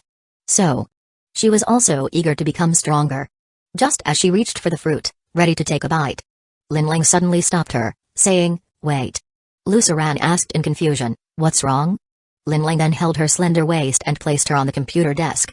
She was very slim, and the desk could easily bear her weight. Luceran's face flushed. "See, can't we go to the bed?" She thought Lin Lang wanted something more. "No need to go to the bed. Just sit down like this, with your legs." But Lin Lang did not want anything more. He was just helping her adjust to the correct sitting posture. Luceran then realized she had misunderstood. Her fair face turned even redder. But Lin Lang didn't care at all. Now, Luceran's sitting posture was exactly the meditation method from the martial arts breathing technique that Tuang Yunzai had taught Lin Lang. Although Luceran was not a spirit body and could not absorb external spiritual energy, this breathing technique, however, could speed up her absorption of the superpower fruit's energy. Lin Lang sent a strand of psychic power into Luceran's body. Detecting that she had entered the breathing state, he then fed the fruit into her mouth. Luceran consumed one high-grade superpower fruit, returning 2,000, already stored in the host's space. The fruit entered her body, instantly transforming into an enormous surge of energy. Luceran's face immediately turned pale. If Lin Lang hadn't helped her enter the breathing state beforehand, she would have likely coughed up blood and fainted from the overwhelming spiritual energy. Seeing this, Lin Lang advised, "Steady. Inhale. Exhale." Luceran then calmed down, quickly following Lin Lang's instructions. Inhale. Exhale. Gradually soothing and organizing that massive and chaotic energy within her. Then, like peeling layers of an onion, bit by bit, digesting, absorbing. Luceran's body was too weak. Her efficiency in absorbing the superpower fruit was already low. Moreover, this was a high-grade superpower fruit. The power contained within was likely 100 or 1,000 times that of a mid-grade superpower fruit. Lin Lang estimated that it would take her most of the day to fully absorb it. To avoid disturbing her, Lin Lang left the study. In the living room, Goof and Tang Lin were tidying up the house, returning the items that had been disturbed to their original places. "Someone come and clean the bedroom," Lin Lang suggested as he walked towards the bedroom. "Coming." Tang Lin and Goof almost answered simultaneously. Then the two exchanged a glance. Sparks flew in the air. Goof snorted coldly, taking the lead and heading towards the bedroom. But how could she outrun Tang Lin? Tang Lin stood her ground, her gaze slyly fixed on her. Goof reached the bedroom door. Tang Lin then used her teleportation ability to slip into the bedroom, sitting gracefully on the bed with her round jade-like legs crossed. "You've worked hard today, you should rest more." Upon hearing this, Lin Lang thought of the scene where Goof had coughed up blood earlier, and felt a pang of sympathy. "Then you should rest." Saying this, he took out a spirit wood fruit and handed it to her. Goof's gaze was somewhat resentful, but she still said, "All right." Then, she returned to the living room to continue tidying up the sofa, while muttering indignantly, "How infuriating. You run so fast." In the bedroom, Tang Lin climbed onto the bed, biting her lip, her eyes dreamy. "Little husband, where have you been having fun these days? I've missed you so much." Lin Lang replied, "I went out of town to learn some new moves, just wanted to discuss them with you." "You're bad." Not long after, in the living room, Goof was laboring hard. She often heard sounds coming from the bedroom. It seemed Tang Lin was pleading for mercy. "This won't do." "Oh. Little husband. Where did you learn this from?" One wave after another, Goof felt a surge of heat. Was it really that exaggerated? She admitted Lin Lang's skills were impressive. But it couldn't possibly be to this extent, right? Now she suspected that Tang Lin was deliberately showing off. She wished she could rush in, replace Tang Lin. At the same time, she secretly resolved, when it was her turn, she would also make sounds that the whole world could hear. Until evening, Tang Lin trembled as she emerged from the bedroom. But her face was indescribably satisfied. She walked into the living room. Her body went limp as she collapsed onto the sofa, still unable to stop gasping for breath. Goof was somewhat speechless. Is it really that exaggerated? But Tang Lin merely shot her a weak glance, seemingly too exhausted to speak. "You'll know if you try it yourself." Goof thought, "Of course I want to try it, But Linling hasn't called me. Otherwise, should she be a bit more proactive? Just rush in and pin Linling down. In that case, goof, seeking guidance? At this moment, Linling estimated the time. Luceran should have awakened her superpower by now. So he walked into the study. He saw Luceran still sitting at the computer desk, motionless like a statue. But her complexion had already returned to normal. Luceran, appearance, 9.5 points, charging, 30 times, loyalty, 45%, return rate, 2000, combat power, D, superpower, mind heart, level 1, beast control, level 1, beast control? She actually has beast control? Linling was taken aback. No wonder those ferocious beasts are so excited. Chapter 70, The Worship of All Beasts. Linling asked Luceran, how do you feel? Under his psychic powers probing, there was still a large mass of energy within Luceran that had not been digested. But there was no rush, she could gradually absorb it over time. Luceran opened her eyes, bright and spirited. It's the Beastmaster ability.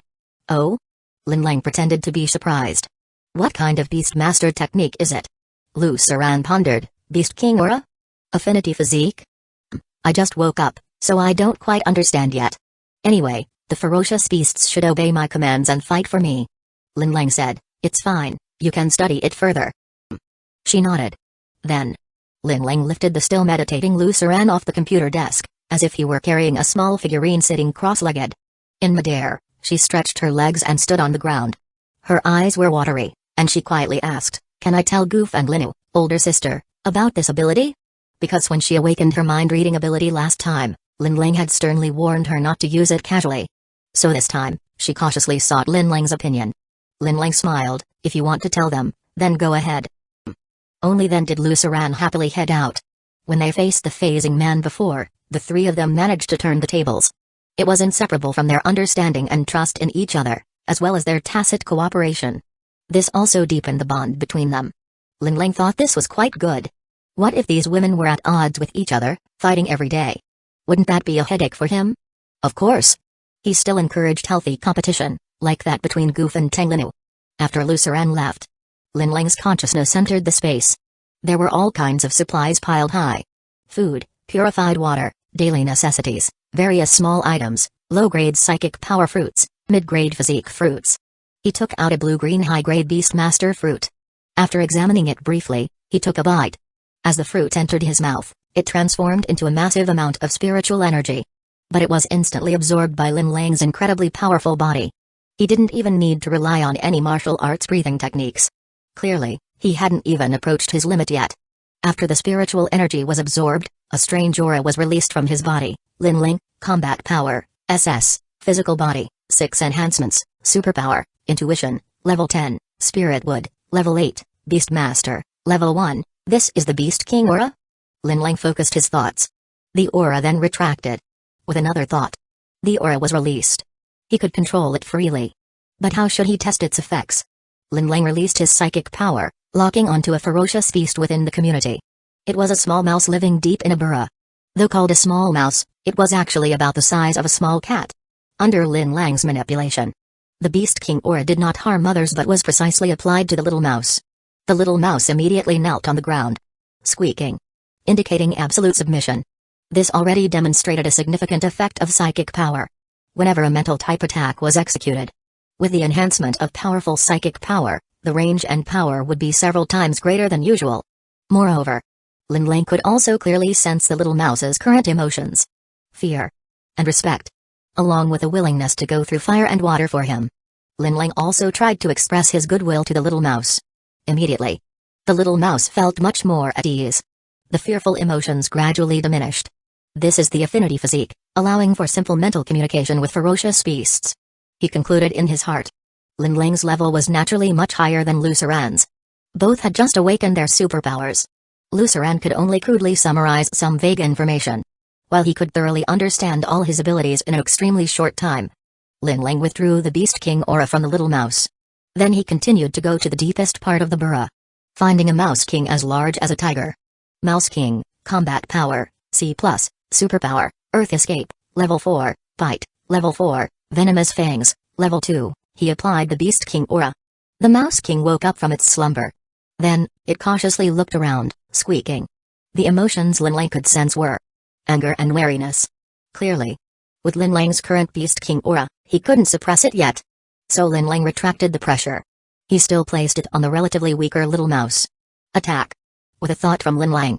The little mouse squeaked and launched an attack on another sleeping mouse in the burrow, biting its rear. The one that had been sleeping soundly was suddenly bitten by its roommate for no reason. The innocent little mouse squeaked in anger. So it turned around to retaliate. Run away. Lin Lang issued another command. The previous little mouse quickly ran out of the burrow. Go crazy. But the little mouse stood there dazed. It seemed unable to comprehend Lin Lang's meaning. So it couldn't execute the command. Lin Lang gathered more information. With a level 1 Beast Master ability, he could only make some weak ferocious beasts execute simple commands, such as attack, run away, etc. But he couldn't make them completely obey all his commands. In summary, this was merely influence, not absolute control. The difference lay in whether they could retain their own thoughts. But this is just the basic function of this superpower. If I eat more, I might discover more ways to use it. So Lin Lang took out 10 Beast Master fruits from the space. Stuffed them all into his mouth. Beast Master, level 1, indeed, the higher the ability, the more difficult it was to level up. Just 10 high-grade fruits were not enough to budge the Beast Master level even a little. Even if he ate 100 more. Beast Master, level 1, Lin Lang gritted his teeth and directly took out 1,000 fruits from the space. A massive cluster of Beast Master fruits. Hovering in midair. Releasing a dazzling light, resembling a vast sea of stars. Lin Lang opened his mouth and inhaled. They rushed into Lin Lang's gaping mouth. Once inside, they transformed into spiritual energy. This mass of spiritual energy was considerable. Even someone as strong as Lin Lang took a full 3 seconds to digest it. Beast Master, level 2, he leveled up. Lin Lang could sense that the Beast King aura on him had become even denser. This meant he could suppress stronger ferocious beasts now. He tried again with the Mouse King deep in the burrow. Sure enough. This time, the Mouse King decisively bowed its head in submission. The increase in effect was visible to the naked eye. So, Lin Lang continued to eat wildly. Until he had consumed a total of 1,900 high-grade Beast Master fruits, only 100 remained in the space. That was insurance against unexpected events. Lin Lang checked his information. Lin Lang, Combat Power, SS, Physical Body, 6 Enhancements, Superpower, Intuition, Level 10, Spirit Wood, Level 8, Beast Master, Level 3. After eating nearly 2,000 fruits, I've only reached level 3. These fruits really couldn't be eaten endlessly. But at this moment, the Beast King aura on Lin Lang had become terrifyingly dense. He was practically a Beast King incarnate. He tried to release all of the Beast King aura. Thus, under the bright moonlight of the night, centered around the Happiness Residential Complex, ferocious beasts within a 10-mile radius, whether large or small, whether flying or walking, whether birds or insects, all emerged from their hiding burrows, kneeling before Lin Lang. As the evening breeze blew, they all bowed their heads. This was an extremely harmonious yet extremely bizarre scene. Until Lin Lang retracted his aura. Those ferocious beasts seemed to awaken from a deep dream, each retreating back to their burrows. As if nothing had happened. Not bad. Let's try this upgraded affinity physique. The volunteer was still that little mouse. A wisp of Beast King aura entered its body. Lin Lang's spirit successfully invaded the consciousness world of this mouse. Now, he knew everything about this mouse. He could even access all its memories, synchronize senses, and control all its actions. This was no longer influence. But Lin Lang was using his spirit to manipulate this body. It could also be understood as this little mouse had now become a clone of Lin Lang. This is quite fun. In the dark, deep burrow, the little mouse's eyes even displayed a cunning glint similar to that of a human. It slipped out of the burrow. Stepping outside. Viewing the world from the mouse's perspective was a completely different experience. The dense weeds looked like a forest. A small ditch could be a raging river. A small mound was a little mountain. But at that moment, a black cat suddenly pounced from somewhere, swallowing Lin Lang in one bite. The experience was interrupted. Ugh. Fortunately, the sensory synchronization did not include pain. It felt like playing an immersive game. This Beast Master ability consumes a tremendous amount of mental energy. Most people really can't handle it.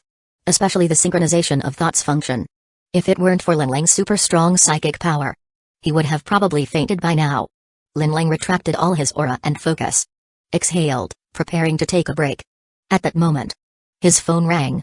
Surprisingly, it was a message from the already deceased the Light of Righteousness. Lord Heavenly Eye, where are you? I'm coming to find you. Damn. Lin Lang's expression changed.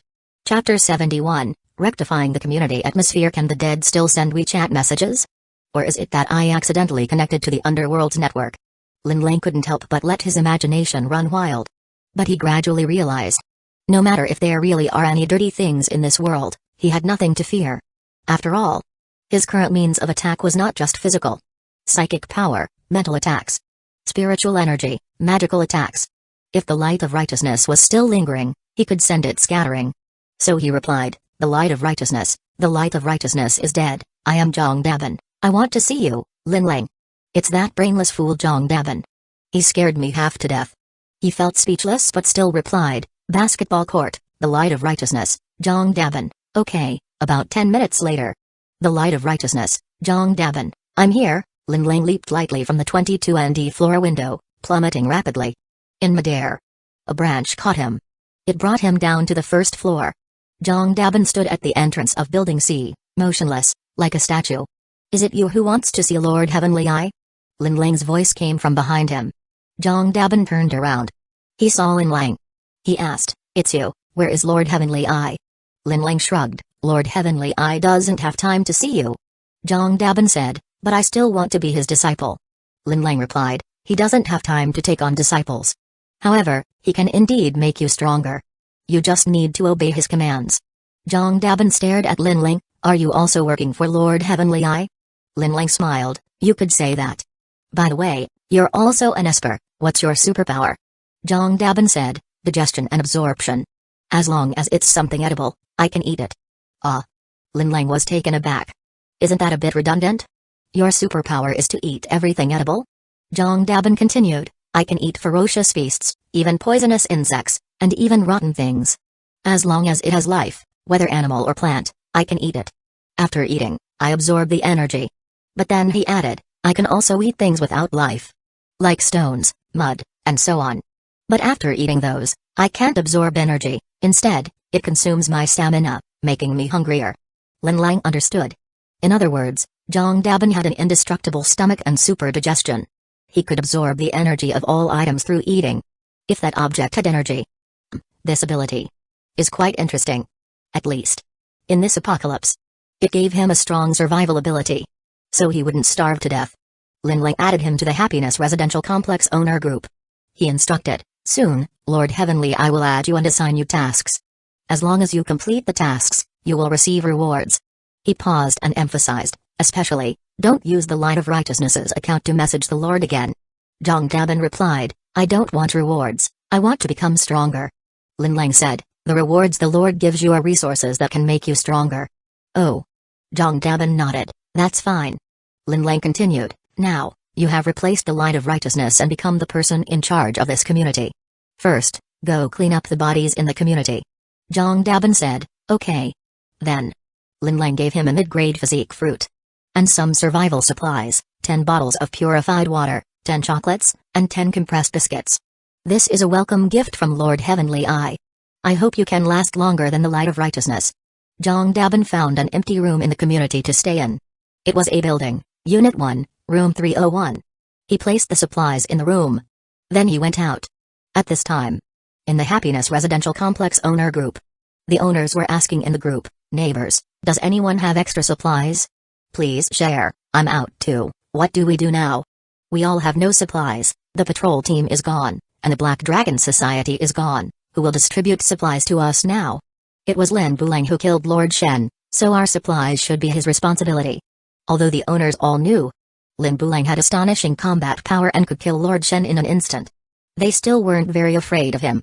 Simply because Lin Bulang had a gentle personality and was not brutal at all. He was powerful but had never killed indiscriminately.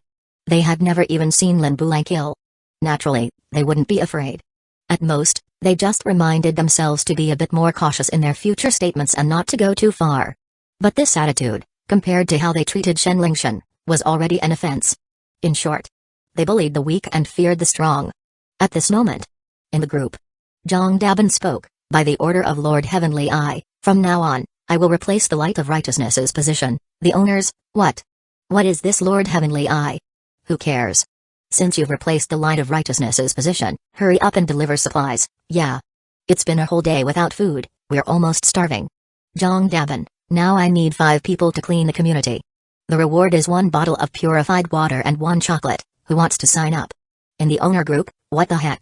You're supposed to deliver supplies, Jong Dabin. Only those who work can receive supplies. Owner group, TCH. Just a bottle of water and a chocolate, and you want us to do hard labor? Are we that cheap? In the past, we didn't have to do anything, and the light of righteousness would still give us supplies. Some even advised, young man, don't make the relationship so tense. As long as you serve well, the owners will naturally be willing to help you, just like the previous the light of righteousness. He would give out supplies without asking for anything in return. So we all recognized him, the light of righteousness. He was indeed a righteous young man. But in the end, he died for you, yet you still belittled him to nothing. Thinking of this, Jong Dabin became even more determined. The light of righteousness is dead. From now on, there will be no free supplies. Only labor rewards, I guarantee. No one in the community can receive supplies without working. The owners couldn't hold back. You actually want us to work? Impossible. We're not cattle or horses. I oppose too. On what basis are you withholding our supplies? Those are our supplies, Jong Dabin. All rescue supplies in the community come from Lord Heavenly Eye. Now, I will be in charge of distribution. This is not up for discussion. The owners were immediately astonished. What? What is this Lord Heavenly Eye's background?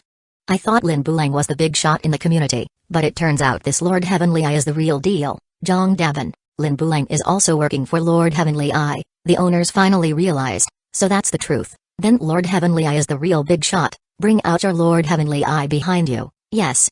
Let him talk to us, Jong Dabin. You don't have the qualifications to meet the Lord. The owners, will see. No one will agree to your plan, right?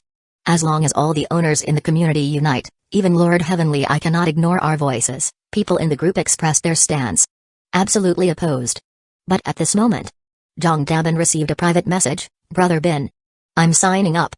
I'll come down to find you right away. Jong Dabin replied in the group. 1 person has already signed up. 4 spots left. The owners, what the hell? Who signed up? You're harming the rights of all owners. Brothers, don't be fooled. This is his provocation, right? Stay calm, as long as everyone doesn't go. Lord Heavenly Eye will always give us supplies. He can't starve us all, right? Lin Ling was also closely monitoring the negotiations in the group. Seeing the threats from this group, he was indeed taken aback. If you don't go, then don't go. Why should I give you supplies? Why can't I let you starve? You're not bound to me. I'd be happy to do so. At the same time, he was also looking forward to this brainless Jong Dabin adopting such a tough governance style. Completely different from the light of righteousness. I wonder how he would handle these people in the community? The atmosphere in the community indeed needs to be rectified. In the owner group, everyone unanimously declared they would absolutely not go. But the result? Jong Dabin gradually received dozens of private messages. All signing up. Jong Dabin picked a few who signed up early. Then he spoke in the group. The spots are full. The owners, what the hell, are you playing us? Which bastards betrayed us? This is too much, we're doomed. This is a bad start. We might have to work for supplies from now on. This is outrageous. We can't live like this. Woo woo woo. The light of righteousness, please come back. Chapter 72, Transformation. Purple Spiritual Energy. The 5 who successfully registered were all boys. That night, Jong Dabin led them to gather all the corpses from last night and today, and dumped them in the garbage dump at the back door. The members of the Light of Righteousness, the patrol team, Shen Lingshan, and the Black Dragon Society members. Then he set them on fire. Jong Dabin's mother's corpse was among them. Crackling sounds. The flames danced in his pupils. He thought to himself, Mom, I will definitely live well. After that, he distributed the supplies to the 5 as promised. And then they dispersed. Only the pile of burning life flames remained, quietly illuminating the night sky. They're gone. At this moment, in the garbage dump, a few people sneaked out of the community's entrance. It was the remnants of the Black Dragon Society. To everyone's surprise, Shenchuku was among them. As she stepped out of the community gate, she couldn't help but glance back at Lin Ling's position. Her eyes filled with hatred, gritting her teeth. Lin Ling, do you think I can't live without you? Even that useless Shen Lingshan can make a name for himself in the Black Dragon Society. I, Shenchuku, can do the same. Wait until I eat the superpower fruit. Awaken my superpower. Become an Asper. You will only kneel at my feet. Repent for what you did today. Walking too long at night. Someone will inevitably grow restless. At the end of the group, one person quietly asked, Why are we bringing this version T0 back? Aren't you afraid she'll punch you halfway? Another person replied quietly, damn. We just took such a big loss at Happiness Residential Complex. Do you think the boss will be angry when we get back? This woman may have a twisted worldview, but she's good looking. Bring her back, clean her up, and present her to the boss. We're making up for our mistakes. The first person asked, Protector Shen is dead, can this woman make up for it? The second person sneered, Protector Shen, no matter how powerful, was just a pawn of the boss. With our boss's methods, as long as he wants, he can give you power even stronger than Protector Shen in no time. But at that moment, the blood-colored mist, which should have been quiet and pervasive around them, suddenly erupted. It surged wildly towards the direction behind them. What the hell? What's happening? The group looked around in panic. But they only saw the mist around them rapidly dissipating, being pulled into strands. Not knowing what was happening. And soon, the mist around them, just like the mist in Happiness Residential Complex, vanished. It seemed to have been sucked dry by something. Without the cover of the red mist, the cold moonlight illuminated the faces of the group. They were all surprised. Damn, how long has it been since we saw the moon? This moon is really bright. I really want to howl at it. Save it, you're not. But at that moment, a woo-oo. A loud, long wolf howl came from the nearby bushes. The next moment, a woo-oo. A woo-oo. Ah. The wolf howls echoed around, rising and falling. Everyone's expressions changed. Damn, we've stumbled into a wolf's den. A large wolf with silver-white fur emerged from the bushes directly in front of them. Yoo-woo. Its blood-red eyes flickered with murderous intent, emitting low growls from its throat. Then, another one appeared from the bushes on their left. Another one, on the right. Another one, behind. Another one. At least 20 wild wolves surrounded them. They were trapped. In such a dire situation, Shenchaku trembled like a leaf, saying, You're all espers, you should be able to handle this, right? One person scanned the ferocious beasts present with psychic power. With a confident face, he said, Don't worry. They're just D-class little ferocious beasts, although there are many, it's not a big deal. Before he finished speaking, all the wolves suddenly turned towards one direction and lowered their heads. Then, the bushes shook. A snow-white wolf stepped out. It wasn't much larger than the other wolves. But the aura of a king emanating from it was unmatched by the others. The moment it appeared, the previous person's expression changed dramatically. He was almost dumbfounded. Oh my god. B class? How is this possible? The night was deep. Above the Happiness Residential Complex, Lin Lang controlled spiritual energy, stepping on the mist condensed to perfection, walked step by step into the sky, until his figure disappeared into the clouds. He then sat cross-legged, gently closed his eyes, relaxed his mind, breathing evenly. And then, outside the Happiness Residential Complex, the rolling mist in the distance surged towards him wildly. He took a deep breath. Spiritual energy entered his body, flowing through his limbs and bones, then returning to his danshan. This time, he absorbed nearly 3 times the spiritual energy reserves of Happiness Residential Complex in one breath, until he felt a sense of saturation in his meridians. He finally stopped. His superpower core, originally a golden bead, after several absorptions of mist, gradually transformed from gold to blood red. And now, that bead inside him had completely turned blood red. It was bright and vivid. The function of this bead should be to store energy. The superpower fruit Lin Lang consumed, the spiritual energy absorbed into his body. As long as it wasn't digested by the body, all energy was stored here. At this moment, Lin Lang focused his mind. He drew out a wisp of spiritual energy from it. But the spiritual energy drawn out was no longer the blood red of the outside world. Instead, it was purple. Does this mean it's red to the point of purple? Lin Lang wrapped that wisp of purple spiritual energy around his fingertip, studying it carefully. Unfortunately, he found nothing. He checked his combat power information. Lin Lang, combat power, SS, physical body, 6 enhancements, superpower, intuition, level 10, spirit wood, level 8, beast control, level 3, but there was no change. This purple spiritual energy, what's the difference from the red mist? Lin Lang tried to use his ability manipulate spiritual energy. He shaped this wisp of spiritual energy into a small, sharp needle, aimed at a big tree a kilometer away.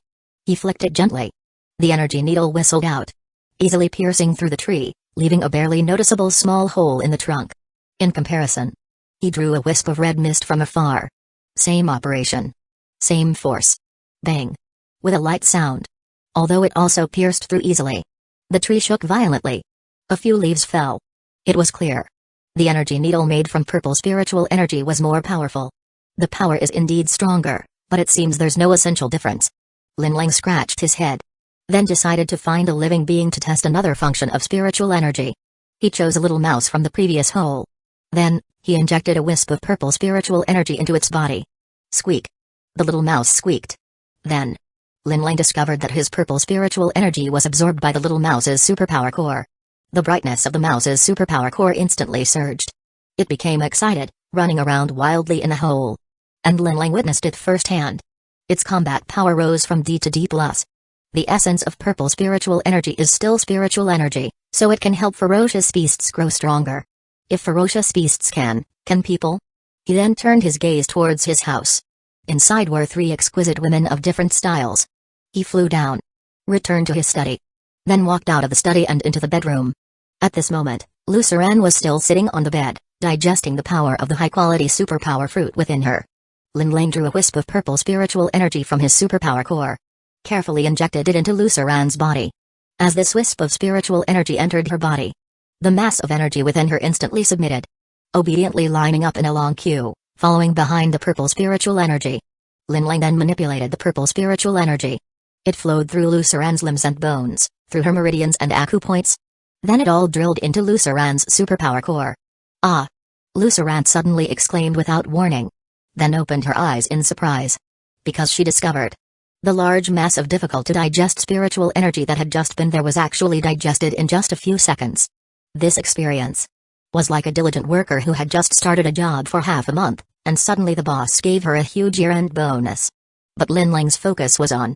Luceran absorbed this wisp of purple spiritual energy. It is well known. Only an innate spiritual body can absorb the spiritual energy of heaven and earth. Luceran is not an innate spiritual body. Yet she absorbed this wisp of purple energy? Linlang suddenly had a guess in his heart, this vast spiritual energy, after entering his superpower core. It was equivalent to having undergone his digestion. From then on, it transformed into spiritual energy that was more compatible with the human body. It's like, although humans can't eat pig food, they can feed it to pigs and then eat pork. Spiritual energy is the pig food. The purple energy is the pork. And Linlang is that. Ah, no. The current Linlang is a spiritual energy transfer station that can convert the spiritual energy of heaven and earth into purple spiritual energy. Chapter 73, Superpower Elixir. To verify his guess, Linlang drew a wisp of blood mistura from afar and injected it into Luceran's body. However, this spiritual energy seemed completely incompatible with Luceran's constitution. Linlang even deliberately guided it towards Luceran's superpower core, but it merely circled around her and could not be absorbed. Then, the spiritual energy was expelled from Luceran's mouth. Just as I thought. Luceran still could not absorb the spiritual energy from the heavens and earth, but she could absorb purple chi. To make the most of it, Linlang opened his mouth and inhaled the wisp of spiritual energy into his own body, storing it in his superpower core, gradually refining it into purple chi. He then asked Luceran, "How is it?" The surprise on Luceran's face had not yet faded, and she blankly replied, "I've digested and absorbed it all." Linlang checked her information. Luceran, combat power, D+, superpower, spirit mind, level 1, beast control, level 1, her combat power had risen from D to D+. 70% of this achievement was due to the high-quality beast mastery fruit, while the remaining 30% came from Linlang's purple aura. The superpower fruit had enhanced Luceran's superpower, while the purple aura had strengthened her physical body. Moreover, this physical enhancement was different from the kind provided by the physical enhancement fruit, which improved bodily functions. This was a fundamental enhancement. If the physical enhancement fruit strengthened a person's muscles, then the purple aura improved a person's innate qualities. It could also be said that the purple aura could enhance a person's talent. The higher the talent, the faster the growth. The future potential would also be higher. Previously, Goof, Ningxiuangu, Luceran, Tang Linu, and others had talents that could only be described as mediocre. So even if Linlang provided them with seemingly unlimited resources, their growth rate did not increase significantly. They were only slightly stronger than others. Now, with their talents enhanced, they could fully utilize the effects of the superpower fruit. Rapidly growing stronger. This way, when Linlang was not by their side in the future, they could protect themselves. "How much do you know about the beast control ability?" Linlang asked her, casually sitting down beside her. His large hand began to playfully tease her in various places. "I know a bit." Luceran did not resist. Instead, she obediently said, "I can release the aura of the Beast King to suppress ferocious beasts and command them." and I can also communicate with them simply. But as Lin Lang's touch became more intoxicating, her gaze grew increasingly dazed. She could no longer continue speaking. Biting her lip, her delicate body trembled, and she exhaled a series of enticing breaths. Instinctively, she leaned closer to Lin Lang, displaying some coy gestures. "Why don't you try releasing that Beast King aura?" Lin Lang, seemingly unfazed, even had the leisure to give pointers. Lu Saran's cheeks flushed, clearly flustered, yet she still tried to calm herself. She released the Beast King aura from her beast control ability. Lin Lang sensed it briefly and found that Lu Saran's Beast King aura was surprisingly different from his own.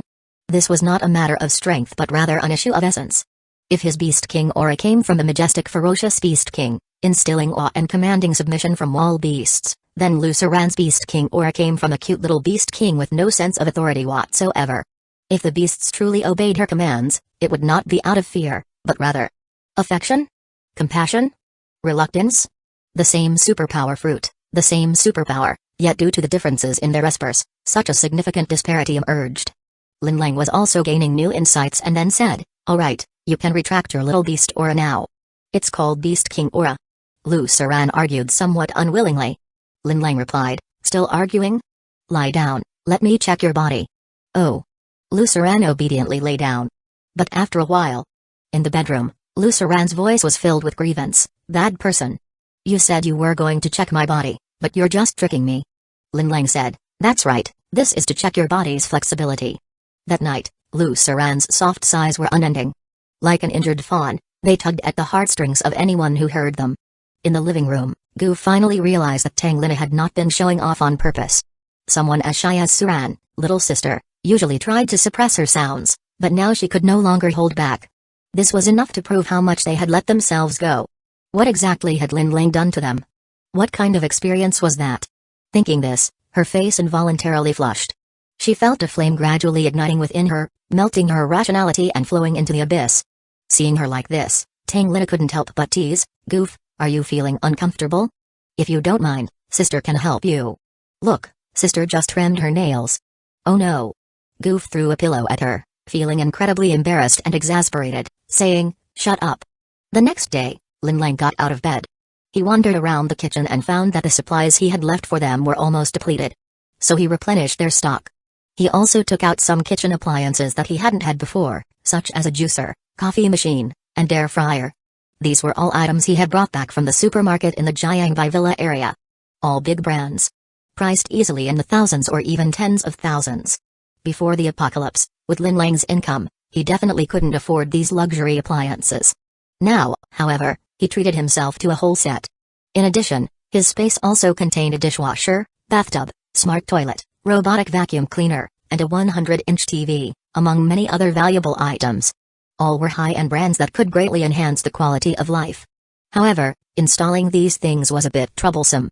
So Lin Lang decided to deal with it later. He returned to his study. Sitting in his computer chair, he began to scroll through short videos. Staying indoors, he could still learn about the world's major events.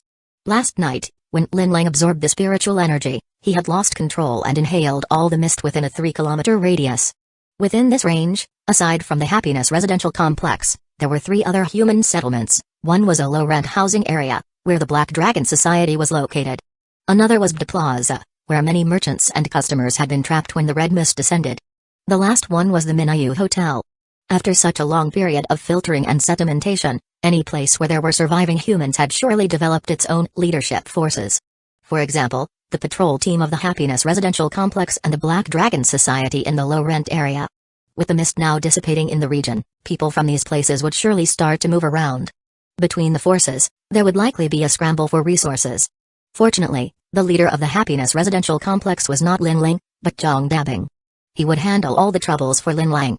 Lin Lang could still remain uninvolved, focusing solely on being close to his women. In Minayu City, at the spy base, in the Supernatural Power Research Department, a middle-aged man in a white coat and glasses stood in front of a large and intricate machine. Pointing at a bottle of black liquid, he said to Ning Shuangu, Uang Yunzai, and the head of the spy agency, "This is the elixir extracted from 50 mid-grade physique fruits. The energy contained within can even reach the level of a high-quality superpower fruit. Of course, this technology is still in the research phase and not very mature. The cost of extracting just this small bottle of elixir has already far exceeded that of a high-quality physical enhancement fruit. Ning Xuanyu and the head of the spy agency looked at each other in astonishment. Using mid-grade superpower fruits as raw materials, they could actually produce a high-quality superpower elixir? Although the current investment compared to the returns seemed somewhat unbalanced, this was still a necessary stage of development. At least, the prospects of this technology were quite bright. However, Yuan Yunzai, upon hearing this, wore a speechless expression and said, "You guys are hopeless. The old monster entrusted you with such precious alchemy principles. And this is what you came up with."